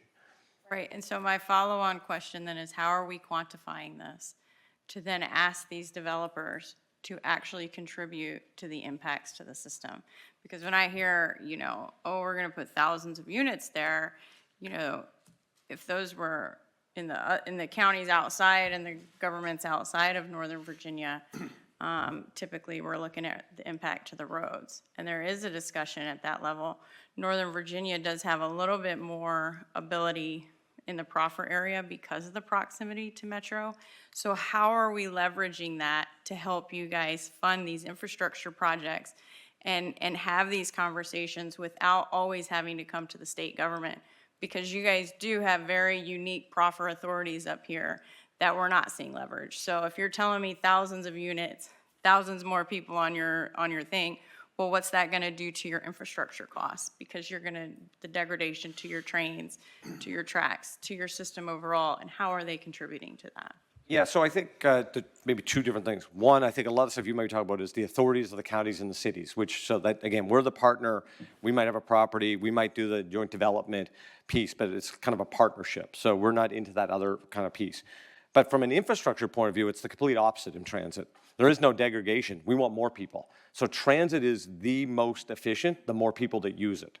So unlike police service or fire service or roads or schools, the more people that use Metro, the system becomes actually more efficient. It does to a certain point. Well, of course, but And so I'm that's not what worried we're about the trying yellow to line. measure, yes, is what's that sweet spot so that folks are paying for their increase to service? Or, if you're having to now run, I don't know, escalators or elevators or whatever the impact is, how are we measuring that so that we can go and make sure the revenue is there? And again, it's not always, hey, let's come back to the state government. Because while it is an economic engine, when you look at just the impact of things throughout the Commonwealth, I would venture to say there's quite a few people in Western Virginia who have no idea what WMATA is. There are people in the Fredericksburg district that don't know what WMATA is. And so it's how are we using the authorities that are here and you guys speaking to the development community and the local government to do it. And there are ways, and coming from us as a supervisor, and they're not fun conversations, but somebody has to have them. And Mr. Clark, if I could jump in, Ms. Sellers, I think you guys are talking about 2 things that both can happen but are different things. And so I'll try and kind of answer what I think we're saying there. When we're talking about these joint development types of developments here, these are not of the quantum or scale that are going to create the situation I think that you're talking about that requires either a dramatic increase in service or new infrastructure. That has though happened. So let's talk about Crystal City. With the development of HQ2, a new entrance is necessary to the Crystal City Metro Station to be able to move in the number of people that are expected there. And in that circumstance, the Arlington County is actually funding that with their dollars from revenues they're generating from a special tax district in Crystal City. And so when we do kind of see that level of redevelopment, what often happens is local governments step in, working with those developers to try and fund that. And then similarly in the Silver Line, there's several special assessment districts that are helping fund the related infrastructure, both parking and some of the other things to help move and get people to those stations. No, I understand that. I do understand that. But when you're saying HQ2 created a need for a new entrance, well, why wasn't that created in an agreement at the land use discussion to say, and you're gonna build it before we give you an occupancy permit, so we don't have to create a special tax district that then gets placed on the residents and the people who use it. It's just kind of a different thing, and it's not a great fun conversation, but joint ventures are part of what local governments do, and a big part of what a supervisor or a city council member does is have land use discussions, and specifically those really uncomfortable proffer discussions. And I'm just not seeing that we're leveraging it in the way, and knowing that Northern Virginia has special proffer authorities. They can ask for special things that nobody else in the Commonwealth can. And are they leveraging it to the fullest extent possible to help pay for some of these things? I think I described maybe the HQ2 one a little bit too quickly. So that is a part of the redevelopment. It was linked to all of the improvements. I do think there's direct developer money. There is also some debt, I believe, that's being sold to finance it. But it's one landowner who, for the most part, I think is in the special assessment district. It's JBG Smith, who owns a lot of that kind of growth there. And it looks like Mr. Alcorn maybe actually knows the details better than me, so I'll be quiet and let him talk. No, just very quickly, no, it's a great question, and frankly, we maximize the use of our proffer capabilities here in Northern Virginia at the local level, and as Mr. Minshew knows quite well, maybe to the detriment of some of his clients. But what we also do is we have special taxing authority. So, you know, the Secretary mentioned the Silver Line stations. So those are basically 25% of the Silver Line was paid for, the construction of it, by the landowners around the stations. So we do get creative. And the other thing I would mention too, and this is something that forces, I think, accountability both at the local level and the state level. In Virginia, this is all half paid for by local government, and the other half's paid for by the state. So, you know, that's why I'm here representing local governments on the Metro Board, and then the state has an appointee as well. But it's good questions. Thank you. Well, and it's the things you hear about, and you know, having the proffer discussions is part of the job, probably the worst part of the job. And when you talk about transportation impacts, it can be incredibly expensive. And then how do you enforce it? But it needs to be discussed, and not just here, but any transit, how are we measuring the impacts to a transit network so that these developments, as they're selling it, I mean, he told us this is a selling piece of coming to these properties. So they're using it to sell these properties and these projects. Well, then they also need to be paying to make sure that it's not impacting the taxpayers of the Commonwealth. Oh, absolutely. And I'd love those proffer discussions, by the way, personally. That's I love that part of my job. But thank you. Other questions? Mr. Minshew? Thank you, Mr. Secretary. Yeah, one success story that you didn't mention, something I remember probably with Secretary Donahue when he was Deputy Secretary, that Ms. Dunlap also mentioned too. Back in 2015, there was the smoke incident at L'Enfant Plaza. And I remember I was serving on the NVTC when Chairman Fassett said, we have to ask the General Assembly to adopt legislation identical to what DC and Maryland are doing to create a Metro Safety Commission. We have, because if we don't, the Federal Transit Administration is going to start withholding money from Metro. There was dire times. And I think 10 years forward since that event, we didn't hear about safety. And that's because I think you've done a really good job curing that problem. So I thought I'd just mention that in your great presentation. One thing that went up in my mind is that we're not talking about safety because I think you've established some protocols over the course of the past 10 years that have cured that problem. So my hat's off to you for fixing that. And I remember that, Mr. Donahue, that it was a House Transportation Committee meeting. And we Vividly. said FTA was going to hold money back against our metro system unless this identical legislation is adopted. And it's worked out 10 years ago. So my commendation for getting safety away from, well, safety is always paramount, but we no longer have that as kind of an acute level crisis point.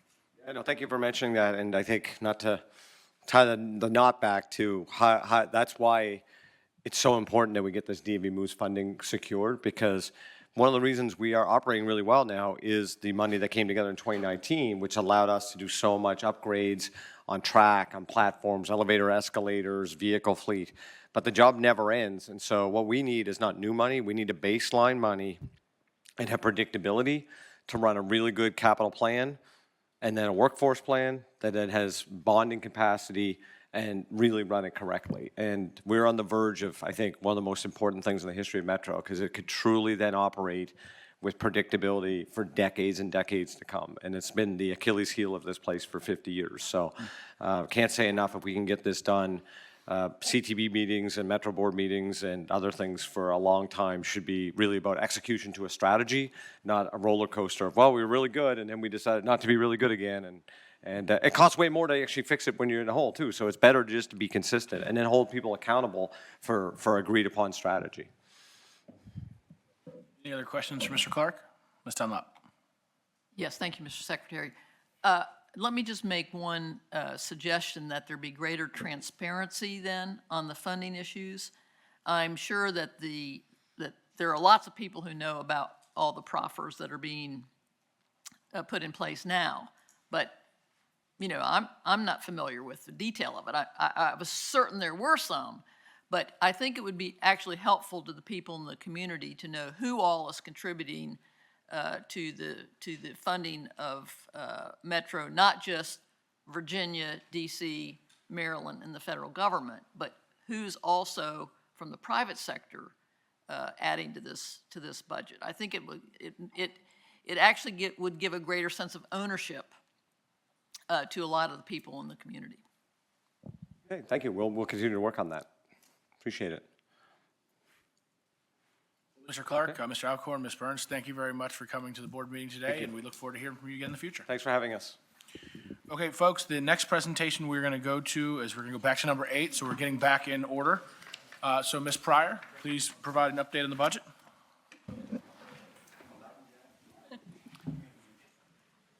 Morning, Mr. Secretary, members of the board. I am here today to speak to you again about the FY26 budget. If you recall, you revised the fiscal year 26 budget back in November to add some priority transportation fund and Garvey funded projects. I'm coming to you now with a request to revise the budget due to some emergency response spending and an additional item related to the FY26 state budget. So as I mentioned to you, and I briefed you on this topic in February, VDOT budgeted $225 million in fiscal year 26 for emergency response, and that includes our winter weather operations. You recall, we experienced multiple statewide events in December and February. I think a new term was created for snowcrete, if you remember the icy snowstorm that we had, followed by weeks of sub-zero temperatures. The expenditures related to our emergency response this year are $418.4 million. In addition, in February, the General Assembly and Governor approved a $1,500 bonus for classified employees. This was not included in VDOT's approved fiscal year 26 budget. I will point out that the bonus is included in the fiscal year 26 budget that was approved by the Governor and General Assembly, not the pending FY 27-28 budget.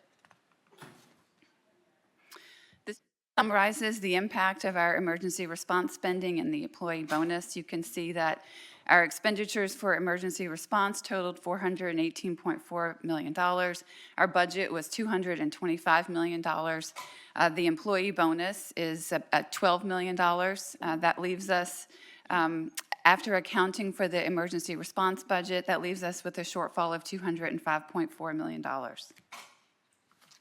Just as a quick reminder for the board, emergency response is not just snow. So this also involves things like flooding, roads washing out, culverts washing out, and other things of that nature. And we did have some of those expenses last fall, correct? Yes. Okay, so this is a variety of things that have taken place over the course of the last 11 months, not just the acute effects of the snowstorm in January.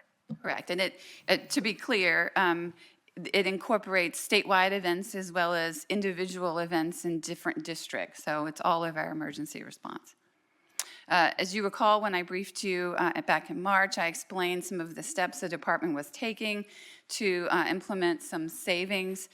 We paused recruitment for certain positions, limited travel, consolidated meetings, deferred purchases, limited discretionary spending, and reviewed balances across all programs. These efforts identified $15 million in savings from administrative and other programs. Additionally, the districts were able to identify potential savings in the maintenance and operations program totaling $45.5 million.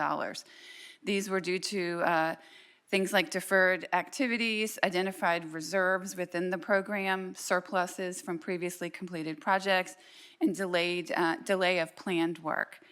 So at the expense of, at the risk of making the hard things look easy, I do want to stress that these activities did touch every district across the state, every division and central office. So I have maybe glossed over this like it was an easy task. It was not. So, summary, again, the emergency response spending was $418 million. General Assembly approved bonus was $12 million, leaving a total deficit of $430 million. That's offset by our planned response budget of $225 million, savings from maintenance and operations and administrative and other programs as shown on the slide. Then the remainder of the shortfall needs to be covered from the construction program. So a total of $144.8 million will be transferred from the construction program to the maintenance and operations program to fulfill the remaining deficit. I'll show more detail on the next slide, but basically that comes from $11.5 million of pre-scoping funds, which are funds that we use to develop projects before they are open to charges in the program or help applicants develop project applications for different funding programs. The remainder of it comes from the 5 core construction programs, $120 million of which is state money and $13.4 million of which is federal funding. And so, folks, just as a reminder, we have language that's been in the budget since 2004 that says in any year where costs for operations and maintenance of the system exceed that which is available under the Highway Maintenance and Operating Fund, the board has the ability to take funds out of the construction budget. And so what we're leading up here is an ask for you to do that to help us kind of balance these costs. I think what we saw, the 430, I wouldn't say it's a deficit, that's the total spend. The deficit is actually kind of the things above that 225. And so you saw the 2 actions and savings, and then to Ms. Pryor's point, there's an impact that we're going to talk about here to construction. So there's opportunity costs that are real from kind of the impacts of this level of emergency spending. Thank you. So as the Secretary said, in addition to the deferred maintenance and operations work, which the Commissioner will touch on a little bit later, there's a real impact to the construction program. There's a $40 million reduction in FY26 to the State of Good Repair program, $26.7 million to the Construction District Grant Program, the High Priority Projects Program, and the Interstate Operations and Enhancement Program, as well as a $13.3 million impact to the Safety Program. Well, Kim, Ms. Pryor, excuse me, could you just back? So guys, again, this is an opportunity cost. This doesn't change, though, I think the numbers we showed you earlier this year for the expected round 7 of Smart Scale, because there were revenue collections in excess of the estimates, or the estimate for next year, excuse me, is higher. And so what we're effectively doing is we are cannibalizing those expected increases in revenues that are above what's assumed in the budget. And so had this not happened, what you would have seen is us come back and say, actually, the round 7 budget for Smart Scale is now this much higher. Instead, we're just going to say it's effectively kind of staying the same because of these changes. Again, subject to the caveats of what happens in future years, because I know the Commissioner, if he were next to me, would be elbowing me to say that, because those are several years into the future. But so again, this isn't reducing what is we expected to be available, but it is reducing what otherwise would be available. Yes, sir, Ms. Cullen. Has there been any discussion of increasing the budget? Because it seems to me we've had several years now where we've had a shortfall and had to have Kim crunch some numbers to find some money to pick up the shortfall. No, Mr. Coleman, we've been having a number of discussions internally, and I would expect that you'll see us back in the fall with some discussions about how we want to approach this issue longer term. There's a variety of kind of options that we're discussing that, one of those clearly is taking the 225, which has been flat for a number of years, and increasing that. I want to say out loud, like that would change round 7 of Smart Scale pretty directly, which doesn't mean it's not the right thing to do. There's also discussions of whether or not we create a reserve fund, because some years are under. We have a number of, over years there. And so I think what we're trying to figure out is what are the, best ways to approach kind of this situation, looking at kind of historical performance and outcomes over the last 10 years. And so that's me foreshadowing that we'll be back, and those are 2 of the kind of topics that we're discussing, and we hope to bring kind of a recommendation to this body in the next few months. Yes, sir. Thank you. Secretary. Mr. Smoot, Dr. Smoot. Check me on this. When we talked about this back last fall, when we experienced some of these flooding situations, whatever, weren't we expecting to receive more than $13.4 million in federal money back? So if, Ms. Pryor, if you go back to that slide, Dr. Smoot, I think what's on that slide and what you're referring to are two very separate things. So let me talk about what this is, and then we'll talk about the discussion from last fall. So what Ms. Pryor is showing here is we spent $430 million approximately on this emergency response, as well as addressing kind of cost increases due to actions of the General Assembly. We have $225 million in our emergency budget. We had $45 million from one batch of savings, $15 million from another, and that left to basically $145 million. That $145 million is reductions from funds we just normally would have, some of which are federal and some of which are state, that are in the construction program. And so think of that as like federal formula funds that we just receive on a regular basis. And what Ms. Pryor has done is she has figured out, I'm guessing, that of the $430 million we spent, 13.4 was federally eligible, and so she is spending federal money there because we always try and spend federal money first because it kind of has rules and other strings attached to it. And so this is just the normal formula money we get on an ongoing basis, and we were able to identify opportunities to use that on some of the emergency response spending we had. Separate from that, last fall, the federal government has a program called Emergency Relief that takes place. Those are additive funds that come to a state when it experiences an emergency, and those funds are applied directly to whatever those kind of costs were. I wasn't here at that time, so I can't speak directly to the specifics, but if we hadn't received emergency relief funds, correct me if I'm wrong, Ms. Pryor, this $430 million figure would be larger? So what you're recalling, Dr. Smoot, was an impact to the fiscal year 25 budget related to Helene and flooding. And you'll recall that this body approved a revision to the FY25 budget related to emergency spending, snow, flooding, Helene damage, in the form of an interagency loan. So the department essentially loaned the maintenance and operations program, construction program cash, knowing that we would be receiving reimbursements from FEMA and the Federal Highway Administration, which we are tracking actively. And we did receive it. We are we're receiving it ongoing, yes. And is it correct to believe that because of the adjustments that are being made, that no currently, you may have made reference to this earlier, no currently committed programs, construction programs, are not going to occur? There's no impact to any ongoing project due to this reduction of $144 million in the construction program. Thank you. Again, what we would have had is an opportunity to have $144 million of additional spending in the construction program due to revenue estimates being higher than what we had previously assumed. But we are able to handle this impact through that anticipated increase in revenues there, and so there are no impacts to ongoing projects. Thank you. I believe we're on this final slide, which just shows the impact to the individual programs tracked by VDOT. This is the net change resulting from employee bonuses and emergency response spending and the transfer from construction to maintenance to support that additional spending. Later today, I'll be bringing to you an action item to approve the second revised FY26 budget. And I will recommend your approval at that time. I'd be happy to answer any other questions. Thank you, Ms. Pryor. Are there any questions from the board? Thank you very much. Thank you. All right, next we have Commissioner Britch.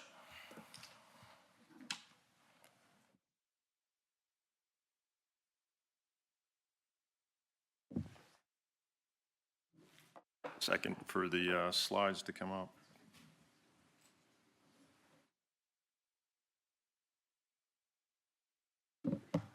I see the secretary's deciding to walk out on my next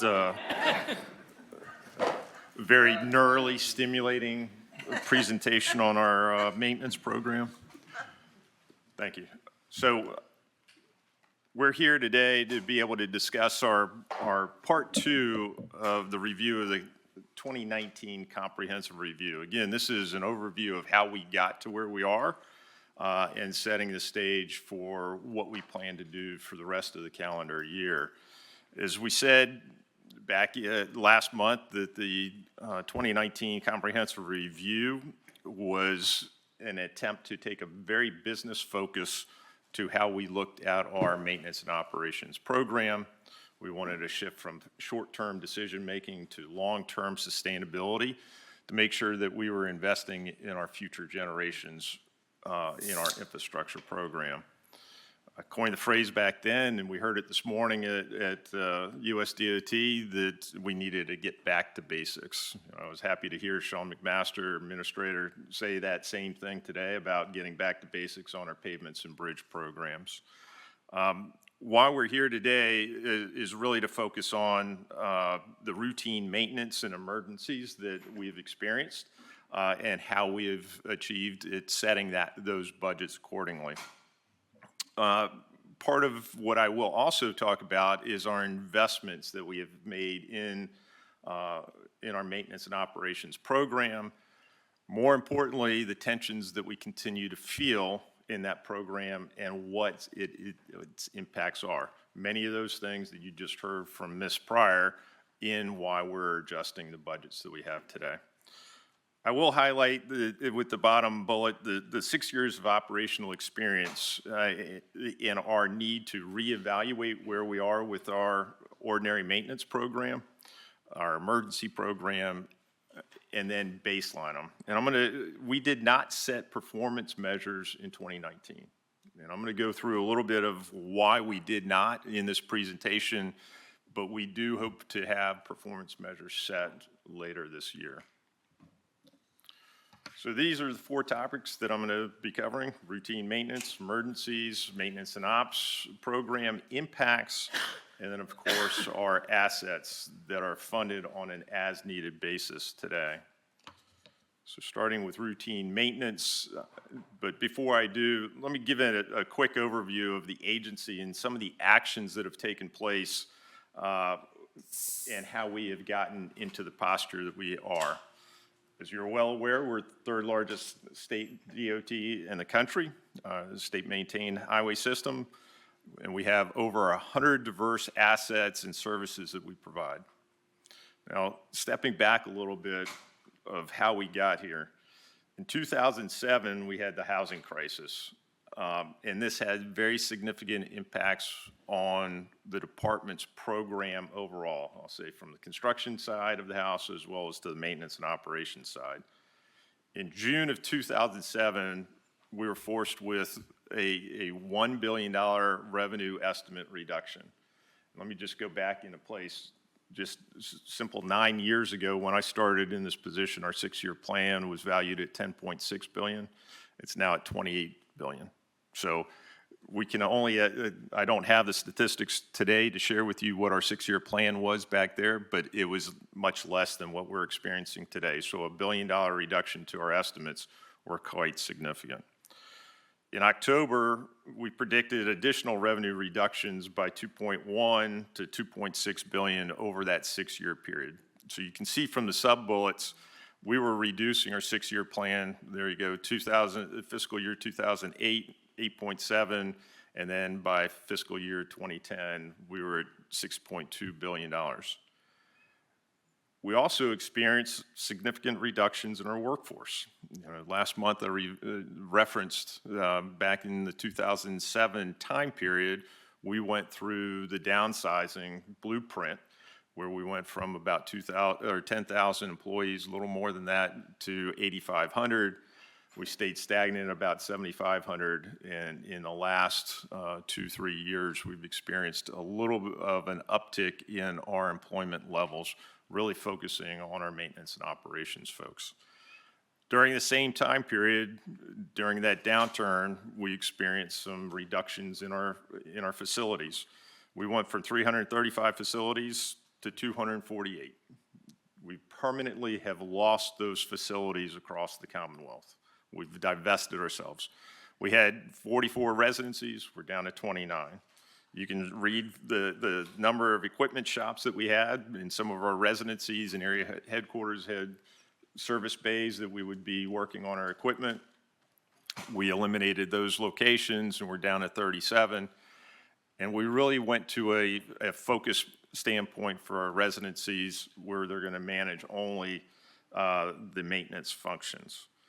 At this point in time, we replaced our proactive maintenance the efforts with ones that were really responding to call-outs. We're going to service those calls that we receive and not really take on an active procurement or proactive maintenance program. So all while the agency was experiencing downsizing, we kept growing. Virginia grew over the last several years by 1 million people. As I presented to this body last month, the number of pavements, lane miles for our pavements have continued to increase by about 5,000 lane miles. The number of bridges up about another 400 statewide.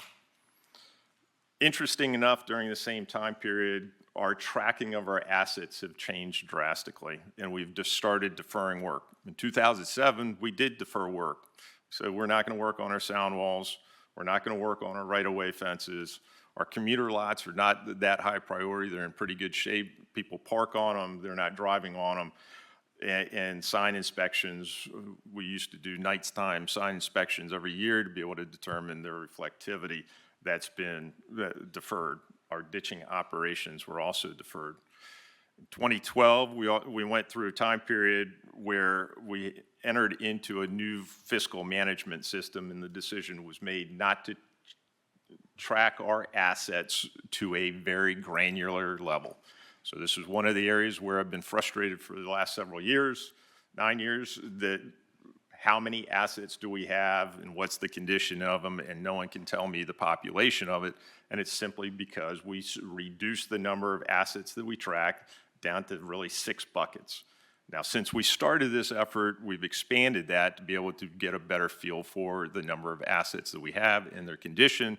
But there were decisions that were made almost 20 years ago, almost 20 years ago, that has impacted why we are where we are today. Let me give a brief overview, I think, of how the organization is structured. Many of you know this, that we have one central office where we have the subject matter experts located in the Richmond area. We have 9 districts that you're familiar with, 31 residencies, and we have out of those area headquarters that supports our activities. Those area headquarters are strong throughout the area, and that's really where our workforce is. I'll pick on Mr. Davis as an example here in the Richmond district from the organizational structure. In the Richmond district, we have 5 residencies, as you can see, out of the 31. And then we have, out of the Chesterfield residency, just to highlight that we have 7 area headquarters of how we've broken down our structure. So each of the residencies is anywhere from 2 to several area headquarters that are responsible for progressing the work. Again, in 2019, we wanted to migrate from a really reactionary program to one that is a proactive program that focuses on long-term sustainability. And again, I'm going to keep stressing this, the need to get back to those basics, and you're going to see some pictures about getting back to basics here in a couple minutes. You know, our focus was efficiencies through planned and a systematic approach. We needed to extend the useful life of those assets, and I want to highlight this bottom bullet. Most assets are interdependent. So what I mean by that is pavements. Pavements, to be able to function, have to drain water off of them, and you need ditches and pipes to be able to adequately do that. But we also need to take care of our vegetation and make sure it's not overhanging the roadway so we get some daylight can to evaporate the snow, the rain, and other things on the facility. So all of these routine maintenance activities help our assets, whether it's from trees and vegetation not falling into the ditches to daylighting and draining off the pavement. In 2019, we did undertake a review and looked at the target frequencies of many of our assets, and those activities were selected based upon what you see in those 5 bullets. really focused on the highest expenditures and extending the life of other assets, as I just said, the pavement system there. But we also wanted to make sure where were we having the highest service call-outs that existed. So in 2019, we came up with this approach for our assets that we've identified. The assets off to the left-hand column, or the first column there, we reviewed VDOT's best practices manual as a starting point. So you can see in the second column, best practice frequency. That manual was developed over several years in the early 2000s, and really looking at how many times should we be mowing our grass? What's the percentage of the trees that should be trimmed on an annual basis? Number of pipes of our inventory touched and replaced that we have. You can see what that best practice was. I'm going to go back to it and said, what's our actual accomplishments that we have done during that year? You can see that because we're being in a call-out situation, trees or vegetation at 5% of the inventory. Pipes maybe at 8%. More staggering that if I go down to the ditches, at 3% of our inventory was touched in that year. So that was the actual accomplishments. And coming into the program, we said, because we don't have the history on this, let's take a little while to be able to set the performance measures. We'll develop some target frequencies that we want to meet, and that's your last column off to the right-hand side. You can see that for ditches, and I'm going to pick on that because water is the #1 enemy of our pavements, and I'll remind you what we pay for pavements on an annual basis is $750 million. $750 million goes into our pavement asset today. So we said 5% of the inventory is going to be our target. We need to start somewhere, set the target. Now this is a slide that you saw back in October of 2025, just last month or last year, where the Chief of Maintenance and Operations comes and gives the annual report on how are we performing. I'll say that the left-hand side of the column continues to be our interim targets that we had identified. You can see the estimated quantities of assets that we have. I should say that that continues to be an estimate. It's not a hard and fast number that we have. We lost track of it. We continue to build our asset and get a better sense of the total quantities that we have. Once we get into the blue section of this chart, you can see the 2024 frequency averages that we were achieving. And I'm going to note that you're going to see some asterisks in there. Shortly in 2024, we said we can't go touch every single pipe and replace it. We wanted to get a better feel for, is a pipe in good condition, fair condition, poor condition? Do we need to replace it immediately? So there's an inspection task that we had requested the districts and the field staff to undertake to start building that inventory. We've got something in good condition, don't replace it. Let's just make sure that we're knowledgeable about the condition that's there. So I don't want someone to say, well, you know, your pipes, your interim target was 10%, you're doing 25%. In essence, we're doing an inventory of what's out there and making sure that we're planning our work for the future and replacing those things that absolutely have to be replaced today. You can see also at the time period, we had a one-time infusion of $50 million that was invested. We needed some trees that were trimmed. We had a number of pipes that had failed. We needed to get into ditches and a couple unpaved shoulder locations that we wanted to make sure that we were increasing our performance on. And then the 2025 performances you can see to the right-hand side of the screen. Now, I'm going to go through a set of slides, and this is where I'm telling you we need to get back to basics. What I showed to you is on our performance metrics, and I know that we've sent this out in advance, and I'm sure you've perused it, but I'm going to highlight a couple of these things. You can see this pipe off to the left. that if we were doing an inventory off of it and a corrugated metal pipe with the entire bottom completely eroded away, we would have replaced that long ago. But it's because of not doing an inventory, not getting back to it. This roadway could have been at failure at some point to be able, if that pipe collapsed. We went in and rectified it, as you can see, open cut it, and then replaced the pipe accordingly.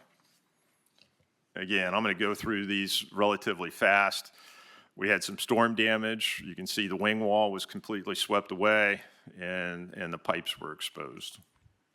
Could we have, Mr. Chairman, could we have avoided that last one? Is there anything that could have been done to avoid this structure completely washing away? But not knowing what it looked like before, maybe, maybe not. Maybe there wasn't the wing wall that is there today, and we replaced it with a better wing wall, maybe with riprap. It's storm damage, Ms. Sellers. I'd say this one, this siltation of the facility and the pipe and the flow that's there, if we were doing an annual inspection or a more frequent inspection, we probably would have had some flow be able to get through that pipe. But what you see there is vegetation as well as fairly large siltation or other, if that's on a dirt road or gravel road, some other means. Here's another longitudinal pipe that's being replaced along the roadway. You can see the other one was collapsed in itself, but having an inventory and getting back to basics and making sure our water's flowing is very important. We've got some stormwater basins that have been repaired and replaced you can see the riprap's been replaced, the drainage pipe at the bottom, and a head wall that has been built in. This is a nice one in Salem District, a little bit of a different perspective between the two pictures. The end wall is down the rock embankment to your right, almost in the triangle area, but you can see how silted that is in. And had we been doing more maintenance activities with our ditching and stormwater basins, this would have been caught earlier. Same is true about another stormwater basin in Salem. Richmond District, just making sure that it's functional and making sure that it's able to accept the quantity of water.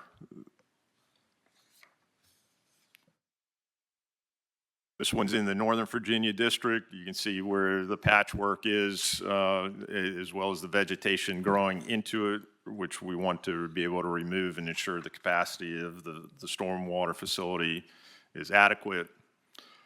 Again, digging it out and making sure that it's adequate for the amount of volume that's going to be coming in. This is a great one. This is where I want to make sure that we're getting back to basics, because you can see off to the left-hand side, you have trees right in the area, and would have never guessed there is a concrete ditch there to be able to convey the water. Right-hand side suggests the same thing and indicates the same thing. You've got two head walls. And to put a finer point on this, I asked the commissioner, didn't you built a new one here, right? He's like, no, it was there. We just had to clean it out. Because I was like, oh, it looks like you put one in. He said, no, it was there. Hire TikTok streams on stuff like this. You can make a lot of money doing this. Mr. Minshew. Before we leave pipes, I'm curious, Mr. Commissioner, when would you use reinforced concrete pipe, and when would you use the galvanized steel? Is that based on the amount of water it flows, or how much overburden is on top, or traffic on top? There's a combination of efforts between a corrugated metal pipe, plastic, HPDE pipe, and corrugated metal. All of that's all through engineering standards and justifications that are well documented. Would the concrete pipe last longer, I guess, because it doesn't have any rust components or sag components? In theory, it could, but there's also cost basis that we would want to take a look at for the use of the facility. You're right, a concrete pipe is reinforced. It could handle higher traffic volumes. There's other materials such as corrugated metal pipe that can handle a lower volume and lower structural integrity. It has a lower structural integrity. Thank you. There's another Bristol, much larger, appears to be on an interstate or a significant primary, where we've cleaned out the vegetation and restructured the slopes and the ditch line to be able to adequately fulfill its purpose. Hampton Roads District also has low-lying areas that it's important to get the water away from the pavement. You don't have a lot of ditch to work with, but the ditch that you have is very important to be able to maintain, make sure the water is not impeding the flow of traffic on the travel way, and as well as draining it to the nearest major road ditch line. Stamp. One question. Hampton Roads.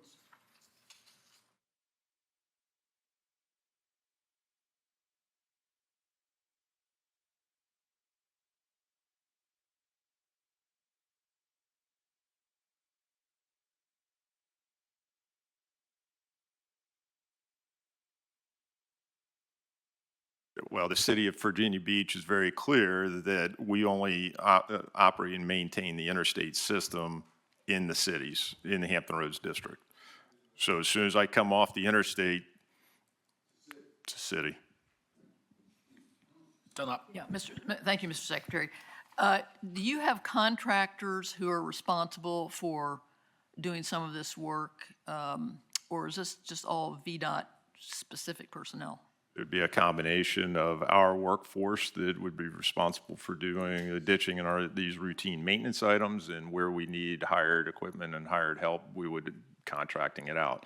Many of our ditching operations that we have had, since we have not done it, have specialized equipment that we had contractors doing it across the state. Because we didn't do it for a while, those contractors have left doing that work. So what you saw in some of these others, you can see that there are hand tools that are being used. Others that we have roadside ditches would be using mechanical equipment to be able to handle the ditching operation through maybe through a grade all or other pieces of equipment to be able to clear out those ditches. If you are using a contractor, what is the quality control mechanism? Is it? We have VDOT inspectors that would follow behind them, make sure that they're meeting their contractual obligations. Is there any provision for citizens to be helpful in that regard? I think that there are, in the rural areas, we have people that do clean out their own ditches and or mow their yards into the ditch line more frequently than what you would see VDOT doing it into the ditches, yes. And do the people with VDOT, this is going to sound terrible, but do they resent when citizens call and say, hey, you know, you had somebody down here, but they didn't do this or this or this? I mean, is reporting to VDOT information viewed as us having not confidence in VDOT? I think we will gladly accept any comments that the citizens want to call in and either have a compliment to the VDOT or complaint to VDOT.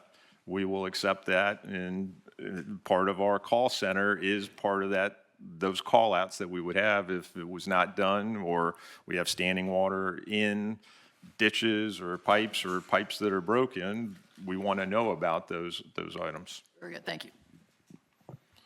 Mr. Coleman. Yes, thank you, Secretary. Commissioner, I think you answered Fred's question with the localities after you get off the interstate are responsible, the cities are responsible for repair. There was one slide here on Hampton Roads. That's clearly not an interstate highway, but is that VDOT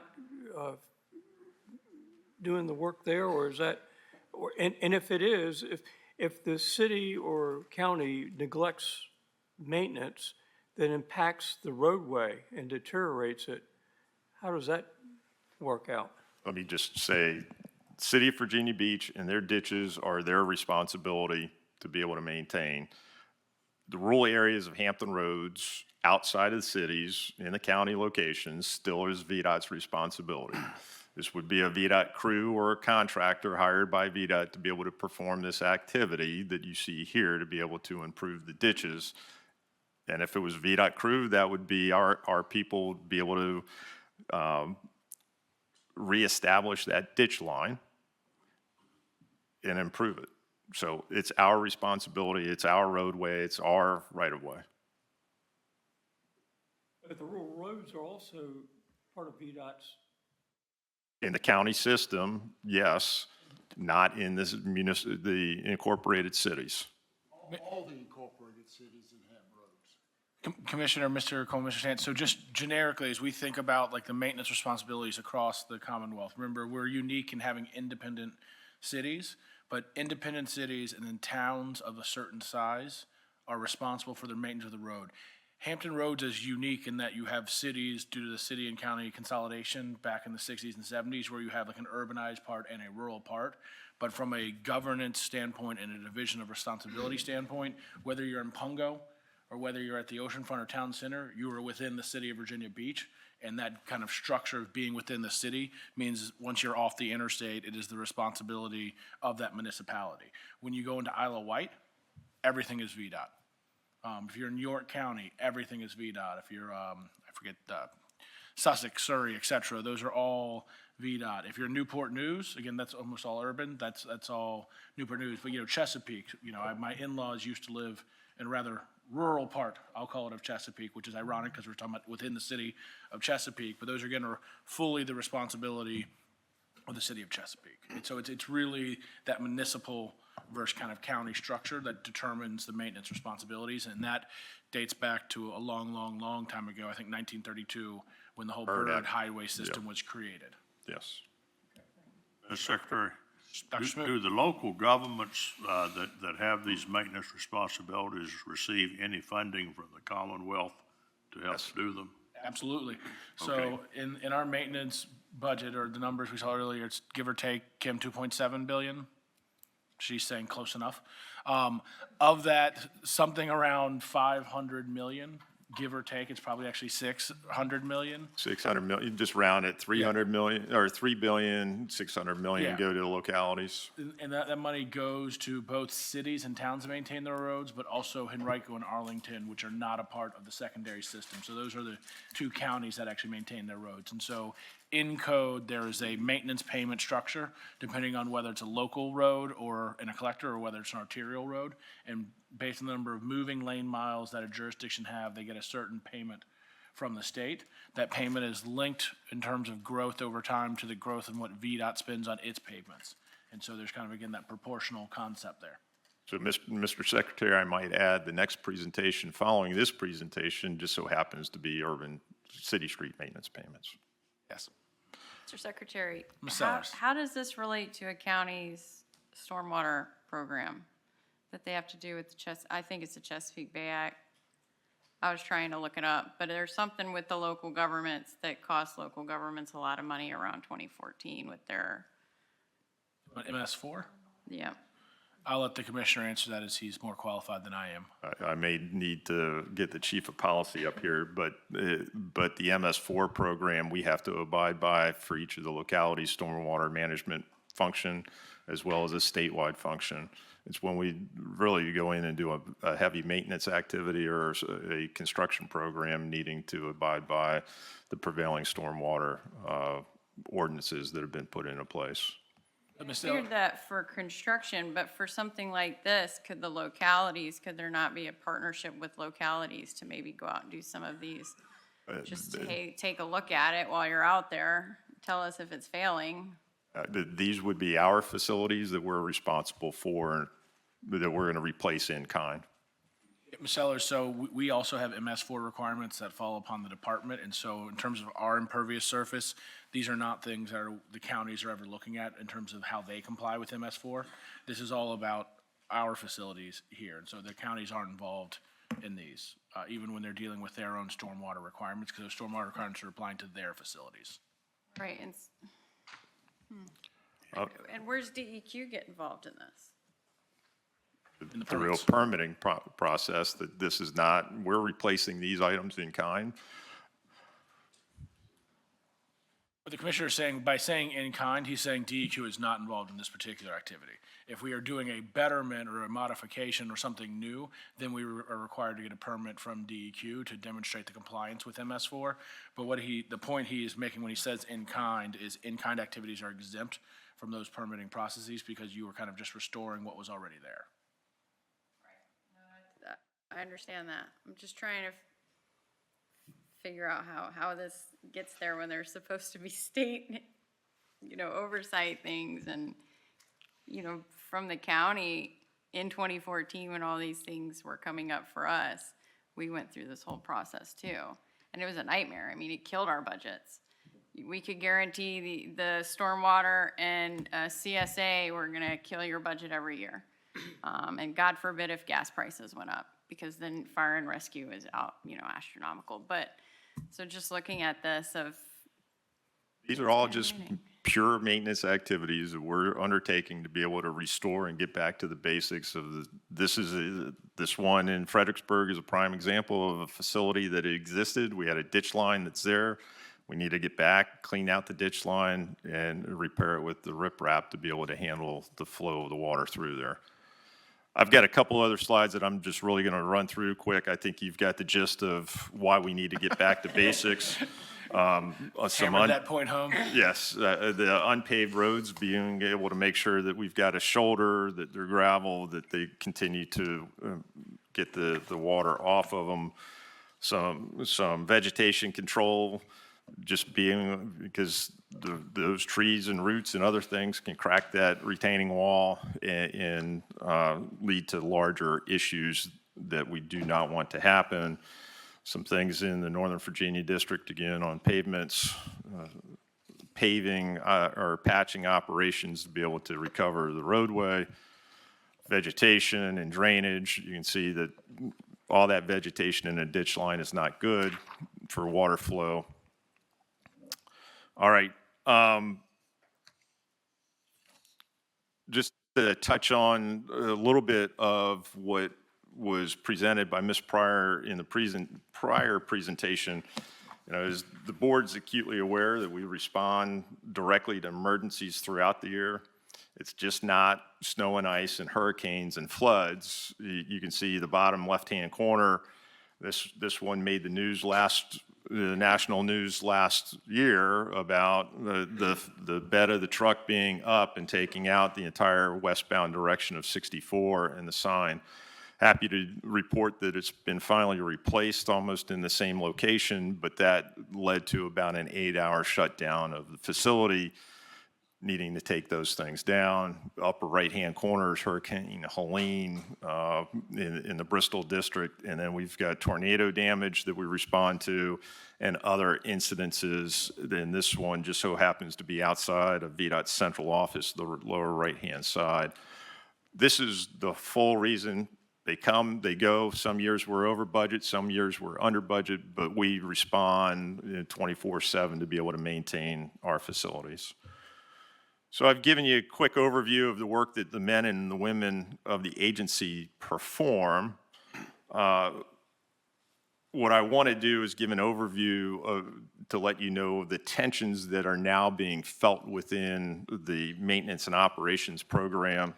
Not only, and this is transferable to the construction program as well. You heard a little bit of it from Administrator McMaster this morning, suggesting that construction has experienced a 75% increase in inflation.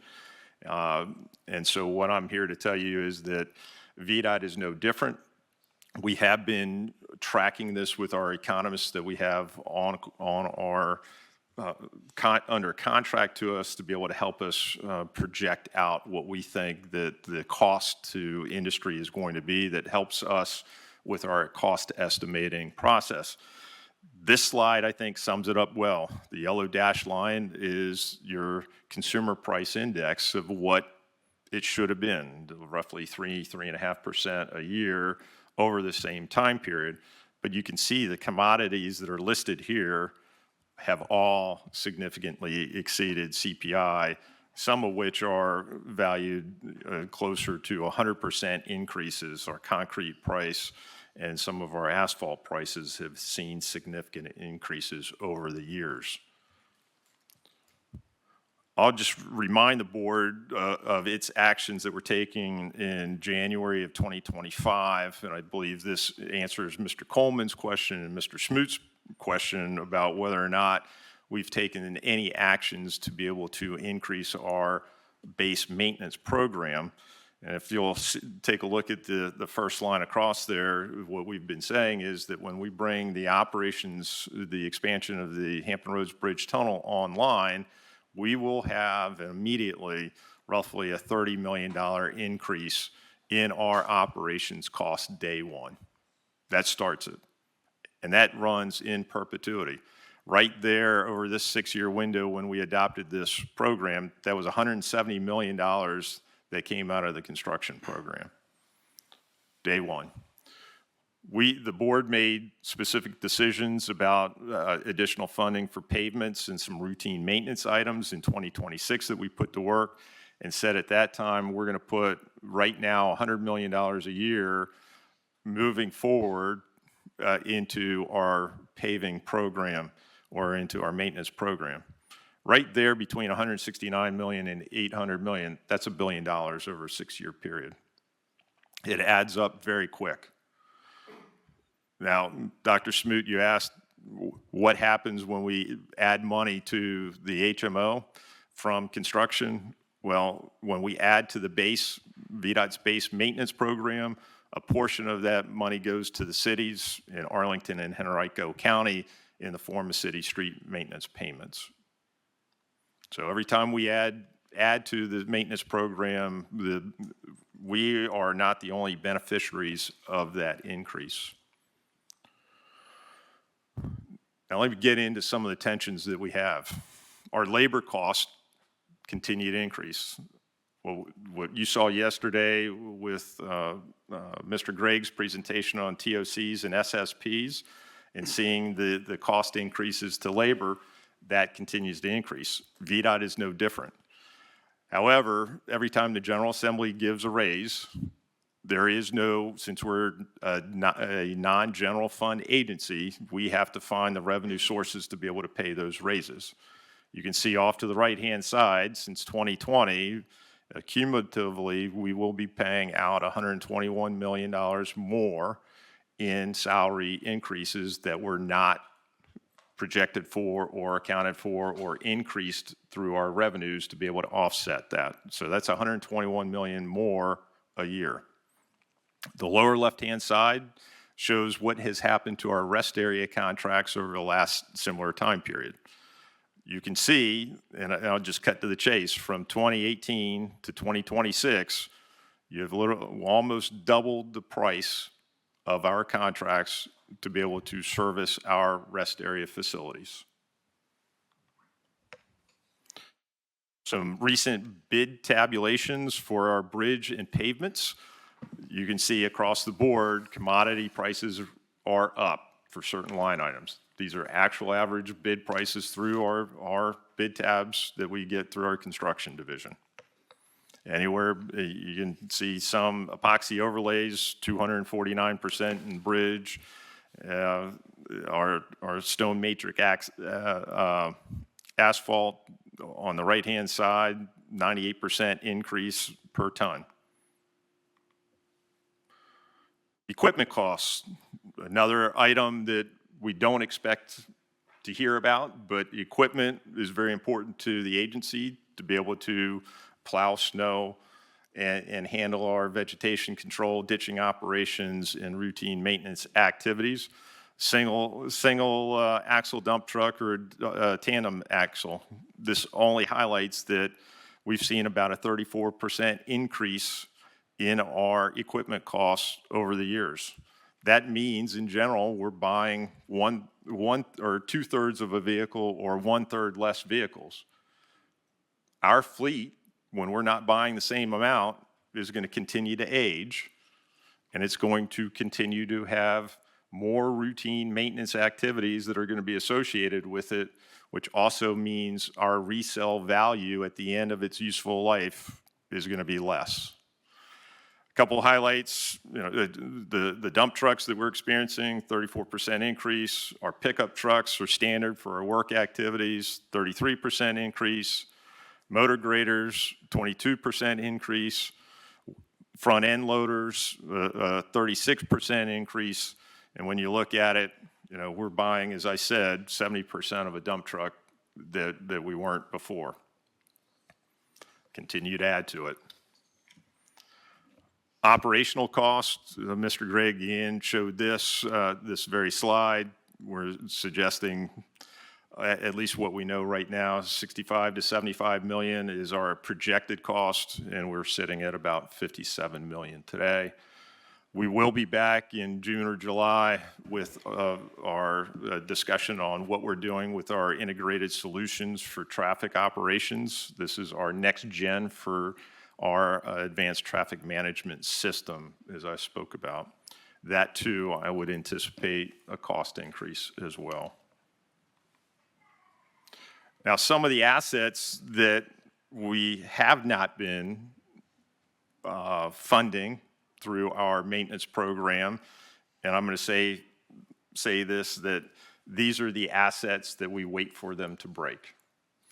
We have not been, I said this before, we've deferred our maintenance of sound walls. We've deferred our maintenance activities on commuter park and ride lots, our right-of-way fences, and others. Now, we have had one-time infusions or a couple one-time infusions with this board that have been looking at our sound wall programs. I'm happy to say that we have about 5% of our inventory still yet to do, which is a significant improvement over where we were several years ago with actually crumbling sound walls right here in the Northern Virginia district. We have improved a number of park and ride lots, some of which have not been touched in probably 30, 35 years. We're now getting to those. We still have 64 lots to address out of this. Ferries, just as a reminder, we do have a sizable ferry system at Jamestown, Scotland, that links Jamestown with Surrey County. What you see here was that we replaced a ferry, a 1936 ferry that was named Virginia in 2019, and replaced it with the Powhatan. The Powhatan cost $22 million in 2019. To replace that exact same ferry today would be 75 to 85 million. That price continues to increase every single day. So we are actively pursuing federal grants on this to be able to help offset the cost, but we're going to be in a position that we're going to need to be replacing the Surrey and then the Williamsburg at some point in time. It took us 83 years to replace the Virginia. And here's some statistics about when we christened that ferry in 1936, the Hindenburg completed its first maiden voyage. Think about that. Gone with the Wind novel was released. Yes, that is what was in service until 2019, and it was only carrying 25 vehicles across the river. My main point in this is we have useful life of our facilities. We will have to replace them at some point in time. We're coming due probably on the Surrey to be able to increase its carrying capacity, to be able to get more vehicles and be more fuel efficient per vehicle. But just let's recognize it's 300% higher in cost today. We talked a little bit about trails over the last several days. We're tracking about 1,500 miles of existing trails out there. And we've got more than almost 3,000 more planned. It takes specialized equipment. This is not your tandem dump trucks that we're going to be putting on a trail. This is your small gators, Kubota tractors, smaller motor graders, as you can see in one of these pictures, to be able to grade out the facility. This is buying different types of equipment if we're going to maintain them, and this is going to be part of our asset that's needed. Are we tracking this in any of the assets that we have? You haven't seen any performance measures to date. So this is one of those assets that it's relatively new to us, but we have bridges and other things that are going to come due at some point in time as we continue to add this. Now, what you saw from Ms. Pryor's presentation, we work within a fiscally constrained budget on an annual basis for our maintenance program. $3 billion, $600 million goes to localities. In essence, it's $2.4 billion. Divide that by 9 districts, the 170 area headquarters, you flow it down. $2.4 billion doesn't go very far, especially when we're tracking inflation on a day-to-day basis. The key point in all of this is that as we start talking about and rebaselining or baselining and setting performance targets, we need to be mindful that our assets are all interdependent, that if I'm going to do something, it has a net positive or a net negative effect on our pavements, what we do with our ditching operations and our pavings or our pipe activities.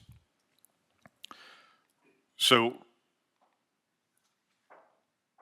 Secretary. Years ago, and this is a great reminder presentation. I remember years ago when we had some of these committee meetings before our board meetings, Mr. Kasperwitz brought up a couple things. One is, do we have an inventory, or we were working on an inventory of ground that we have, and we were looking at the cost to mow it and so on, and do we have any excess ground that we may be able to offload to get rid of expenses, number one, and maybe generate some revenue. And I've participated in a couple of processes where we've actually tried to acquire, the private sector's tried to acquire stormwater management facilities and so on to incorporate them into their development. And it's a tough process. I'm wondering, and it's not in this report or in prior reports, but I would strongly urge that we look at not only offloading expenses by getting rid of some of these facilities, but maybe even, and the two that I can think of, we could generate revenue as well. So we get rid of expenses and generate revenue. And honestly, I can't remember. It was a few years ago because Mr. Kasperwitz was on the board. I don't know if we ever got that inventory of ground that we had, but we've been led to believe it was sizable. And the parking rides, I can think of a couple of there as well, where the private sector would love to take those off your hands, still provide for the parking spaces at their expense. To me, that's a win-win. Now, maybe they're just smaller offshoot projects, but you know, $1 million here and $1 million there and saving expenses, it may work out. We're happy to entertain that, but I will also say, to your point, we are a very large, if not the largest landowner in the Commonwealth.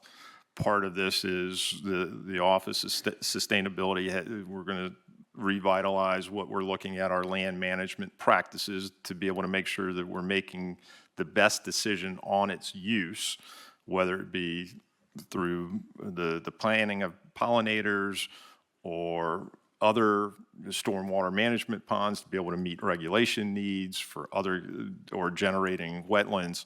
That all needs to be taken a look at. I will say that we're also working through our right-of-way division to release ourselves of residue parcels that are no longer needed and revert that back either to the property owner or the locality to be able to put that back into a taxable base for those public. That's all work underway and will continue to be underway. It's not going to be a simple overnight effort, but those efforts are underway. What I'm suggesting and maybe offering is get a report on that or an update, and maybe that's one of those committees that we used to have, because we could help with that. This board could help with that.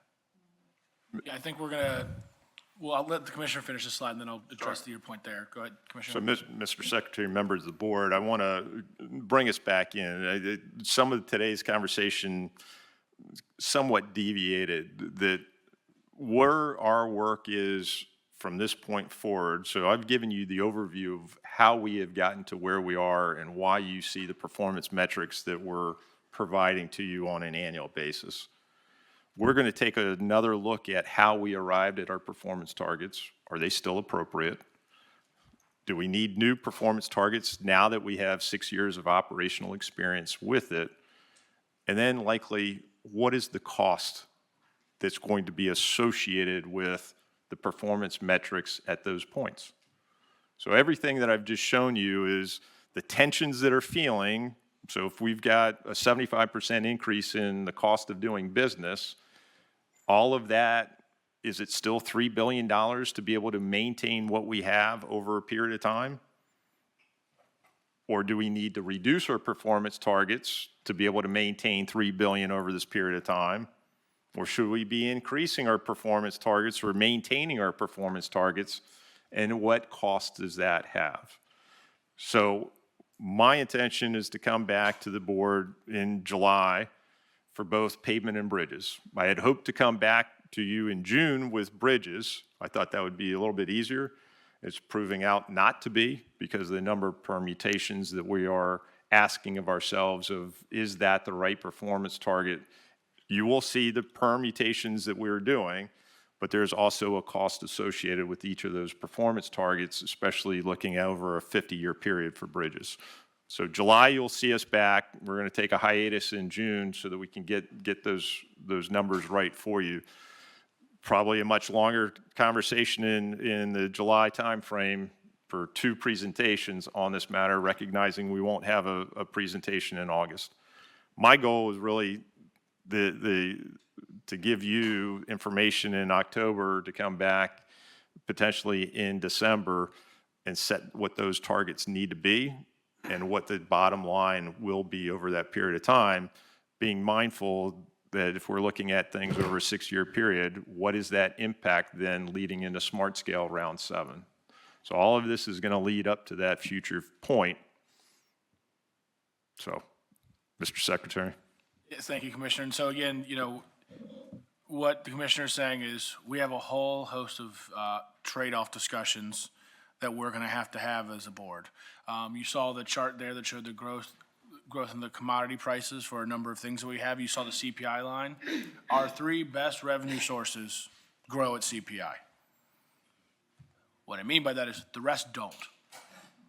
They grow at generally a clip slightly lower than that. There's maybe 1 or 2, the highway use fee being like a real exception, that is exceeding CPI, but that's $150 million, and we have $5 billion in revenues there. So it's kind of a very small source. But our 3 big revenue sources that constitute 70% of our revenues, they grow at CPI. Our federal funds grow at CPI-ish. Normally, it's around like 2.5, 2.7.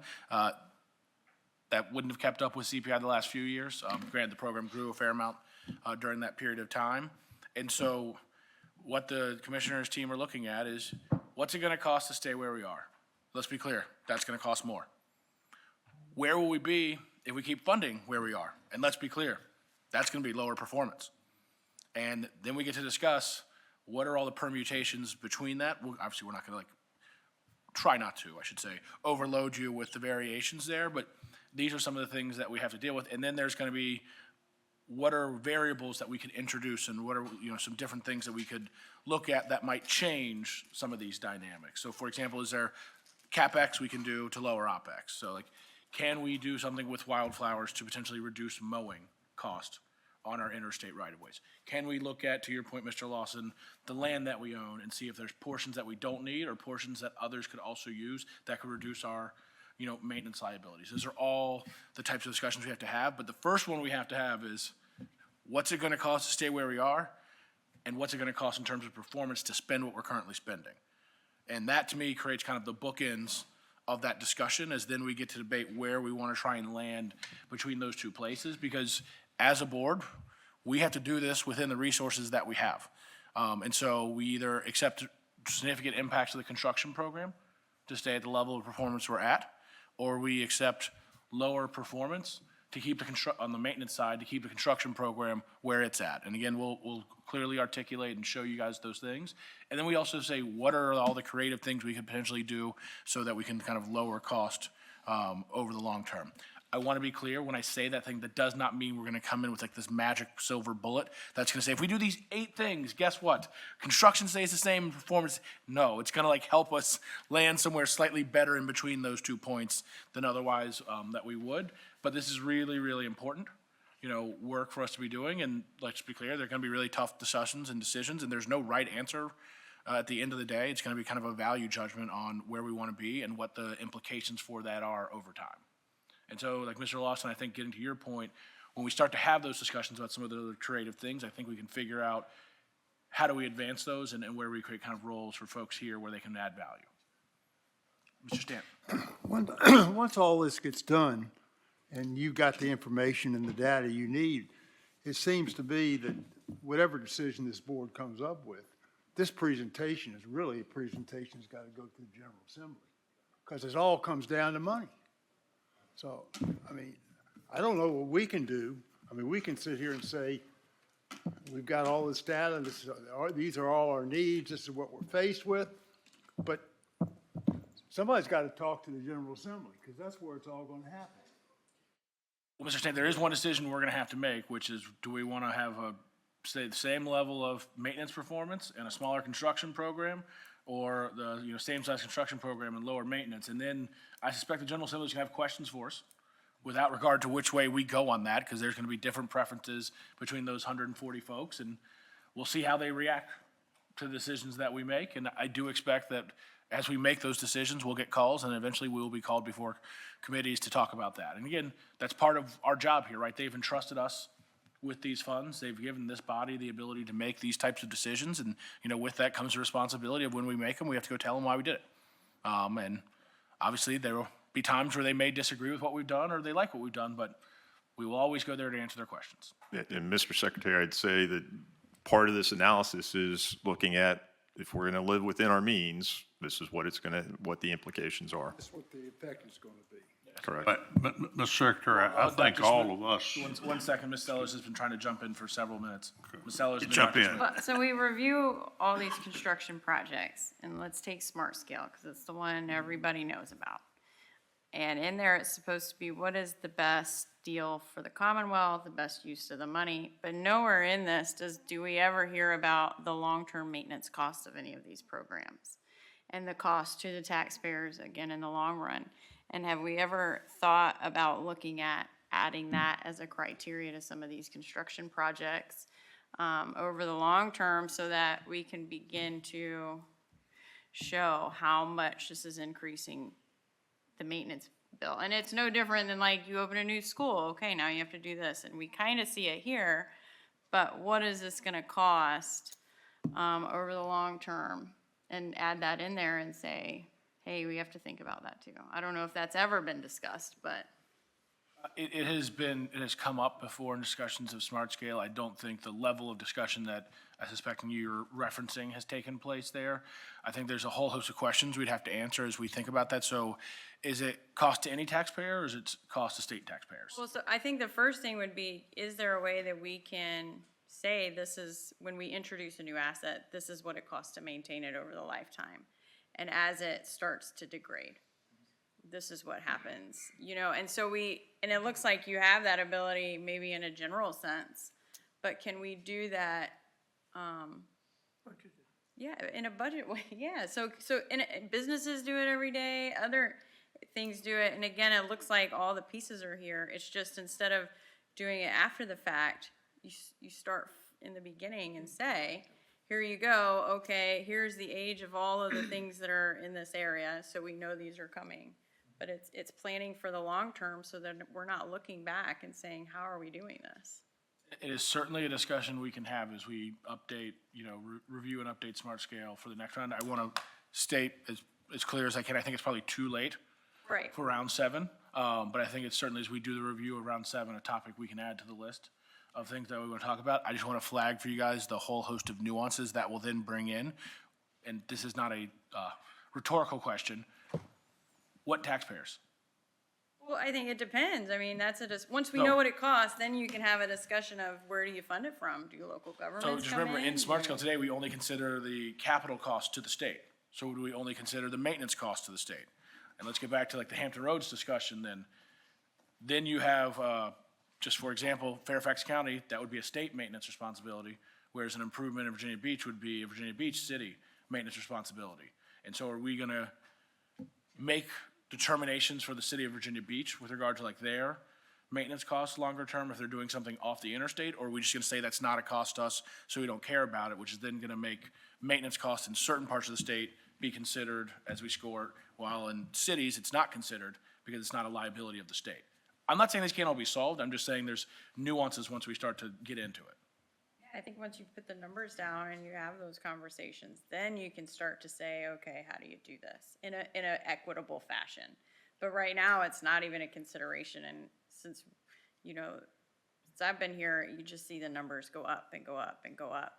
And eventually there's not gonna be enough construction money to support anything. All we're gonna be doing is fixing things as they break, and then, And look, the state had hit that point for a while back in the Great Recession, where we had effectively were doing very, very little, if any, enhancement to the system. We were basically doing maintenance and operations and then capital replacement. Due to actions of the Assembly that gave this board additional revenues and the creation of the regional authorities, we've kind of moved out of that realm. But to your point, absent a change, we may in the future get back there. I think the question is just when. And so I think we can certainly have that discussion when we talk about Smart Scale in the future. I've also seen several hands go up, so I'm going to say them in the order in which I've seen them, and I apologize if you put them up in a different order. But I saw Dr. Smoot, Ms. Dunlop, and then Mr. Lawson, and then Mr. Minshew. Mr. Secretary, I think we need to heed the advice that Mr. Stant just gave us and lift this matter up to the legislature. Hope the administration will do the same. I think we, as members of this board, have to be advocates for this need for funding.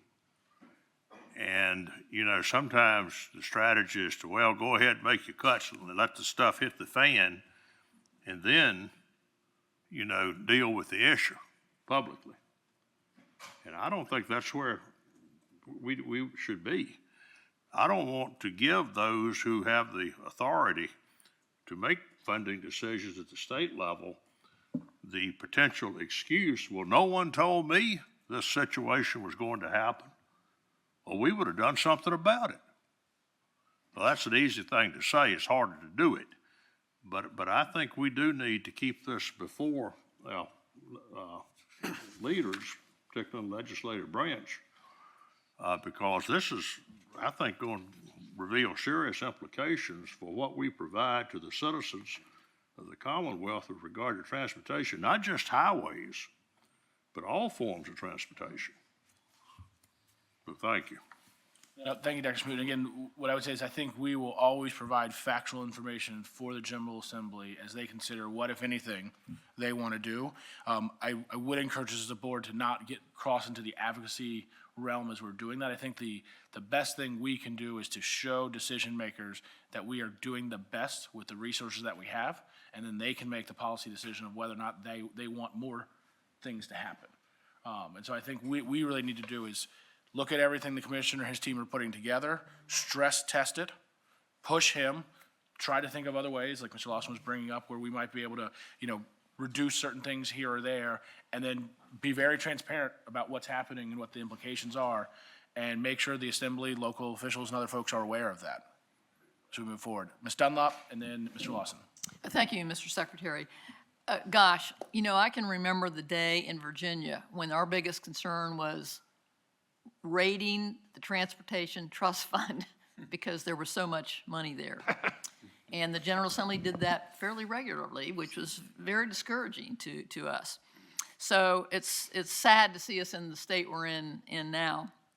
But I'm just wondering if it's possible to sort of put on the table a question like, why are trails in the VDOT budget knowing full well that VDOT does a great job building and managing, when there's a Department of Conservation and Recreation. And same thing with historic resources. Again, VDOT does a great job of managing contracts and doing what they do so well, but there's a Department of Historic Resources. And I'm just wondering if part of the discussion can't be putting some of these things in maybe a proper state agency who then can go to the General Assembly and seek funding for things that seem to be fairly popular with, you know, certain elements of the public who use them. So I just put that on the table and, you know, out of a point of curiosity. Thank you. So I mean, myself, I would think anything can be put on the table. So let's be clear, like there's, the whole point of this body is to put all the ideas out there and we'll see where they go. I think the issue we may have, and I'm just speaking for some sister agencies so that they don't say that I didn't maybe state what they might say in response if they were here, is VDOT made the decision to build those trails on lands that VDOT owns, and DCR never had the chance to say yes or no. And so I suspect if we tried to give them the land or the responsibility, they would only take it if we then gave them the maintenance money. And so I'm not sure, which doesn't say like maybe, there's maybe also a different question of moving forward, is there a different approach? Perhaps, but I suspect with the existing ones, because we never asked their permission, to my knowledge, I should state, for their construction, that they would not then in turn take the responsibility from us without some sort of commensurate monetary contribution. I could also be wrong on that, but I think that's what they would say. But then maybe, I think you raise a different question as well about, okay, if they're saying there's 1,500 now and there's 2,900 that is identified, not yet built, there's a question of what's there today and what might be there tomorrow, and whether or not they receive the same treatment. Is that fair?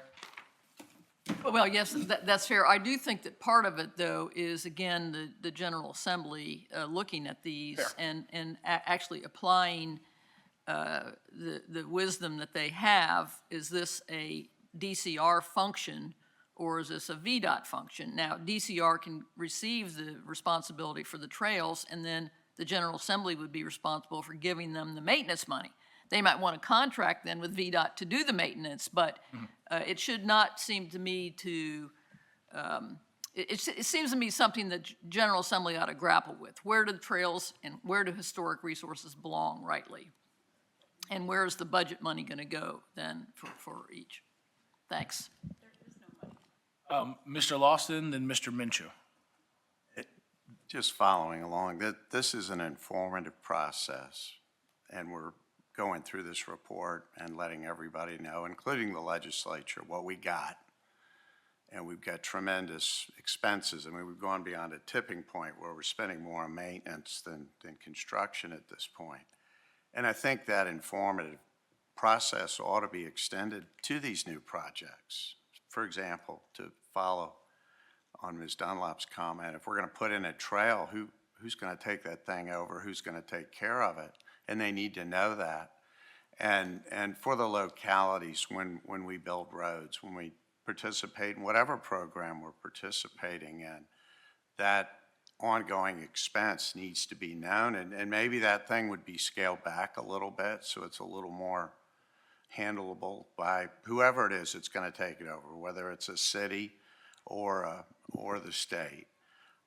So I'm in favor of as we go forward, I recognize we're not going to do it by the end of the year, but folks need to understand what they're taking on and what are the expenses.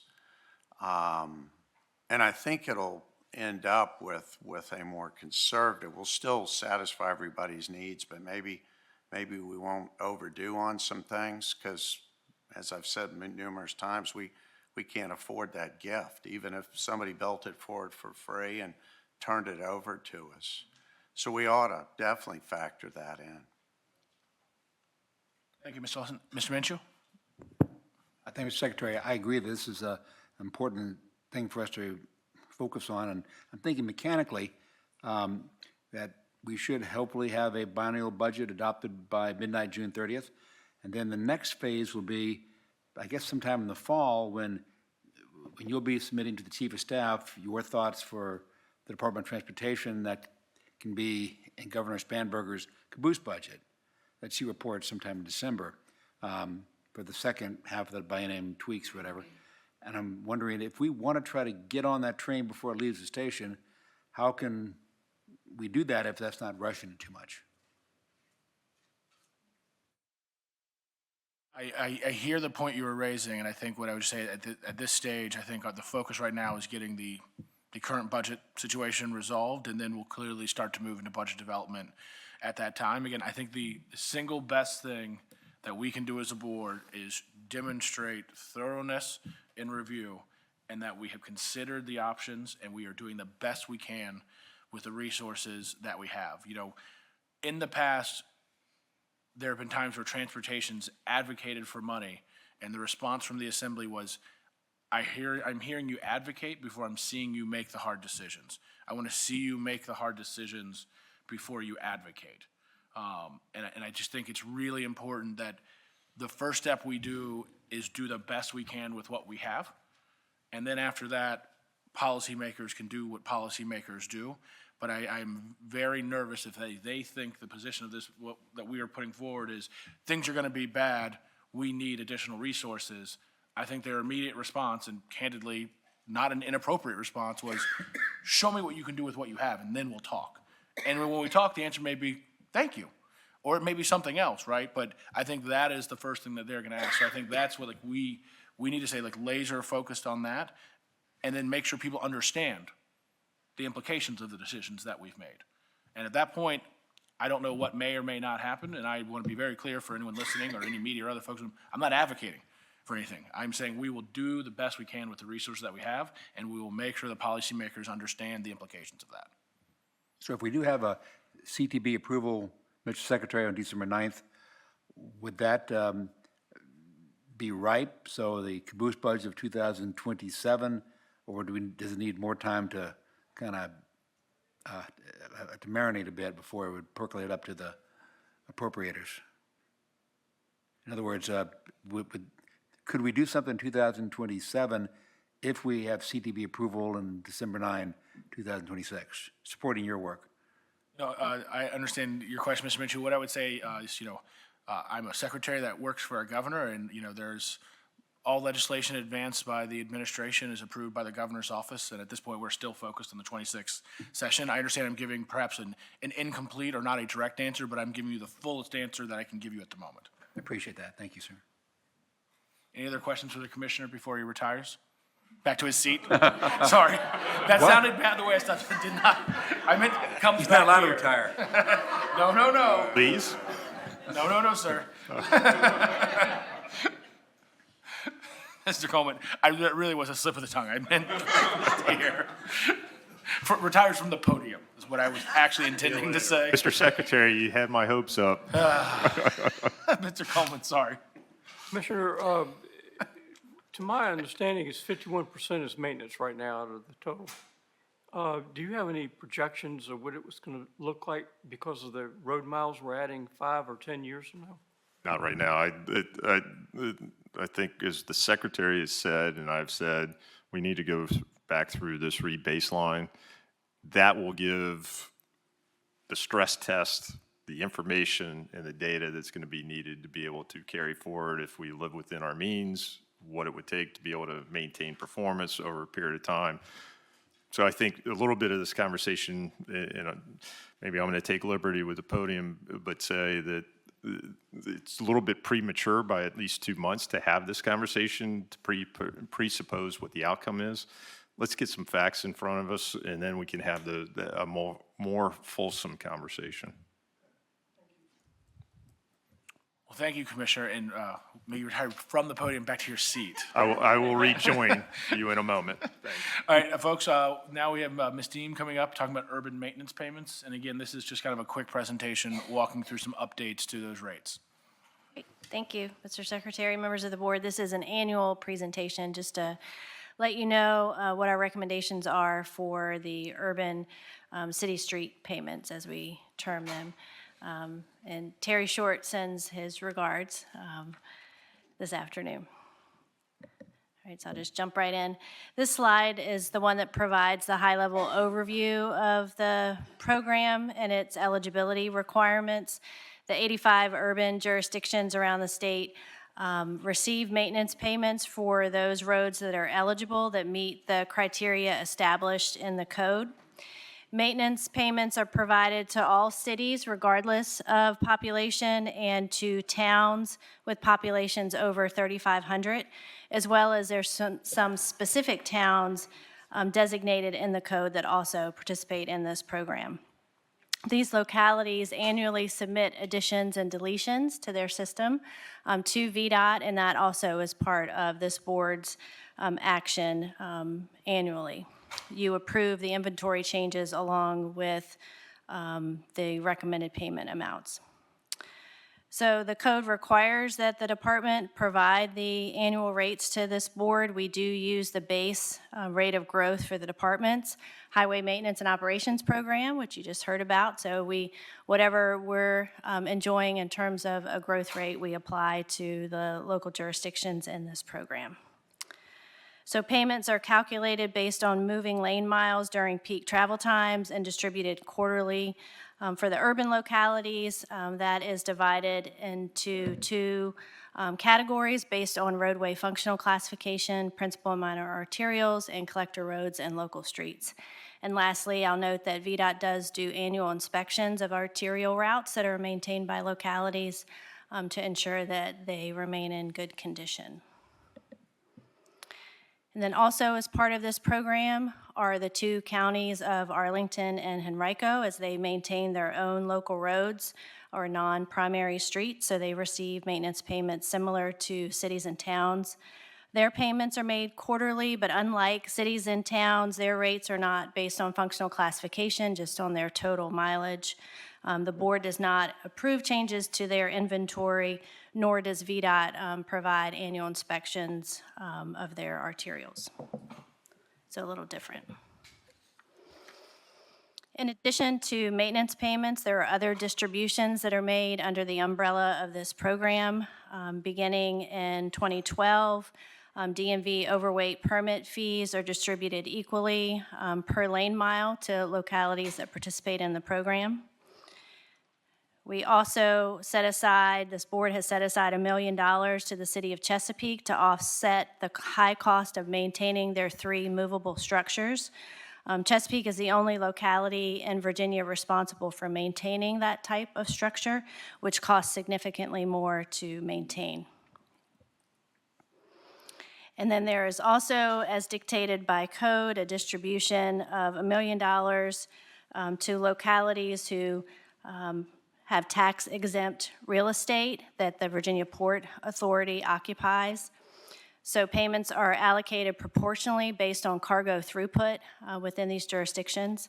Localities receiving the payments as listed here are Warren County and the cities of Norfolk, Portsmouth, and Newport News. Mr. Davis?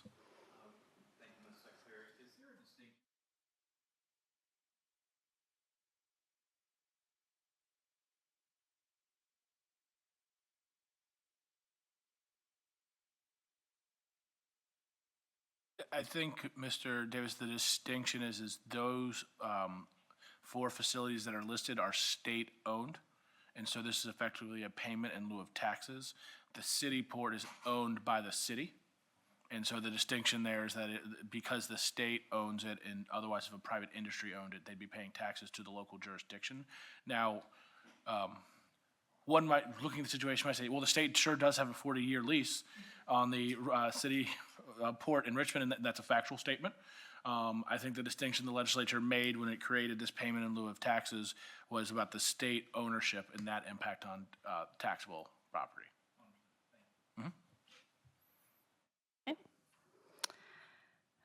So bringing this together for FY27, the urban budget, again for the urban localities, is $522.28 million.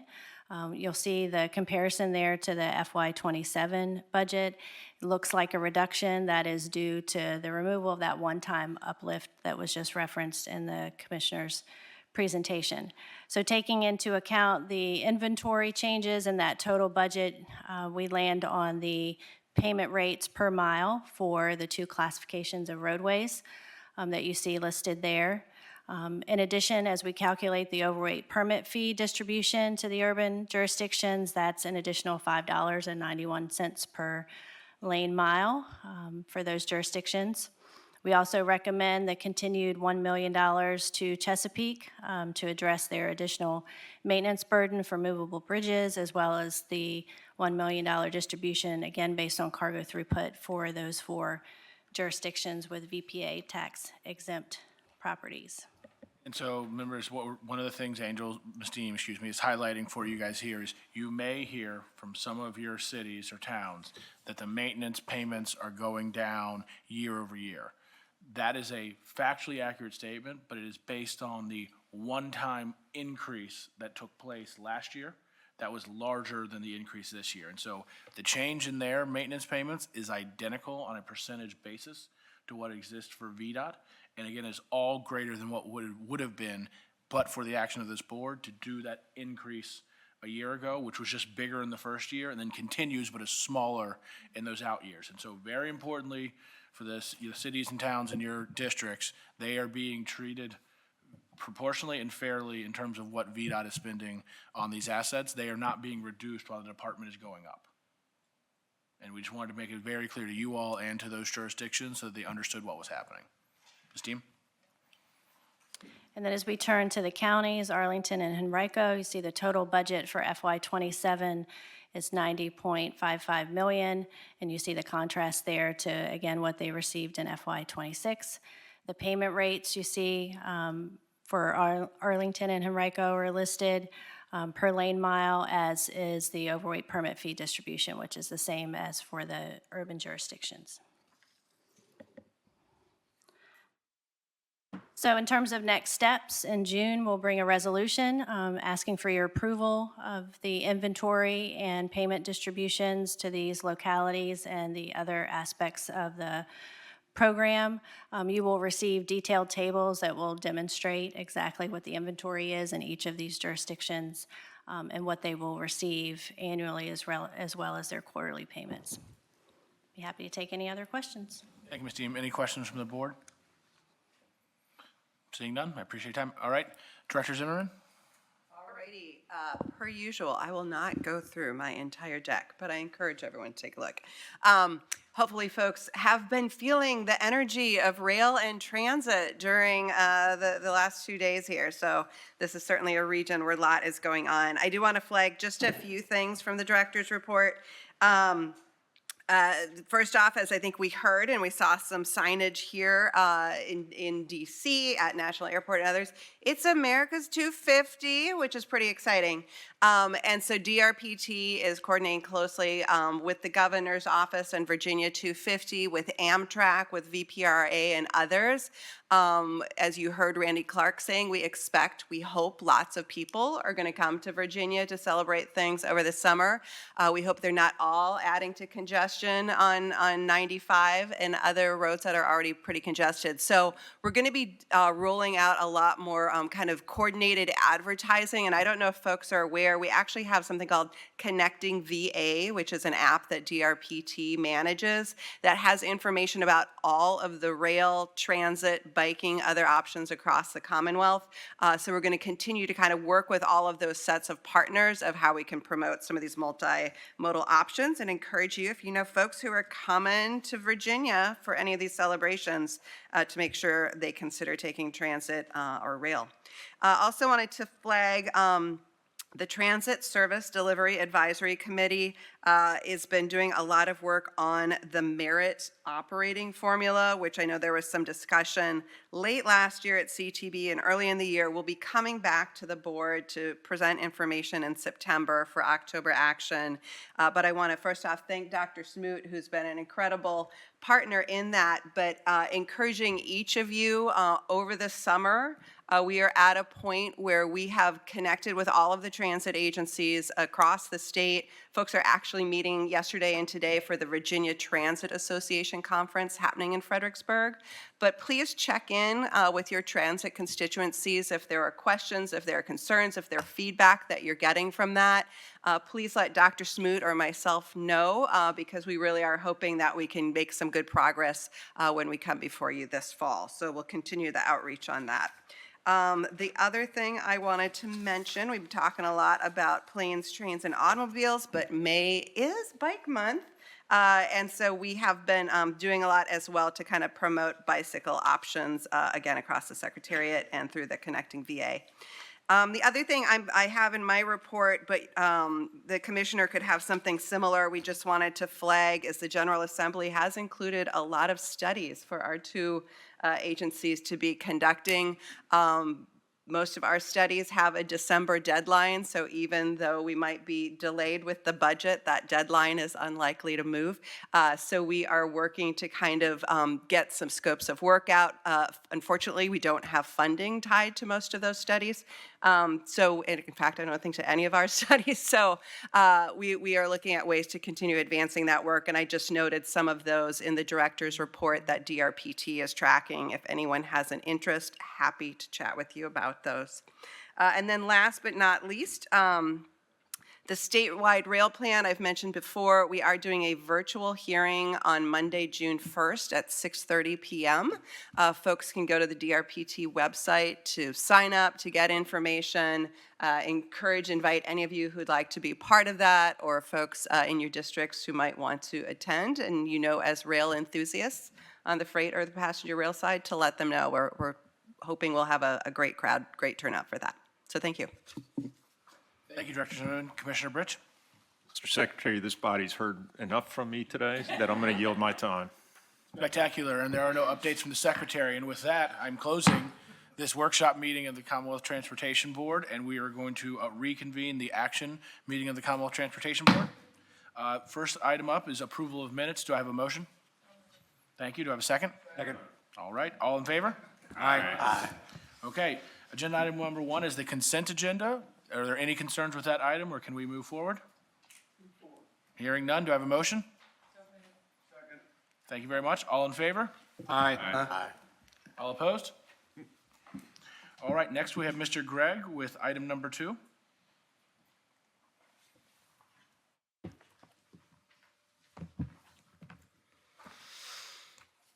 Afternoon. I do have 2 items to bring before you today. 2 namings. First one is the Colonel Sam Nelson Drew Memorial Highway. Commemorative naming at the request of Louisa County of the overlapping sections of State Route 208 and 22 Davis Highway from the intersection of Route 23 Chopping Road to the intersection of Route 645 Poplar Avenue in Louisa County as a Colonel Samuel Nelson Drew Memorial Highway. The Louisa County Board of Supervisors enacted a resolution on December the 1st, 2025 to honor and memorialize the life and service to his community in the county of Samuel Nelson Drew.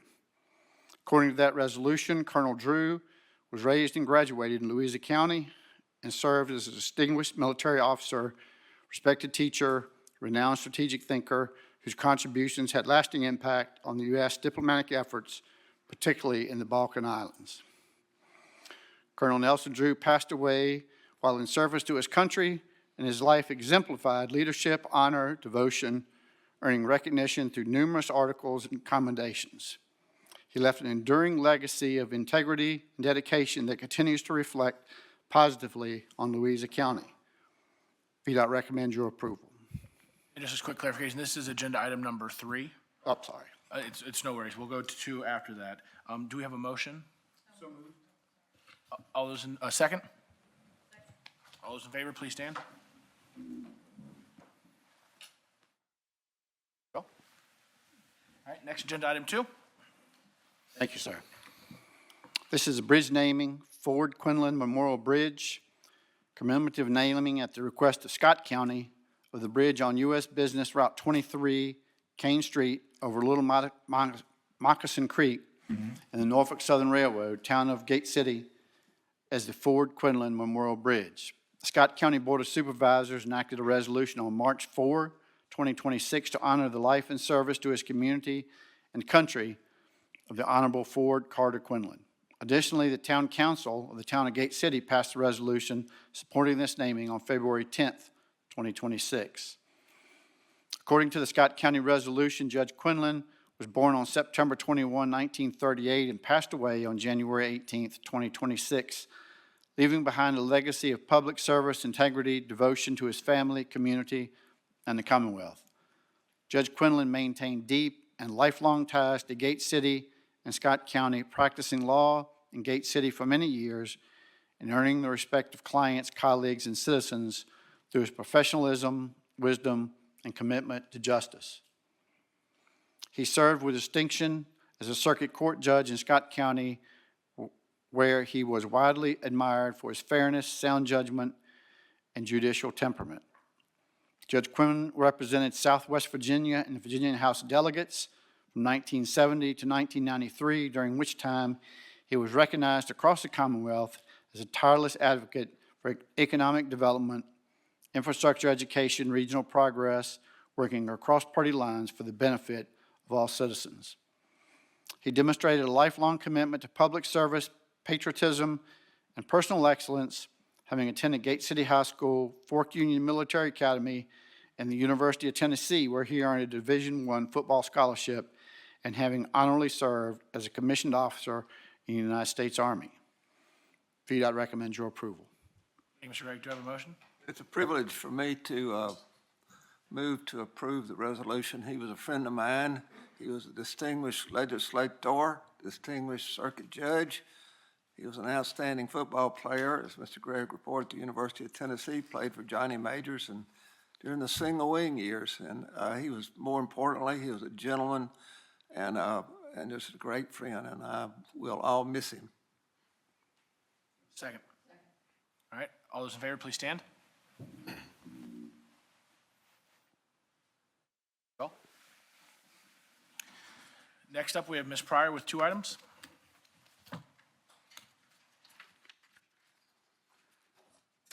Good afternoon, Mr. Secretary, members of the board. I have 2 agenda items, 2 action items for your consideration. The first is action to approve the monthly transfers. I will point out that in your list of transfers to approve are 3 projects that have district grant transfers that exceed the threshold. I recommend your approval of all of them. Mr. Chairman, move approval. All those in favor? Aye. All those opposed? Okay.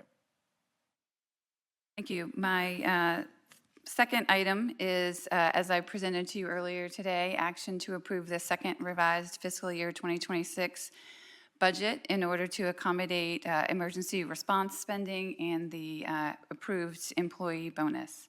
I recommend your approval. Questions? Oh. Do I have a second? Second. All those in favor? Aye. All those opposed? Thank you very much, Mr. Fryer. Thank you. Next, we have Mr. Bates.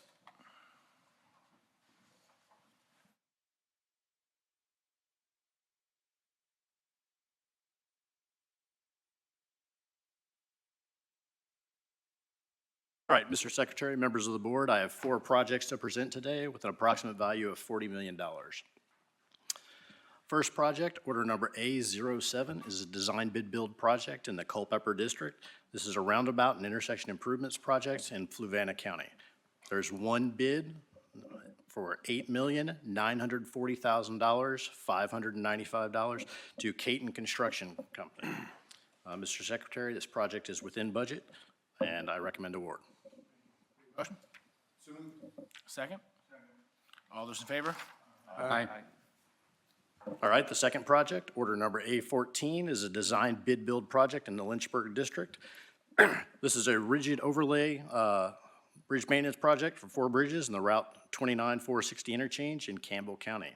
There are 2 bids. The low bid is $5,669,242 to Gemstone LLC.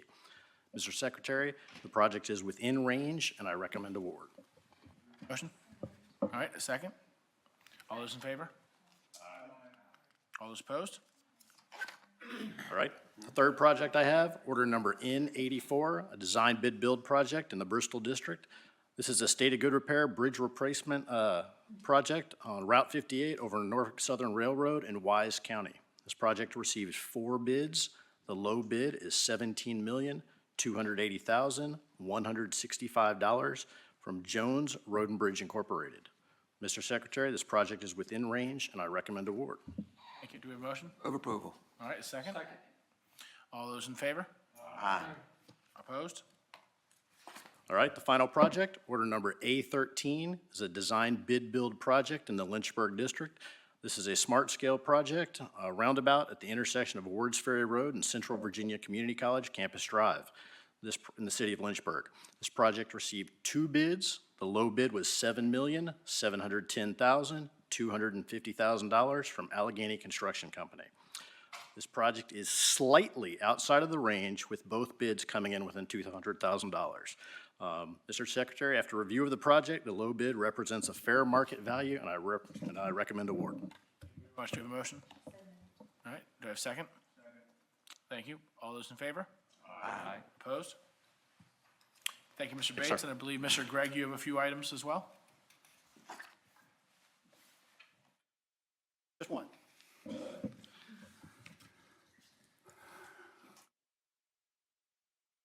This is a contract from our Administrative Services Division, a little bit different from the ones that you normally see for contracts, for construction.